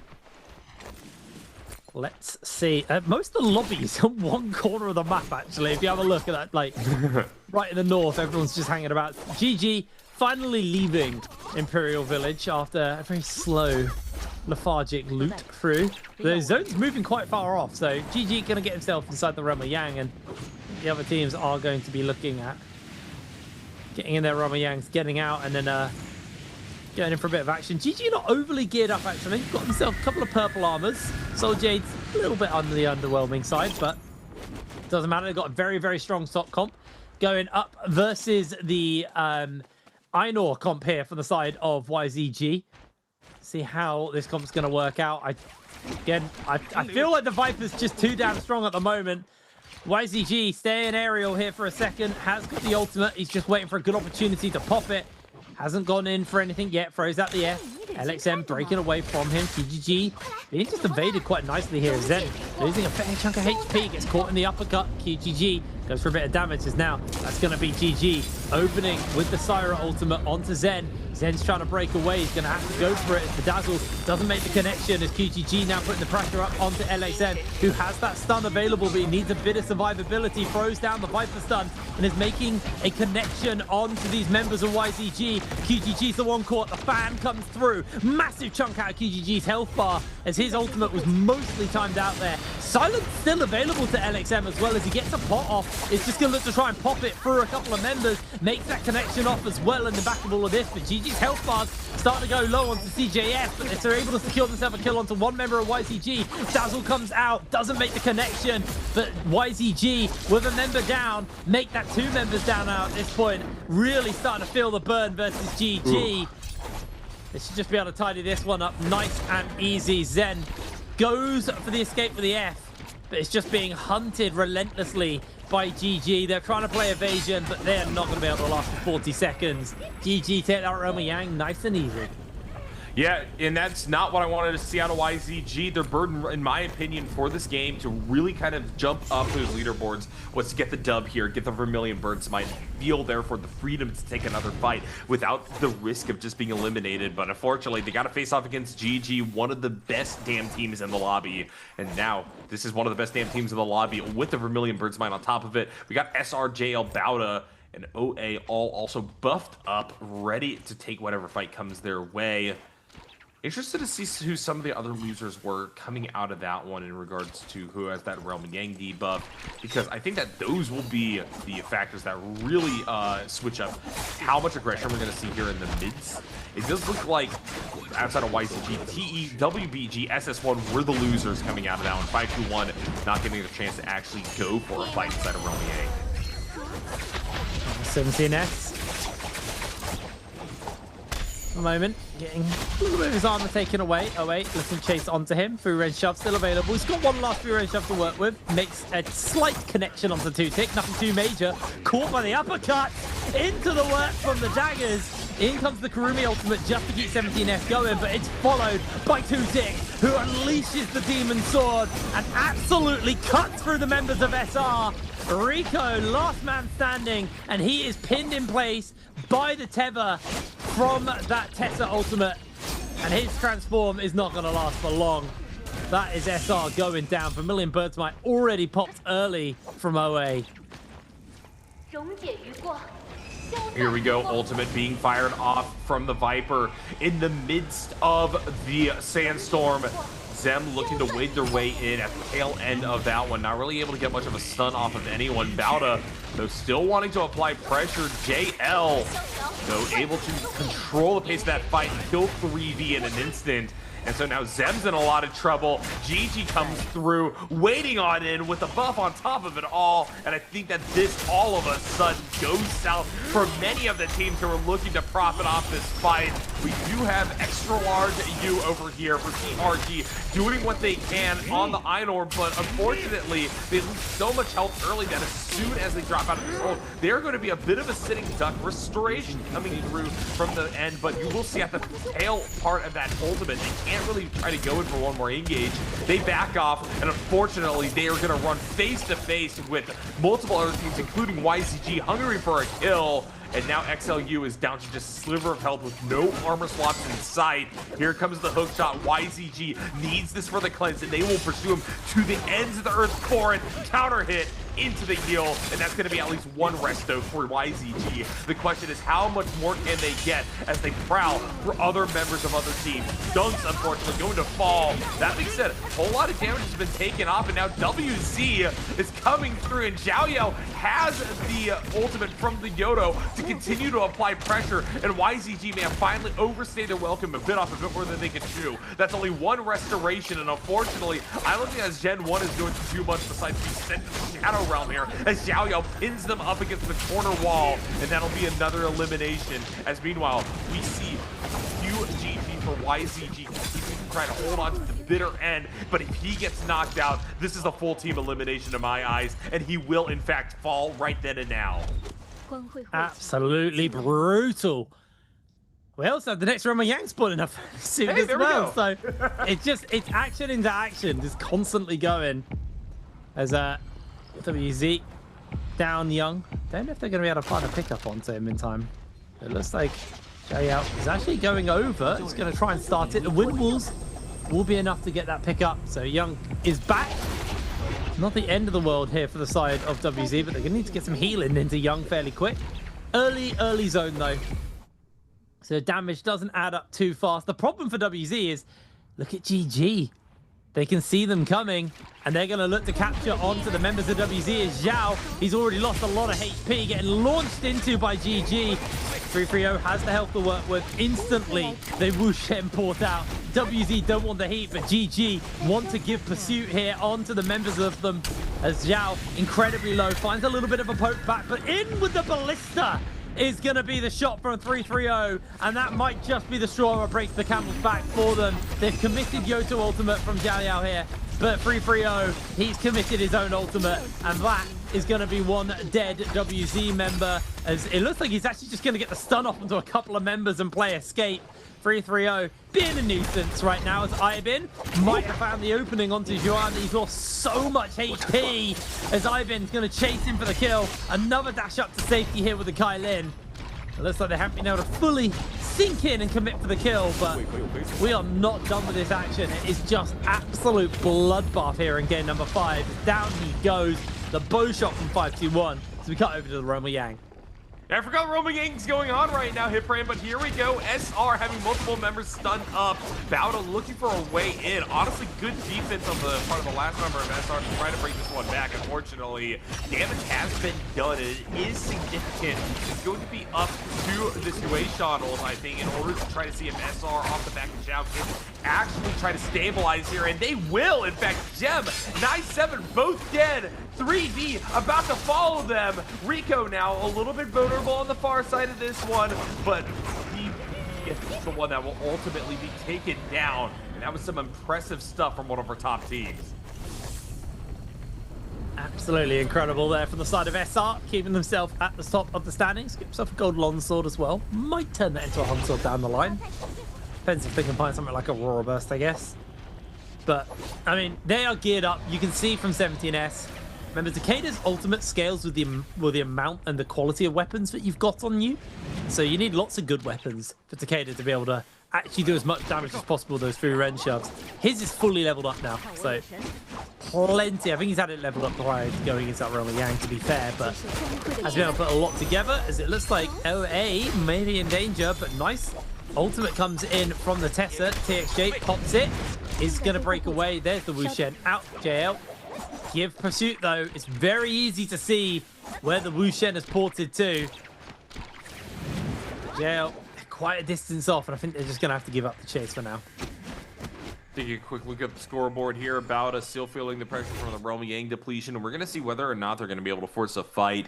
They do have 8 kills to their name and a solid backlog of material, but JL is actually going to be the team that comes out on top in terms of overall kills on the board. Now, Pampy's a little bit isolated. Ivan and Bad are going to come on over. Pampy will be able to delay things with the utilization of the Tianhai ultimate. The problem is, by popping that first, here comes the Viper stun. They can't transform to try to go back against that one. Fat Milk is vulnerable, will get popped in an instant, while Pampy does get a grab. He's on the tail end of his ult already, and unfortunately, JL will just swarm him like bees, choking out the Tianhai and eliminating him in golem form. 5-2-1 will be down to the Kylan off the back of that play. Really, really nice there. Pick up from the side of JL.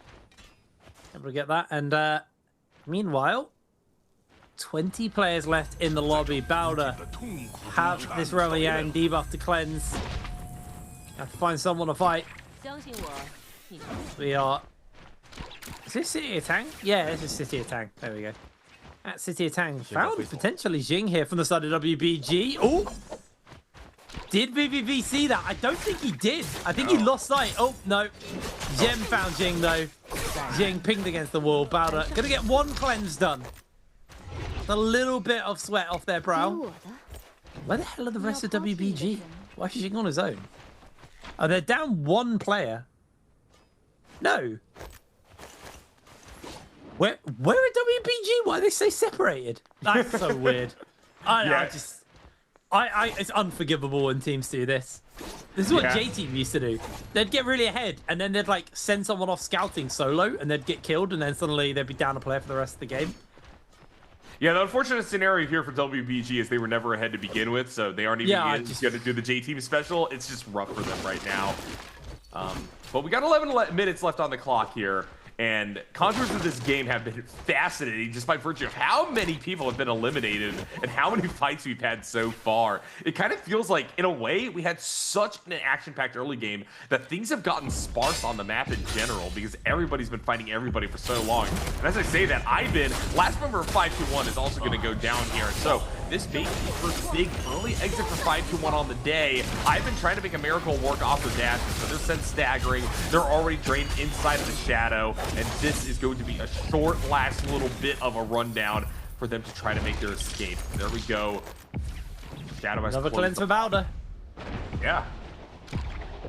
Starting to get a little bit scary right now. For the likes of 5-2-1 obviously being knocked out. Still with some of their big competitors in the day. Positions can get changed heavily here. As SR also still in it. As they're going to just finish up WBG. I mean... I don't know what WBG were doing, but there we go. It's done. They're out of the lobby. SR. Not as many kills as previously seen on them. In fact, not particularly great on the Soul Jade front. Wow. They're like mostly blue Jades. Wow, they really... They got taken out early, didn't they? They lost their revives. But like I say early, they lost their revives late for revives, which meant they had less time to get gear. Yeah, that was it. That's why. So WZ actually finding a rebirth charm. I can't believe there's still rebirth charms left in the game at this point. I guess it's been kind of so much action where people haven't had the chance to do the whole rebirth thing. Zulu just breaking away here from SR. Receiver JL looking for GG members, but not actually going to be able to stick a connect on as a Spirit World comes up, and I think that's going to be a hard cap for them to go for, so I don't think that's going to happen. Meanwhile, this cap has a whole bunch of teams fighting for it. SR throwing down the free range shards, just trying to get some space here versus DRG, forcing them off. DRG, though, with a cannon fire onto SR, continues to be a nuisance, and these teams are desperately trying to find this cleanse in this Spirit World. Yeah, DRG trying to bully their way into actually control circle, but SR remains the ones to beat here, trying to continue to push for Spirit Well. Eventually, with the amount of pressure they're experiencing, they will hand off for a little bit, but I will imagine that there's about to be a re-engage. And meanwhile, JL still living a happy life over here, happy to chill, pick up this buff. Realm Yang depletion is going to come down for these teams at first. JL is kind of in a position where TXJ, a bit alone from everybody else, is looking to cross around to the rest of their team. A bit blocked by OA. Here comes Wonfong and Junks, though, to finally assist that Viper. And while this is happening, OA are trying to get back across the map and stabilize. Unfortunately, they're being pursued right now. Yeah, you can see OA right now being hunted. Throws out the F there from 2-Tick against the Buffalo Rocks. Somehow caught by the freeze. Oh, 2-Tick. That is not what you want to see. Oh, no. Has to commit the ultimate. They are incredibly low. And they were caught on the edge of the tent. That ult was just such bad timing for them. So GG are able to walk in and take the kill. That was just a terrible position for the O2 ultimate. You couldn't reposition out. You were stuck. An easy pickings, as that's the end of OA. GG able to secure themselves that kill. Nice and easy for them. We still got 3 teams, technically, actually. Sorry, with the Romeyang debuff on. 2 players on Bowder, but they are down their Viper. SR should be able to go for the capture, though. They've got the flag. Yeah, SR definitely want to get this and then get back into an advantage position. I think that they are starting to have that grip that they had early game slip a little bit, as unfortunately they haven't been able to participate in quite as many fights or pick up the elims that JL and SS1 have, who are at 15 and 11 respectively, by the way. Absolute bloodbath of this game. So many top teams already eliminated. And we're going to see if another one may join them here. Bauda definitely in trouble, already stuck into too many, as unfortunately the Syra ultimate will expire. XLU going to fall here, and I think that Syra for Bauda is about to get chased down. And while they do get the cleanse, it doesn't mean that this one is over yet, as VVV similarly is getting run down by DRG, and GG now also want a piece of the action. Yeah, Kakaishi being the one to go for, throws out the F just to reposition in, but the freeze is going to make the connection, and Kakaishi, I don't think you're going to be kicking around for too much longer. There it is. GG secured themselves yet another kill. That's 13 for them. Now they're setting the rise on DRG and Bowder. NY7 is incredibly low. All it's going to take is a good snipe here from the side of GG, but Young's able to jump in and take that kill, securing it as GG. Playing it tempered, are just going to back off. We've got ourselves 6 teams and 14 players left with 5 minutes on the clock. But Donkey 9, I don't know what happened to his health bar, but it's gone. WZ able to secure the kill. They just picked up one of their players as well, and they're still back in it. Beautiful stuff. All right, well, SR still with the Roman gang debuff on them. They're trying to just flag this one up, but they are kind of becoming lightning rodded on all sides, as now they will shift over into the Spirit Well here. Zhao going to take center stage here with what I think is that a Power Rangers collab Goishan skin right there? But regardless of what it is, Zhao is doing work right now to continue to space out the rest of these teams.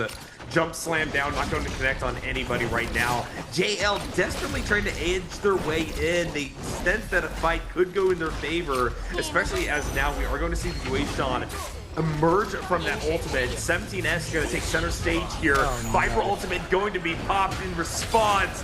And this is going to be TXJ on a warpath. One stun, make it another. SR hands back off on the aggro. Sandstorm going to be popped to continue to keep this hold going. SR will be able to get the cleanse back off of this one, and now can go back on the path that they had set out for themselves of utter domination in this lobby. 4 minutes left, and they got many kills they need to try to pick up. Yeah, I am surprised they got away with that, especially 17S eating so much crowd control. But once again, he finds himself caught. Blue range snubs available. He's just getting staggered once this goes pop. He's in danger. He was able to break away before the Syra popped him. But honestly, SR kind of just got away with murder there, to be honest. They should not have been able to get that. They got Syra ultimate, they got Wisp, they got everything thrown onto them. But Zhao committing ultimate here. Is just going to try and find a chase on. Got the Kurumi ultimate as well for a bit of extra healing. Zhao continues to break away. 17S is caught by the pop of the Syra, but Kurumi just repositions the ult, keeps him nice and healthy. As SR, that's all of their ultimates burnt. They got to try and build that rage back up now. As Zhao drops the transform, could just potentially get himself caught out. Has got the Kurumi tether on for a bit of healing.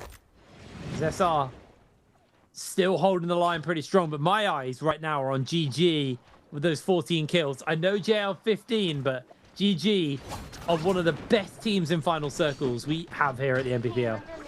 Yeah, absolutely, and I think that they also want the opportunity to take that leap over 5-2-1, and this is the game to do it. 5-2-1 bowing out to an early exit. Of course, GG don't know that, but they also know that they got 14 kills under their belts, and it is time to leverage that advantage.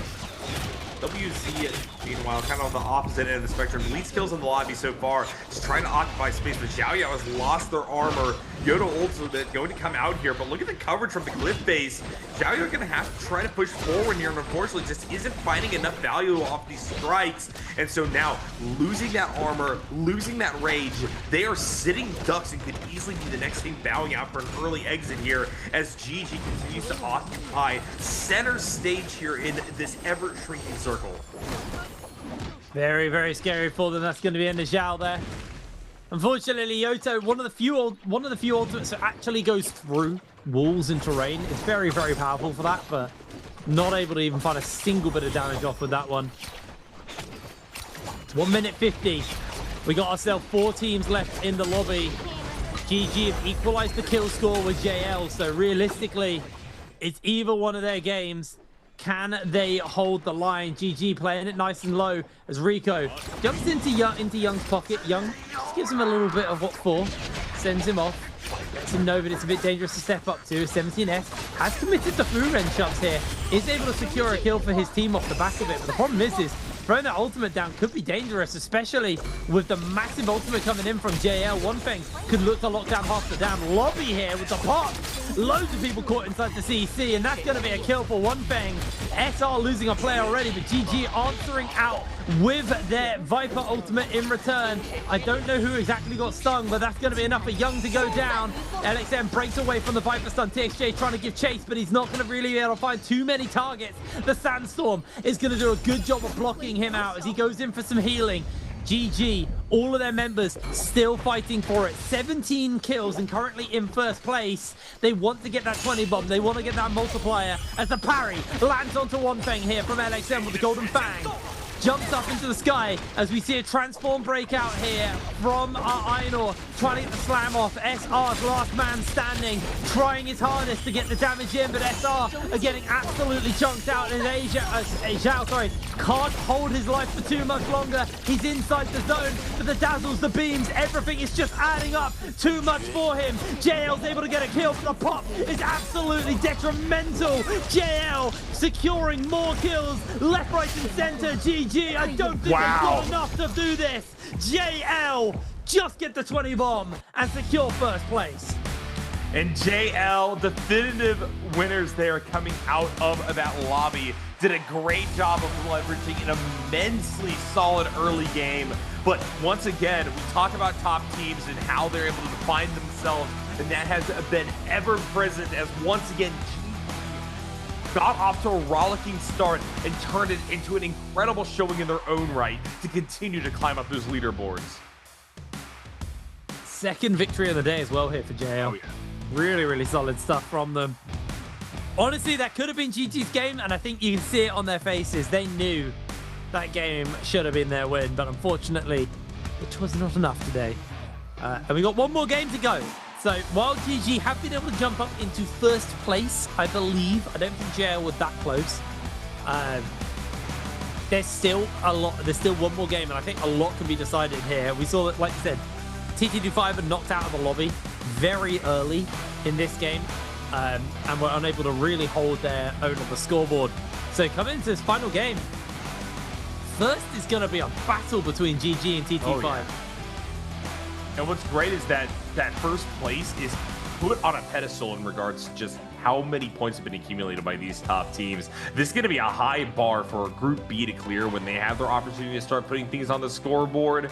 And you said it before, this is a group of death today, and we are privileged to watch everybody in action trying to just rack up as much as possible in the way of points so that they can continue to go forward into this bi-weekly with an opportunity to get some very, very high placements for finals.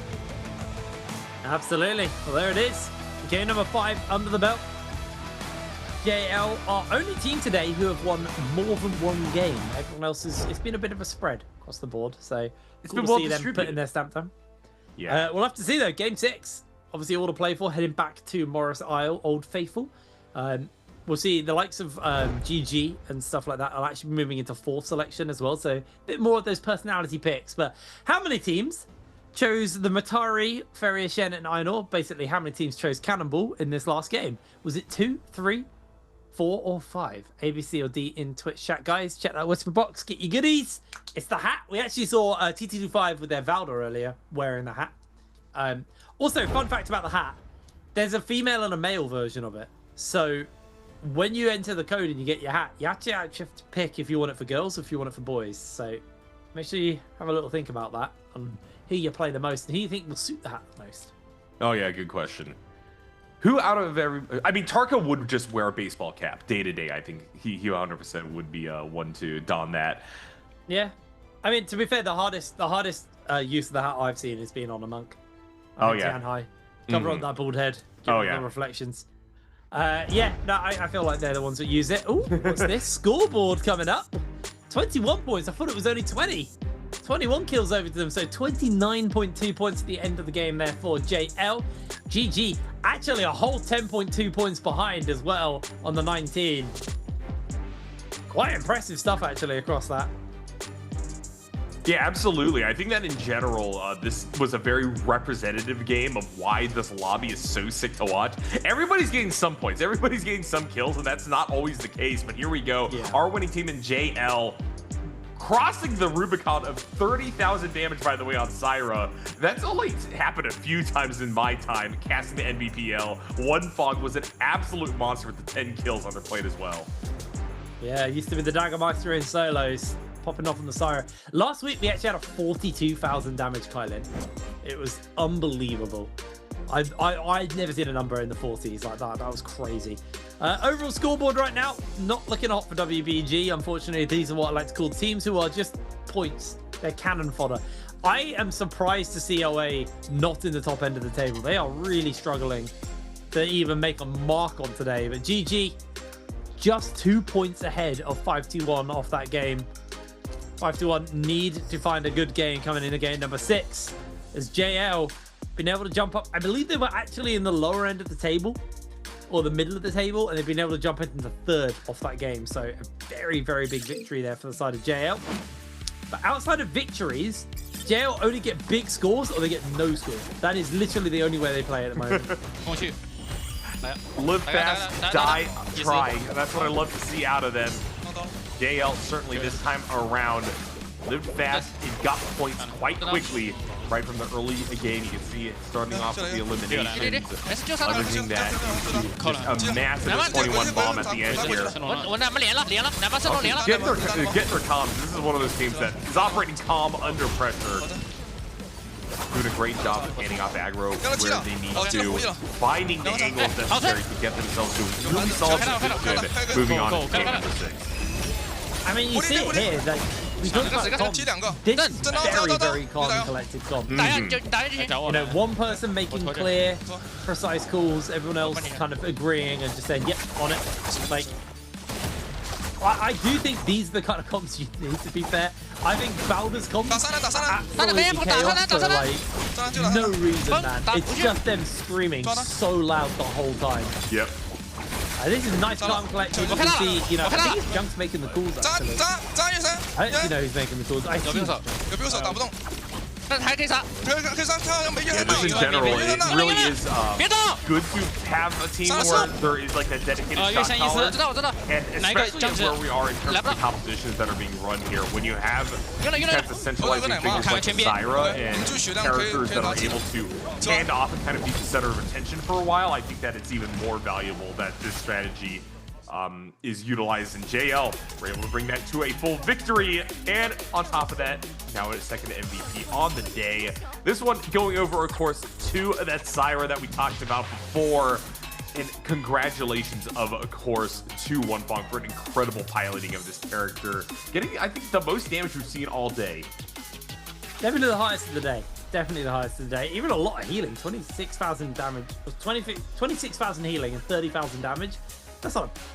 I thought they'd nerf this character so she didn't do as much damage or healing at the same time, but no, apparently not. A lot coming out from them. Do they even have group heal? No, they didn't even have group heal. To double quick charge as well on the Soul Jades. I mean, crazy game coming in there from the side of JL. There's only one more to go now. Game number 6 on the line. It's all to play for in this last game. I mean, I'm excited to see the likes of GG on these personality picks and seeing if they can pull something fun out there. They might just do what we've seen, because I feel like personality picks are lesser than we saw last week. Last week we saw a lot more kind of like fun stuff, but Alliance aren't here. Alliance quite happily pull the ACOS out in like in third or fourth selection. So we have to see what these guys have got up the old sleeve going into this next game, because right now it has been a fairly formulaic pick order for the teams. Yeah, at the same time, even though I think the formula has kind of been established, there's still so much excitement happening in the game that, hey, personality picks now are turning into personality and how you want to play the game. And we're going to see a little bit more of that going on into our final game, but we're going to throw it over to a quick break first. And when we return, it's for more NBPL action.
Hello, friends, and welcome back to the NBPL. One final time for game number 6 here on the first day of competition here for the Trios division of the third bi-weekly split here in the fall season. Happy to be here. My name is Yarko, here with Hitbrain, and we've had a great day of action-packed games down to the wire, and what a mark has been made by so many of these teams so far.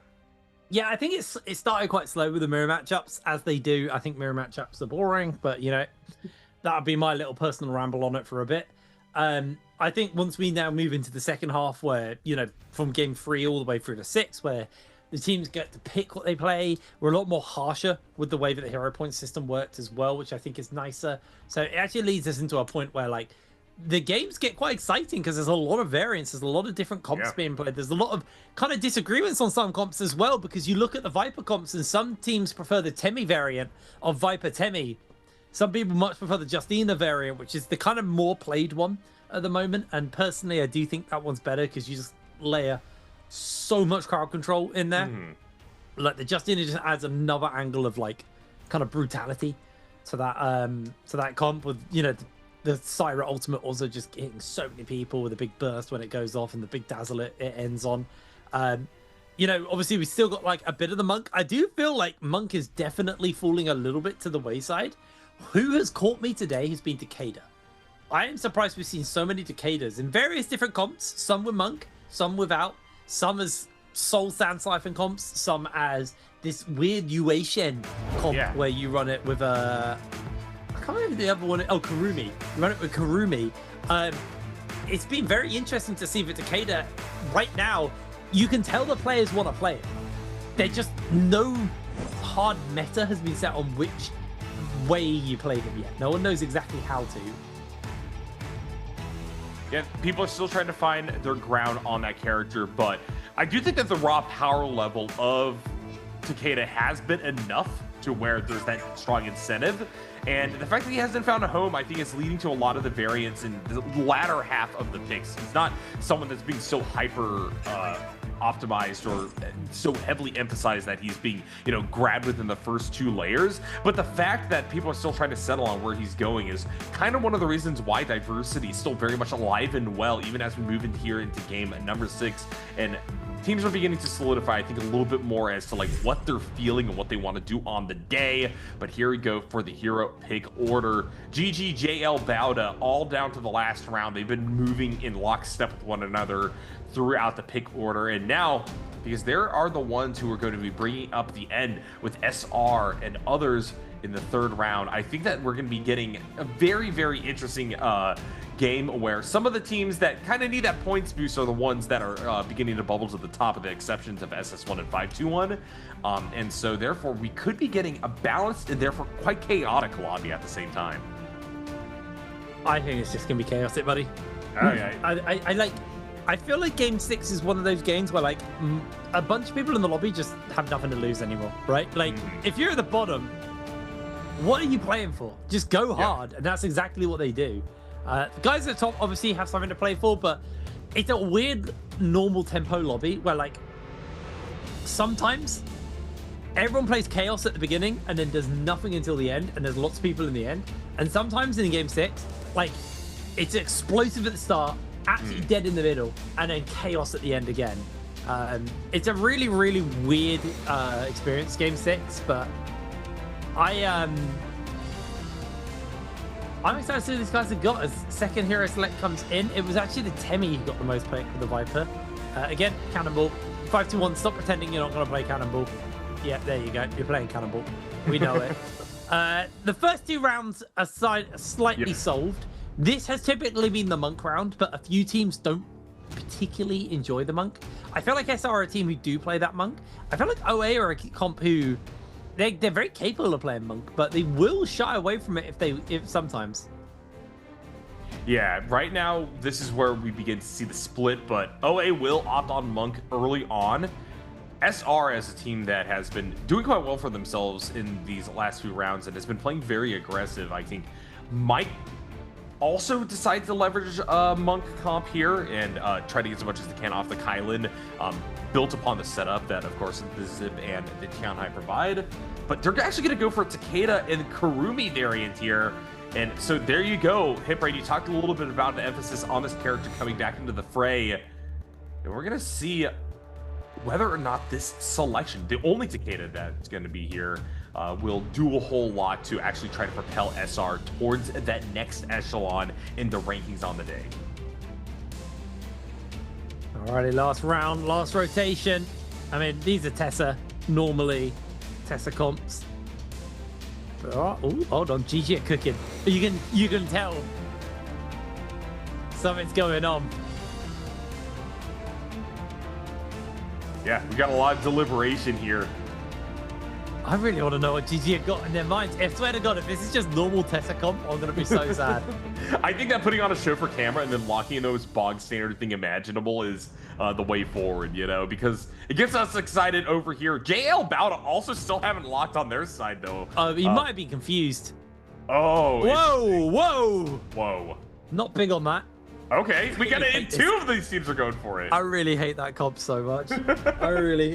I love Zai, by the way. Zai is one of my favorite characters in the game, along with Valda. But goddamn Zai sucks. Can you explain to me like what the idea behind the comp is? Because I'm struggling to even get to that basic point. As I to, don't like, know. What are we doing? Like, okay. The old Zai comp was Zai Matari and Zip. And that makes sense. Yeah. Or Karumi. And it made sense because Matari would refresh the F. The F does a lot of damage on Matari when you run the Meteor variant, which is the only variant people run. Because you don't have the invisibility one, but like, that hasn't been run for a long time. The whole point of that comp was, you know, you'd F, Matari would ult, you'd get the invisibility, then you'd get F again. It'd be a lot harder to dodge an invisible Meteor. Then when you ult as Zai, you get the F refreshed, so then you'd F again. You get 3 Fs basically through that comp. It was really, really strong. This comp, I just think the only thing I can think of is the way it works is like, you get 2 Fs, obviously, but then the chain scythe doesn't last as long, so you don't have as much time to really get as much effectiveness out of it. And unlike a Takeda, like, it does scale up based on your weapon rarity. So like, if you have gold weapon, it's a golden chain scythe, but like, beyond that, like, Takeda scales beyond gold, right? Like, it's based on how many weapons you've got, or like the quality of the weapons you've got, and then it levels up until it fully levels up. The problem with the Zai is like, yeah, you get coverage, I guess, from the Yuashen, because Yuashen's biggest strength is the ability to cover his team and protect them. So the old traditional original J-Team Transformers, the one that started this whole thing, was Karumi, Monk, and Yuashen. And what would happen is you'd open with Monk transform, you transform into Yuashen afterwards, he would make sure the Monk stays alive, and then ult would come back up and Monk would be able to ult again. That was the cycle. But like, I don't know if like Zai really wants Yuashen displacing people. She wants people within her cone for her attack. I'm not sold on it. I don't understand the theory. I'll go speak to some people about it, but I don't understand the theory. Like, I can see why you'd run the Hardy version. Not that I'm overly against it, but like, I don't know. I'm not sure. I feel like the Yuashen Zai is definitely worse, but the Hardy Zai is not much better, in my opinion. All right, well, we're going to see if we can make a splash here. 2 teams have locked it in. 2 teams definitely see some value, although only enough value to have to pick it at the very end of the draft side. But here we go. We got drops on to the Morris Isles, where everything started. Old reliable hit rate, I think, as you call it. And we got some concentrated stuff over here on the west side, in particular, YZG, 5-2, and Bauda all together up there. And meanwhile, center stage, we do have a Weibo, SS1, and WZ. Those are, I think, going to be the hot spots right off the bat. But all these teams have proven that they are sufficiently bloodthirsty to go hard. TE and GG are kind of the only 2 who are like truly isolated, and therefore will have a little bit of a slower run up. Yeah, I'm actually, again, GG, they've changed their drop spot here on this one map, only on Morris Island. It's very weird, but oh wait, off the bat gets some purple armor onto AB. Has got himself a blue longsword as well. Switches out to the flying knives though. Already loses a lot of that purple armor. Pops the bell in the middle of all of this, but they are just keeping onto him. He actually armor swapped into the gray because he just got absolutely walloped on. Throws out the flying knife, trying to get some extra bits of damage off. I heard a clang, but not the full parry. Knock-up lands onto multiple people. AB repositions to try and get some follow-up damage. Doesn't quite make it connect, as he does open up a little bit more. But OA not really making this damage stick here. They're just desperately trying to finish up this kill. Another Veil use comes out here from AB, but he is taken down. YZG join into the fight and look to play tidy up. Yeah, YZG trying to find an angle on in. 2 purple armors, I think, for their side. Bauda in the distance. And we do have DRG also trying to find a straggler. CXZ was the person they initially hookshotted onto. He's just going to decide to back off from this one. Donkey will be able to pick up a kill. As now we see the Syro ultimate get activated. And DRG looking to rain down Hellfire from above. Drop down. ZXL's in a whole lot of trouble. And unfortunately, YZG are divided and conquered. YZG, I think they were able to save 1 player. Get their Viper out of there. But been a bit of a death spot over there, so we do see Bowden now looking for 5-2-1, 5-2-1, looking to try and catch up to the amazing performance we saw from GG, as Zem immediately loses a fair amount of armor, gets himself caught up by the Silence. Silence finally fades away. So just puts a bit of damage here onto Pampy, stripping away some of his armor. Longsword doing a bit of work. Nice quick reposition there from Pampy. But with WZ also showing up, Bowder 5-2-1 scatter. They decide they don't want to get third party. Too dicey for all of them. But JL find themselves in a fight versus DRG, and already TXJ is able to secure that kill. JL, if they want to get beyond third place, they got a lot of work to do. Wait! Oh my goodness! They're running new Yoto ultimate? Oh, hell yeah! Sorry, I got way too excited by that, but we saw a phase of her getting played with her new ultimate. And then they switched back to the old ulti, but now it's nice to see them rocking the new ultimate. Big fan of that one, JL. DRG able to get at least a little bit out of that fight with one of their members. That Syro was playing up top on the rooftop with the artillery fire, splitting things up just a little bit here. But now we got another big scrap right in the midst of this field. No field is activated, so this is just going to have to be done the old-fashioned way. Gem already taken out by a WZ assault by the hands of Young, and now Bowda, unfortunately, doesn't have anything for NY7 to play off of. BVB, last one to be left alive, as unfortunately NY7 on just a sliver can't do anything.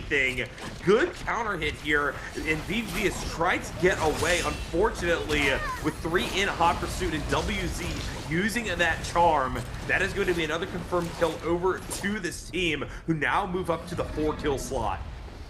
Nice little start for them off the back of that one. Also, running into WZ's Bane's Breath, probably not going to be the most advised escape route, but, you know, is what it is.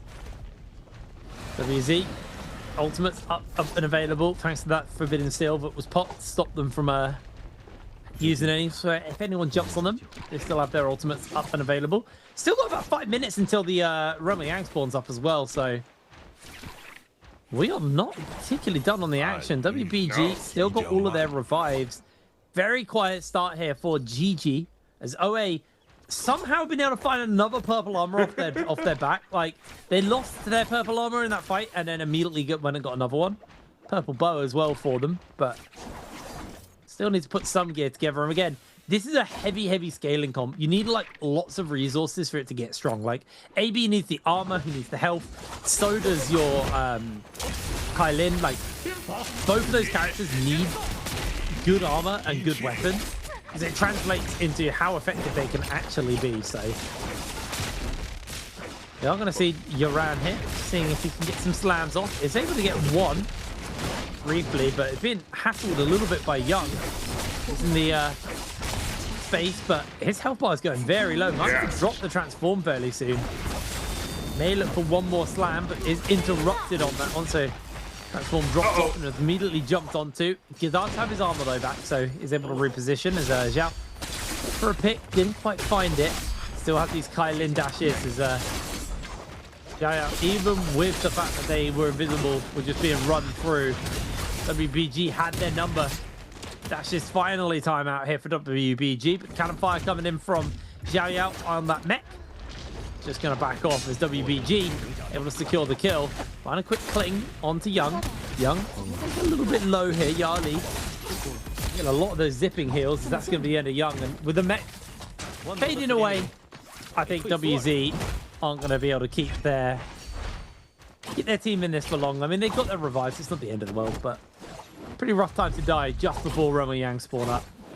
Yeah, especially with how many kills they had. I really thought that WZ were going to try to win Roma Yang and from there leverage a big momentum shift to take that kind of inevitable at this point massive fight that we get using the Vermilion Bird's Might. Now, being on the back foot here, I think that they're going to have to take a slower approach to the mid-game, and perhaps they could even become the ones targeted by some of these stronger teams as time goes on. Now, here we go. Overall, this is kind of a slower start. We still have ad action, but no prolonged fights. We're getting kind of isolated 1v1s, 3v3s, and it looks like because of that, we're coming through with a few more zeros on the kill scoreboard than expected as we go over to first Realm of Yang here in just a minute or so. Once that spawns on up, all gloves are off, I think, and then we are going to be getting ourselves to the major defining fights of these teams. But right now, I'm looking at DRG winning first game of the day and underperforming chronically ever since. They are wanting to at least put a good capstone and bookmark to stay as one where they were able to pick up 2 victories. So far, they've gotten 4 kills and are off to a good start by which to do so. GG also up to 3. They are already sitting pretty in first place with 79 points, and they want to push this even higher. There's a very high possibility, in fact, that they could make it over 100 today if this game goes their favor. It's gonna be a hard ask. We have seen it, but 21 points, yeah, it's doable. I mean, have they got any kills yet? I couldn't remember. I don't think they have. I mean, I want to see GG and the Romeyang. I think they've been way too passive early here for them not to jump into that one. As here we go, spawn spots are appearing. GG are next to SS1, actually. Looking to grab inside that Romeyang. SR right down by Shadow Jade. SR actually moving towards the same Romeyang that GG and SS1 are looking to go for, but GG have been very consistent. Get to Romeyang, first Romeyang, that's where they look to start their game. They spend the early game just evading fights and not really looking for the heat if they don't need to. The zone's going to shift as well over towards the Shadow Jade mine area. We'll see a bunch of our teams getting ready to go in. RJL going to get their hands on this Romeyang. I want to see this new Yoto ultimate inside the Romeyang in trios. We did see a bit of her when she first showed up, but haven't seen too much more. It's going to be them versus 5-2-1 inside the Romeyang. So second place versus third place right now. Going toe-to-toe. TXJ ultimate very ready and waiting to be thrown down, as Fat Milk actually doesn't have his ultimate quite yet, so he needs to build up the rage. TXJ looking for a scale rush, doesn't quite find his opening. Fat Milk throws down the F, does get a little bit off, but nothing too major. Scale rushes are available here for TXJ. He's just playing this a little bit more tempered, letting Pampy try and buy some space, buy some air, but with that staff, he's going to be a bit of a menace. Falling down on the pillar there was really big. Quick reposition of the team so they can just sort themselves out, get themselves out of any danger, and refresh the armor with the wind walls. Nice use as TXJ has committed the ultimate now. Is looking for the sword slashes onto Pampy. He's just playing hideaway as he's all invisible right now. Bit more damage coming out. They look to throw out the Tessa Charm. Is going to connect onto Ivan. Ivan's going to eat a little bit of damage. The slices are coming in from TXJ. Looks for the damage. Is able to make the connection and secure it as the ultimate finally times out. He's got himself caught by the silence as well, but F is up and available. JL have the man advantage over the side of 5-2-1 now. To scale rush forwards, but 5-2-1 doing a pretty good job of spacing them out, but finally their health bars starting to get critically low. Caught by the Tessa Charm as well. Pampy will not be surviving this. JL with the new Yoto ulti take themselves the Romeyang. Yeah, JL are very happy with this result. This is going to be a big push in terms of momentum moving on into the mid game here. And I think that already one of our top teams is about to get that little bit stronger here.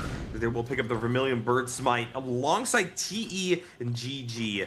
So these teams coming in here with this advantage, I think, are going to be the ones that really sway the dynamic of this mid game. We've had times in which even the teams with these Vermilion Bird Smites have not necessarily been the most aggressive. We're going to see if that actually comes to pass here, or if they do just want to pull the full trigger. But before we get there, let's look at SS1 versus GG. CJS uses that F on the Zai, cross up and do a little bit of damage. Juan, feeling the pressure, goes into Thunder God form and gets that immediate spear pin versus CJS, who, while they have their ultimate available, is getting staggered left and right. We'll be able to throw a little bit of armor here and actually buy space and look for the re-engage. And while this is happening, Yuan's in a whole heck of a lot of trouble, and this Viper gets scattered to the side, loses their life for their efforts, and while Lu Yue is doing the best that they can within the Terracotta Warrior form, it looks like GG for the time being is going to be able to hold course as Zai yet again just rockets to safety off the back of their F, and they have the ability to try to restore some armor here. They will get slashed up, but now it looks like SS1 overextends, and that is why GG comes out with the win. And now the Zai is getting massive value off those chain whips in the fray, with many teams diving on into an enclosed space. They want to use this Vermilion Bird Smite to the best effect, and while CJS is finally getting pulled to the ground, it's JL doing it, and that'll be a buff pop.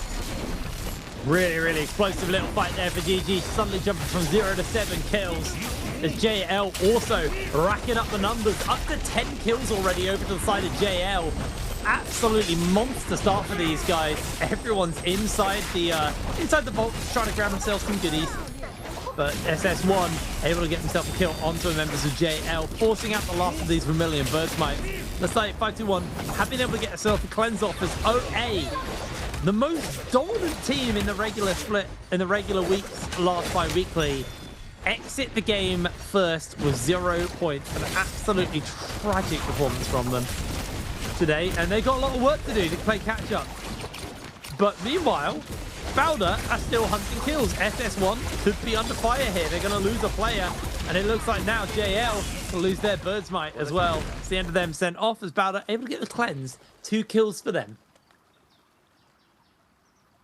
SS1 being downed here already on the back foot with that lack of kills, but after that massive fracas, we've gotten to the point where DRG and JL are clear definitive frontrunners, with TE as well being up there at 9 kills, and so these 3 teams are looking to define the lobby. Bowda, unfortunately, not in a great position right now. They still need to try to cleanse their hottie of this Roma Yang debuff. Only had 2 kills for the time being. I don't think that they want to initiate anything right now. They will have to, next fight, try to pick what they can and play a little bit towards that vulture culture you've been talking about. Yeah, gonna be running out of time on that one, unfortunately. They do have rebuff charms though, so I mean that's a world where they just, you know, they got their Kurumi, they got their Zai, they just want to get the Hardy. They can just rebuff charm him and grab his gear. Is TE repositioning. We'll have the second rotation of Roma Yang spawning up fairly soon. Is SR looking for a fight here versus Yuan, able to quickly deal with him with the dual sword. Nice little pick up there for the side of SR. Just playing evasion, but GG are in the line of sight. SR don't really want that heat right now. Not going to go for it. Just going to back off. And like I said, Roma Yang's probably the big attention right now for these teams. So they're all just going to play for that. Play it nice and chill. As GG do spot out onto Zhao there from the side of WZ. They don't full send it though. Don't really want to risk it. They'd rather wait for Roma Yang. Turn their attention towards there. You got golden nunchucks onto CGS on the side, which means the chain scythe gonna be golden. Gonna be doing a lot of work, a lot of damage. All right. You got 5-2-1. SR maybe facing off against one another here. Pampy waiting in the wings. Looking to play this relatively conservatively and slow roll this, just to see if there's any openings from SR. And we get into Roma Yang instead. Forgot that that's what we were setting up for. We didn't have the big action fight occurring all the way through it, afraid. But yeah, we got 5-2-1 versus SR anyway. So we will be getting the side part of this fight. Zhao, of course, on the snowman skin. Taking to the sky early on. Brought back down off of the back of a hook shot here. Looking for an angle to try to hop in here. Holding that ulti as well, which I think is quite big here for Zhao. Not immediately popping it like we see so many monks do. We are waiting for the transformation coming out from one. Zhao, sorry, just holding his eye for the moment. Finally pulling that transform once the armor's stripped away, but played it very, very tempered here versus 5-2-1. They're looking for the grabs onto them. Transform is going to make it a little bit harder. Fat Milk eats the stomp though from Zhao. Waiting for the D-transform to come out as he's fishing for the hook. I don't know how that connected. That didn't look right. But get the slap. Fat Milk loses way too much HP. He's taken down. Pampy's caught by the grapple. Ooh. And you can't hook Fairy out of the mech while she's in cannon form. You can hook her there, but great amount of interruption. Zhao now just playing evasion away from Ivan, but Ivan looking for them. Bell gets popped. F was used there from Ivan as SR playing escape as Pampy's gone down. And this is just going to be the end of Ivan. Zhao heals up. They've got the knock-up. They've got the damage as in jumps the last man. And SR turned the fight around. I was not ready for that turnaround. Good stuff, though, from SR, and that's going to be a second very unfortunate run there for 5-2-1, trying to do what they can in game number 6 to make a splash. It seems like their momentum definitely ran out in that last matchup, as they also had a very unfortunate showing in Roma Yang in game number 5. With that being repeated here, SR coming out on top means that they have quite a bit of momentum. Now, JL have set up around Spirit Well to start things off. We're going to see how this hold goes as DRG is in the area. SR took Draco Storm. Normally, we see teams take Mystic Might out of Roma Yang. Draco Storm, like, while a nice little combat buff. Like, it doesn't get the utility that Mystic Might does. Mystic Might gives you that kind of sonar, that ability to scout what other teams are kicking about. Like, taking Draco Storm, to me, just yells for SR. Like, they either want to just have it as a threat in case someone tries to fight them, or actually look for fights themselves. That is crazy that they're rocking that one. Yeah, here we go into the other realm of Yang for a replay. We're going to see what happens between DRG and Heat from TE, who right now is trying to just buy space, utilizing this ultimate from Temi. Now handing off in kind. The Syra ult, though, maybe came out a little bit too early here, as we do have the Viper as a response from DRG. XLU, unfortunately, just getting massively harassed, will be the focus of multiple TE members now. Jumps to the top side as Donkey will try to hold off the tide of TE, but unfortunately, they're going to take a bad trade. XLU will eventually fall away. Kakashi is still alive with armor at their back. It is now 3v1, and TE are going to clean this up nicely. Well, we are going to see Pete. Started that fight up nicely, like you said. 11 minutes left in this game. Got the Spirit Well Realm of Yang. That's such a pain to say. That's spawning up fairly soon as well. So teams will get a bit more contested on that one. 27 players left in the lobby, though. It's actually a fairly large number of people. It could be an absolute bloodbath at the end. We'll be losing, realistically, at least 3 players before then, due to the fact that 2 players are running around with the Realm of Yang debuff. Potentially, we could lose 6. Guess we'll have to see.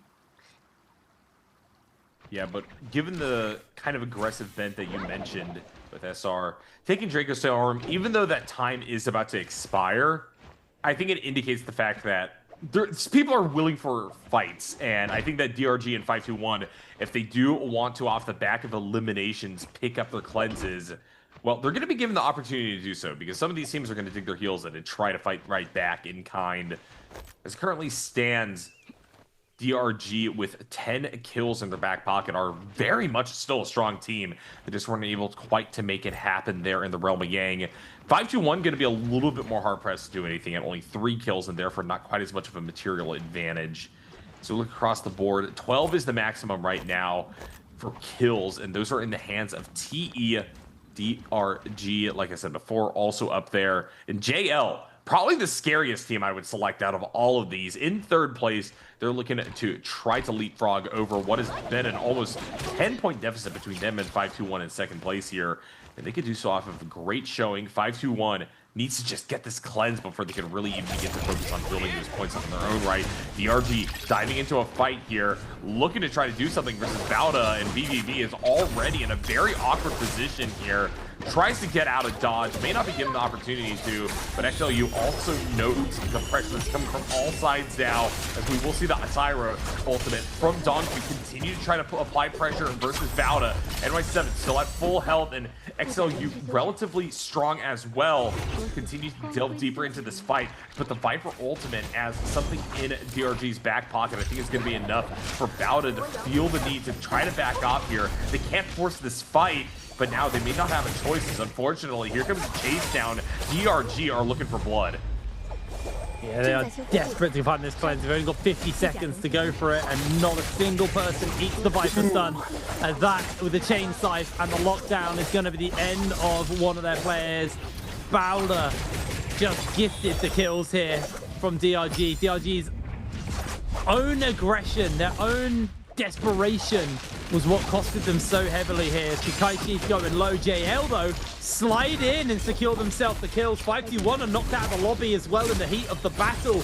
Absolute carnage is GG. Now catching on to Bowder. NY7 has been caught very, very low. Quickly takes the cube to blank out the safety, but GG are hot on the heels. And with a musket shot coming in from CJS, he's able to secure the kill.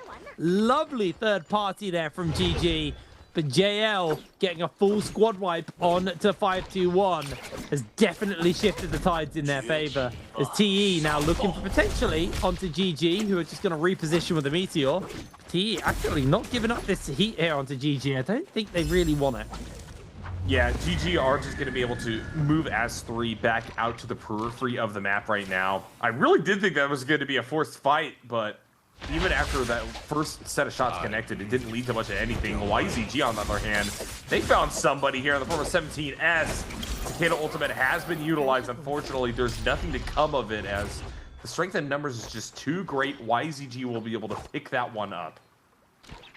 Alrighty, well, JL got himself the flag. They're going to go cap, get himself cleansed. And JL have always been a team who have been very inventive. We see a lot of bizarre comps come out from them. And I know this comp in theory isn't bizarre, it's a normal comp, but it's the fact they're running the V1 Yoto and not V2 Yoto is what's most intriguing to me about this from JL, but it's working. That's the thing. It's like, this isn't just like some weird, you know, whatever they've cooked up. They've got 14 kills with it. They've just cleansed themselves for the Realm of Yang debuff. Like, these guys are looking like they're potentially a first place team coming out of the day. They could leapfrog over 5-2-1. Their biggest hurdle right now is going to be GG on those 9 kills. But if they can shut GG down early, get a good enough kill multiplier, get that first place, it could actually just be the JL recovery for the last 2 games. Okay, don't worry. YZG able to take out a kill. Quick blink out though so they can reposition and pick up. Do they get TXJ back up in time? Whoa, just about. Yeah, Man, very, very tight, but JL well. still very much vulnerable in this position. TXJ unable to restore the health for the time being, needs to try to retreat away from this fight. GG continue to try to enclose upon JL. JL find themselves in an awkward position here, especially as we got CJS on the far side of this one, trying to find a flank versus One Fong and company. JL doing a great job of staying as a unit and trying to bring in other teams, perhaps working as a third party, to apply extra pressure to their opponents here in the form of GG. Right now, as we fall down to the low ground, TXJ might even still want some more. They got their health back up around them, and now they're trying to build back that armor. Crossing over to the far side of this hut. We do have TE approaching there from the north as well. TXJ restored back to full, and I do wonder if now it might be a handshake, because there's not really much of an incentive for any of these teams to just pull the trigger willy-nilly. Although JL, if they take a little bit too much damage, may just appear too vulnerable for people to pass up. And here we go. Inside the house, we got the Viper roll coming out from CXC. One Fong is taken out. YZG, all of a sudden, the dark horses in this game are trying to clean up. I can't believe YZG are just going for this. This is just pure aggression from these guys. They've been chasing JL around this final circle, trying to get the kills onto them when there's plenty of other teams. And JL, they just find the aggression. I don't know what they did to YZG, but they have really miffed them off. There's one thing is going to be down. They do still have their Yoto, most crucially. Honestly, Wu Shen is the most expendable person in this comp. Like, his ultimate is going to offer nothing late game. As YZG are going to lose QGG. There's the revenge for the side of JL. Able to secure that kill. Picking it up, getting back in. Silence from the Viper. It's a bit of a pain for them. Throws out the F though. Will give a nice spot for them to heal up, but they're knocked inside the zone as Junks is incredibly low. And it looks like TE are chasing for this kill. The Sandstorm is just going to keep TXJ in absolutely the worst place imaginable. JL knocked out of the lobby. And now that guarantees GG will be first place by the end of the day. Can they put an even bigger gap between them and 5-2-1? It's already 10 points. Yeah, I do wonder if they can get up to 3 figures. That was the question I asked at the start of the lobby, and now GG are well-oriented to try to do so. That being said, TE have all of a sudden become the definitive kill leaders by a significant margin. The question is, can they get even more? Xiaonan staggered for a little bit there, going to be sent down to the low ground. Happy to continue to launch back up, and this is just such a chaotic fight that there's always somebody injured and somebody to try to take down. Got the flame spitter from afar. Would love to see realistic fire physics in this game one day, trying to burn down that hut. It is made out of wood after all, but unfortunately TE cannot benefit from that exact play right now. But they will dive on in, trying to find YZG, as there is an opening here. CXC is incredibly low.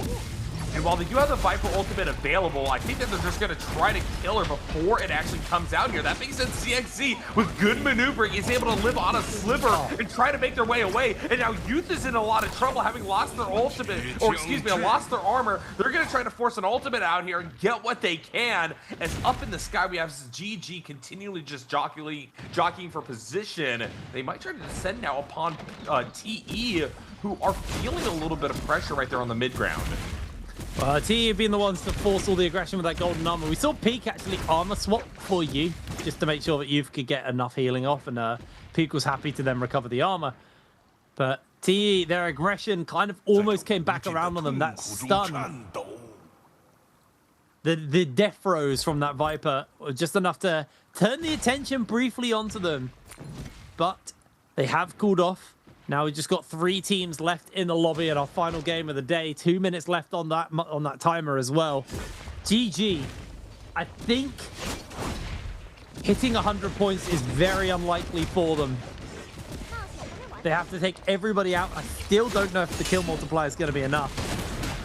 Going to be huge as Young gets hit here by a whiff. In jumps the Aurora Burst, actually. A little bit of follow-up damage. Young goes in for the transform, and now immediately these teams are going full aggression onto one another. We see the Dazzle being thrown out by Peak, looking to find that lockdown as WZ been able to take out a member of TE, stripping the current gear leaders, I guess, in the lobby down a peg, as now Young bleeding out jumps inside the zone, but GG can just play gatekeep as Young remains incredibly low. Peak is looking for the shots onto him, isn't going to be able to quite find it though, as Young repositions away using that high ground, but GG still have that high ground on the building to work with, as LXM is going to be able to jump in and secure the kill. GG standing with everything they've got in their pocket. They've got their entire repertoire of weaponry to work with, as in he slams with the F, makes the connection, gets the re-slam off as well, as now with the chain scythe, he's just gatekeeping. Yao and jumping back into the zone, who should just go for the dot. There it is. CGS perfectly balances it and knocks him back into the zone. 12 kills over to the side of GG. That's the end of TE.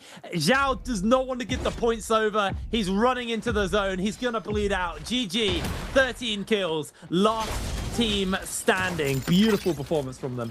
Yeah, GG coming out on top and proving why they were able to win that second bi-weekly, and they're well set up to do it here in bi-weekly number 3, finishing off the day with a dub and an absolutely fantastic showing. Very, very impressive from GG. I don't know why we're on WZ.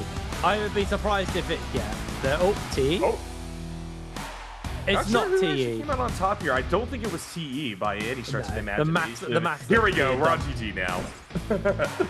There it is, GG. They've already won it. I think 330's or no, that's 330. Is it? One of them's. Oh no, he's just beneath his table. That's why. I was wondering where he'd gone. Just walked off. But GG closed the day out with the victory. That's their second win of the day. Them and JL walk away with both of the most first places today. However, GG are in first place at the end of the day. So they go into the next stage of the bi-weekly finals, a little bit ahead of everyone else. But we still have all the Group B to play. Or is it Group C? I can't remember who's playing today. It's A and C today, so we got Group B still on the horizon. So we've still got Group B to play. So there's still plenty of teams who could maybe overtake that. If GG aren't playing on Monday, because we're off a day on this bi-weeklies, and maybe there's a world where they could get overtaken. We'll have to see. But for now, that was a very, very explosive day, actually. It was fun to see. Oh, yeah. I still got my personal thoughts on the mirror matchups and how what I think of them. But I think the thing is like, they're such a necessary evil, because I don't think they're that interesting, but like, they make the rest of the day way more interesting because people can't just spam the same comp. They're all forced to play it at one time, so you don't get overloaded on certain comps. Yeah, I will say I have a much more, I think, appreciative nature in regards to the presence of the mirror matches, because I kind of agree. Ultimately, in terms of gameplay, when you look at what is happening on paper, it isn't nearly as cool as the very aggressive bent that we got to the 4 games that followed them up on the day, right? And that has kind of been the case so far. But each game for the mirror matches, depending on the comp, is different. So as long as we continue to rotate compositions and we're experiencing, the one comp mirrored throughout one game, I think that that's a great little cross section of a very different meta and a very different look in the NBPL. And the more that we can test these players and build up skills in all these different dimensions, the more I'm excited to see them. So I hope that they're here to stay. I'm loving the current structure of trios, and I think that this is the best it's been in a while. Meanwhile, on the solo side, we got the duels at the beginning of the day as well. It's just great to see all the different ways that things are getting mixed up here. And if you guys want to continue to follow the action, make sure that you guys drop a follow and continue to follow both the solos and trios here for the NBPL. Yeah, no, honestly, it's been a good day. It does feel like we are slightly more solved on our current standings of everything and how Hero Select looks. But before I carry on yapping, we will see the overall standings. GG walk away with 19.7 points at the end of that one. TE able to put a really good game up there, 17 points for themselves. But OA, I mean, a big old goose egg. I don't know what happened. Like, between last week and this week, like, these guys just fell off, man. But here we are. 19,000 damage coming in from CJS on the Zai. Good to see some good Zai performance again. I still don't know what I feel about with the Hardy. I understand it a little bit more, where it adds that safety net of the cube to break away if CJS finds himself in danger. I don't know. I feel like I'd rather some CC to kind of back up CJS. But I guess that role used to be done by, well, it was Temmie and Syra. And then before that, it was Temmie and Zip. So, I mean, I guess both of those guys kind of shared by other comps, but I don't know. I feel like there's some mapping to be done there, because I feel like there's a better comp in there somewhere. We'll just have to see. But overall, the overall standings at the end of the day, WBG do walk away at the bottom, but there it is. GG, they were very close. Yeah. 4.3 points off that top spot. Unfortunately, it was close, but no cigar as 521. A little bit far behind them on second, and then JL. Honestly, hats off to JL. At one point today, like halfway through the day, they were like 7th or 8th, and they just absolutely skyrocketed up the standings overall. They had one really, really good game, and then all just fell into place from there on out. Yeah, looking here for quick insight as to GG communication style. Also relatively restrained. This is another thing. All communication. They, in like intense situations, can't start yelling over one another. But in terms of the shot calling, it's centralized, and that's really what you're seeing out a lot of times. This might be the most calm I've heard GG. These guys are bonkers. They yell so loud. They are. We spent all last year watching the West. So many POVs. I've had so many POVs of these guys. I know that they're loud as hell. Absolute carnage in the comms.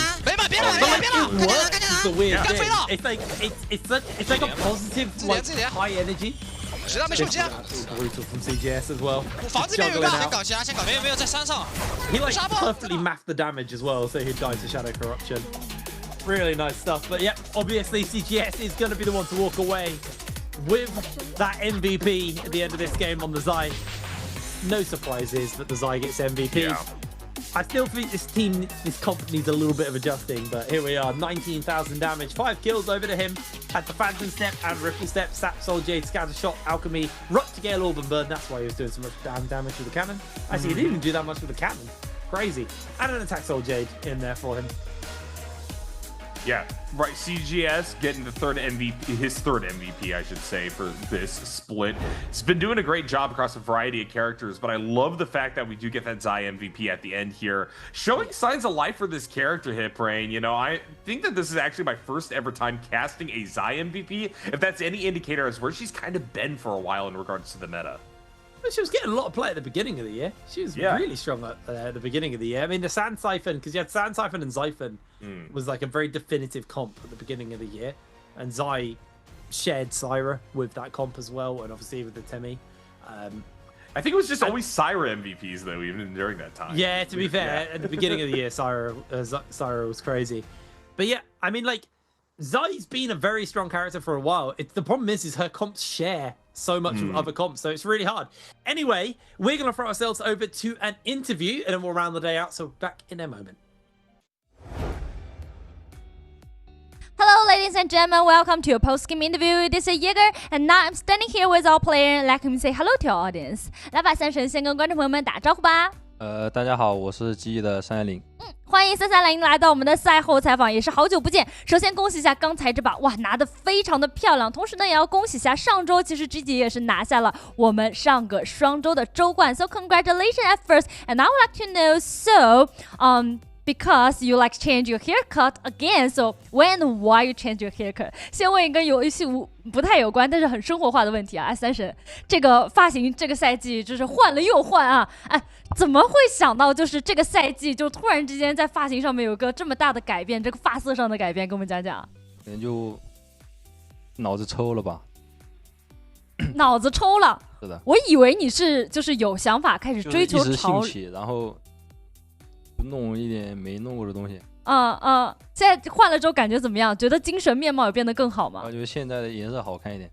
还是蛮喜欢现在的颜色。To be honest, like I'm just one time I'm really excited and really want to change a haircut, and then I go there, and you know, so for the like last few weeks I'm in the actually it's the blue hair, but it turns to the green, so that's why this week I just changed a haircut, and now I think it's really good. 其实你知道什么吗？我今天看到你第一眼，我以为是为了这个周冠庆祝一下，特意换了一个发色啊，原来是因为之前那个调的其实自己没有那么喜欢了，也是现在换了一个新的精神面貌，感觉不错。Okay, let's move on to next part. Answer for treasure. 好，我们来看一下今天的题目是什么。Okay, so we can see which hero did GG330 use in Game 6. 这道题目呢是刚才这把比赛当中三神自己用到的是哪个英雄？说到刚才这把比赛，其实我们可以看到在三排当中，我觉得 GG 有个非常亮眼和不同于其他队伍的。So we back to the matches, and I saw that you guys really good at use the equipment in the game. So I would like to know you trains together before or just because of the other reason? 那我特别想知道一下，其实可以看到积极战队啊，整个战队在三排当中，你们可以很好的运用地图当中的各种各样的设施，这一点是之前大家会在训练的时候一起去训练，还是因为其他的原因呢？就因为我平常喜欢玩这种东西，我觉得它很好玩，很厉害。对，但是我发现你们队伍都很擅长。你有去告诉你的队友，这个东西就是工程弩啊什么，你们去上一下，然后可以有个很高的伤害吗？会去规划吗？会，就是基本上我看到了，我就会有想法。自己不仅喜欢好东西，还要跟兄弟一起分享一下，是不是？ So personally speaking, because the old equipment in the game, I think it's really funny, and we know that it have the high damage. That's why I always like focus on the equipment in the game, and also I will tell my teammate together because they really have high damage in the matches. That's why we're really good at equipment. 可以看得出啊，其实，在三排当中，我觉得积极这个点是非常好，值得我们一起去学习的。就是你们对于这个我们当中各种各样的设施。特别是工程弩的运用，真的是要值得让我们觉得眼前一亮、值得一提的一个话题。好了，我觉得应该现在准备好给大家发出福利了。Okay, I think it's time for us to give us the present to our audience. So, today I counting for you. 那今天我就来替你来倒计时一下，好不好？Okay, 3, 2, 1, screenshot. Okay, let's find out the correct answer. 来公布一下正确答案，就有请三神自己了。答案到底是哪个？C. Yeah, the correct answer is C, and congratulations. And also back to the congratulations, I would like to mention about the biweekly the last week, and we saw in the highlight you guys just like communicate a lot, and in the post-game interview, you know, like you guys really don't talk a lot last week. I would like to know, is it because that everyone is not expect of that championship from you? 那我特别想知道，其实可以看到刚才在我们的回放当中，其实积极战队的整个交流非常的密切，大家语言很密集。虽然三神自己也跟我讲到自己其实不那么爱说话所以过来采访会紧张吗？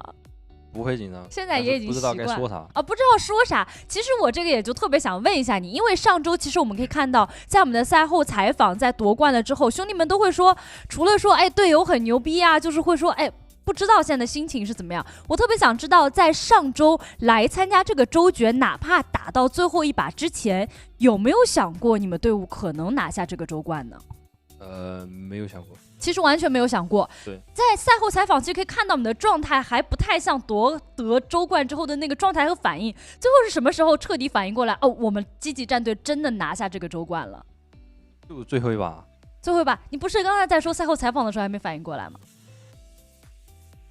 宕机了，刚说完。忘了，哎呀，忘了，这个不行，脑子里面全都是游戏了，已经不太记得这个快乐画面，说明积极还是夺冠的次数非常非常的多，所以其实在你们一个好的征程、荣耀的征程上面又添上了一个徽章。So to be honest, for us, we didn't expect that we can get the biweekly final championship like last week. That's why in the post-game interview, not everyone is not in the right emotion and really not that excited because we didn't have that expectation, but after the last game, we just really focused, really recognized that we get the championship. 那现在怎么样？对于这个周冠给你们带来什么样的意义吗？这一双周会给你们怎么样的激励没有？有自信了吧，更自信了。So I would like to know that championship meaning for him, and he told me this championship gave them more confidence. 那我希望这种自信，我觉得非常非常的好，就接下来继续保持着这种自信，继续往接下来的路程去进发，因为毕竟在我们的这个赛季当中，我们还有一个节杯也是非常的重要，就期待你们的一个精彩表现。Okay, cheer up for Team GG and thank you for today's interview, and we will get back to our casters. Thank you. Thank you very much, Jaeger. Honestly, I kind of want to carry on a little bit about what they were talking about at the end there, because GG did look more confident. They looked a lot more capable. I feel like this year they've really struggled since dropping Worlds, and it feels like GG have kind of been in the heads a little bit. I think they've struggled with some of the meta changes. There's been meta change into meta change into meta change, and things have moved a little bit too much for them. But I feel like we're now in a meta which suits, first of all, GG as an organization and the way they play the game. But I feel like that confidence boost has really done them a lot of good, because right now GG look like a team who again are actually going to be capable once we get to J-Cup, providing they make it there. They would be a team I would quite happily put my money on. Not that I'm putting money on anything, but they're definitely looking a little bit more capable going into the next stage. No, I would tend to agree. I think that they had a great showing throughout the course of the day today, and particularly picked it up near the end and keep the momentum going. They will be the ones to beat. But let's look quickly at tomorrow's schedule as we are moving back into the solos division here for the B and C groups. It's going to start off Padoria midnight, Hollorath sunny, Morris Isle midday, Padoria morning dew, Hollorath dusk, and then we're going to wrap it up one more time on the Morris Isles. Yeah, it was sticking to the same stuff. Actually, it's me and Raven tomorrow. Actually, I'm so excited to do new solos. Solos, for a while I was a bit of solos is boring, because it was boring for a while. Then last year we had some changes to the rules in the way the hero select works for solos, and we've done an even more dramatic version of basically I liked it as it was, and I think they've just improved it even more. Like, they've just polished that diamond, and now everyone plays different heroes. There is 1v1s to decide who goes first in hero select. Like, I think solos is kind of the one right now. Like, trios, very, very exciting at the moment. This is one of those hard times in NARAKA where I can't remember the last time where I can't choose a favorite between solos and trios. I'm probably season 1 to 3 I struggled to choose between the pair of them, because I really liked both of those seasons and the way we were playing the game. But as the game's evolved, I fell madly in love with trios and the way that the teams would kind of craft comps and how the comps would go versus each other. That's always been one of the things I've loved about trios is the theory crafting. The fact that I might not agree with the Zai Hardy comp, but we see the high Wu Shen comp, the high Zai Hardy comps. I like the fact that there's no definitive on some of these kind of A tier comps. There's no definitive line on who was the best, who's the best way to play certain comps. So I think it's very, very exciting. But for us, we are going to wrap it up here. We are donezo. Thank you very much for watching Nbpl. We'll be back tomorrow, same time, for more solos action. So make sure you tune in for that. But for me and NARAKA, thank you very much for watching, and we will see you tomorrow. Bye bye.